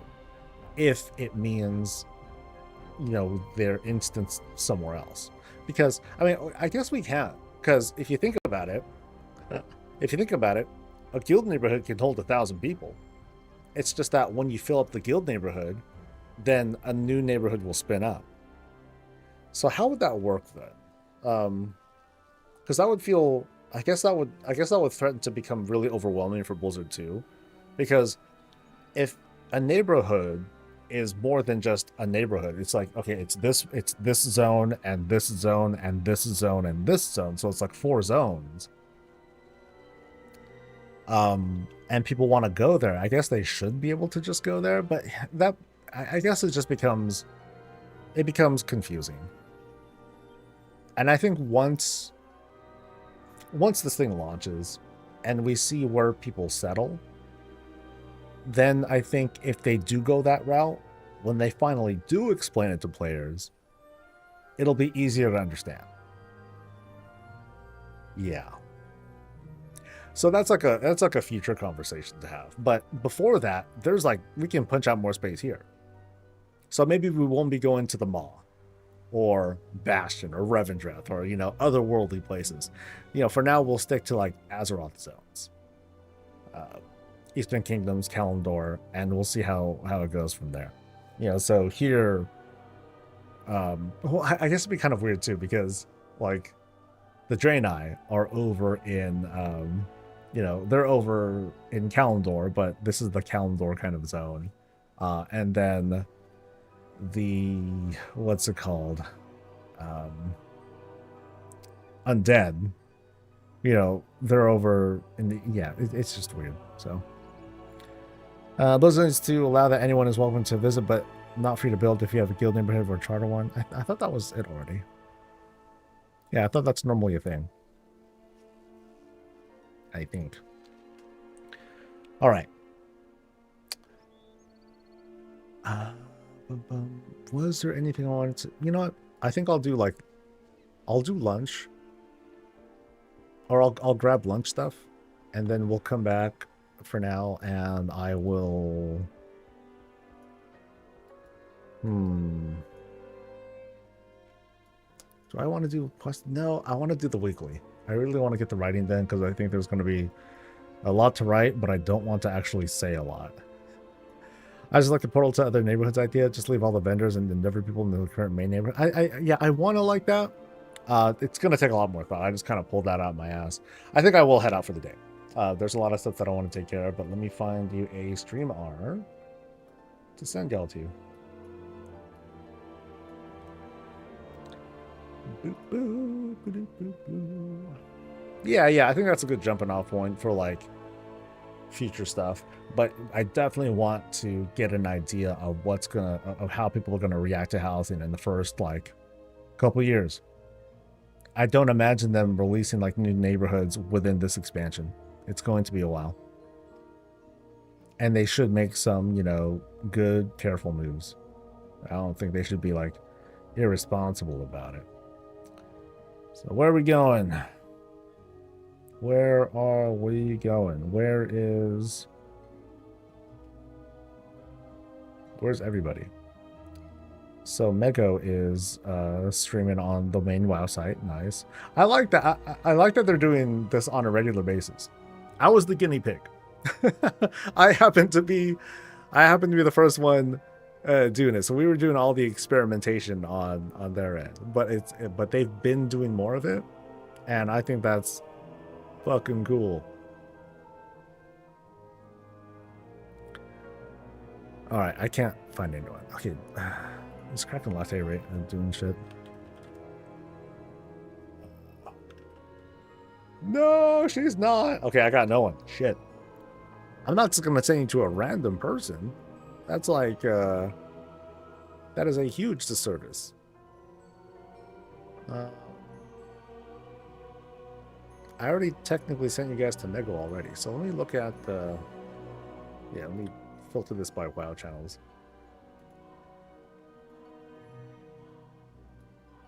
I'll actually send you a Novel. He's pleasant. I don't think I've rated Novel before though, either. Yeah, I think we'll do that. The least I can do. For all the times where I would use him, or I would use his channels.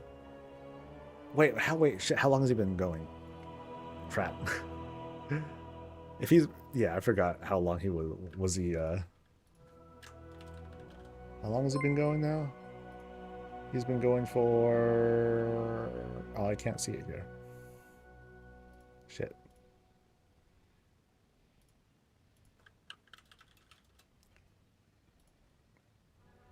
If he's been raiding for too long, then never mind. Let's find him again.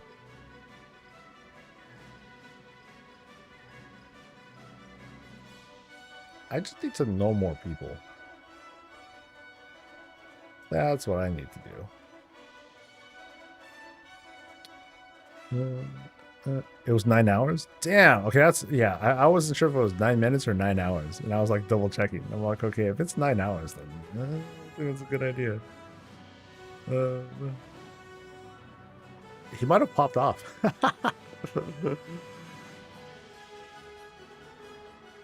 Yeah, I'm sorry, guys. I can't find anyone who I know.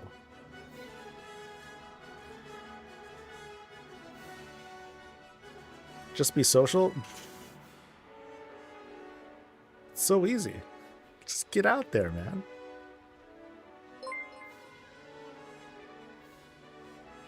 Yeah, I'm just seeing the same people now. All right, I'll drop you guys in the main WoW channel then. That's because Mego's the only person who I like to know.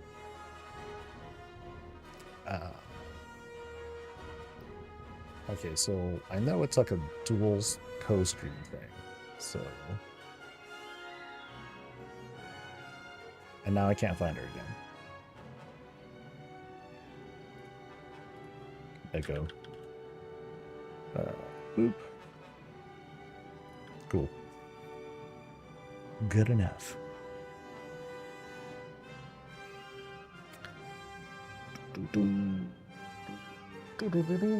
Okay, so you guys have a great rest of your day.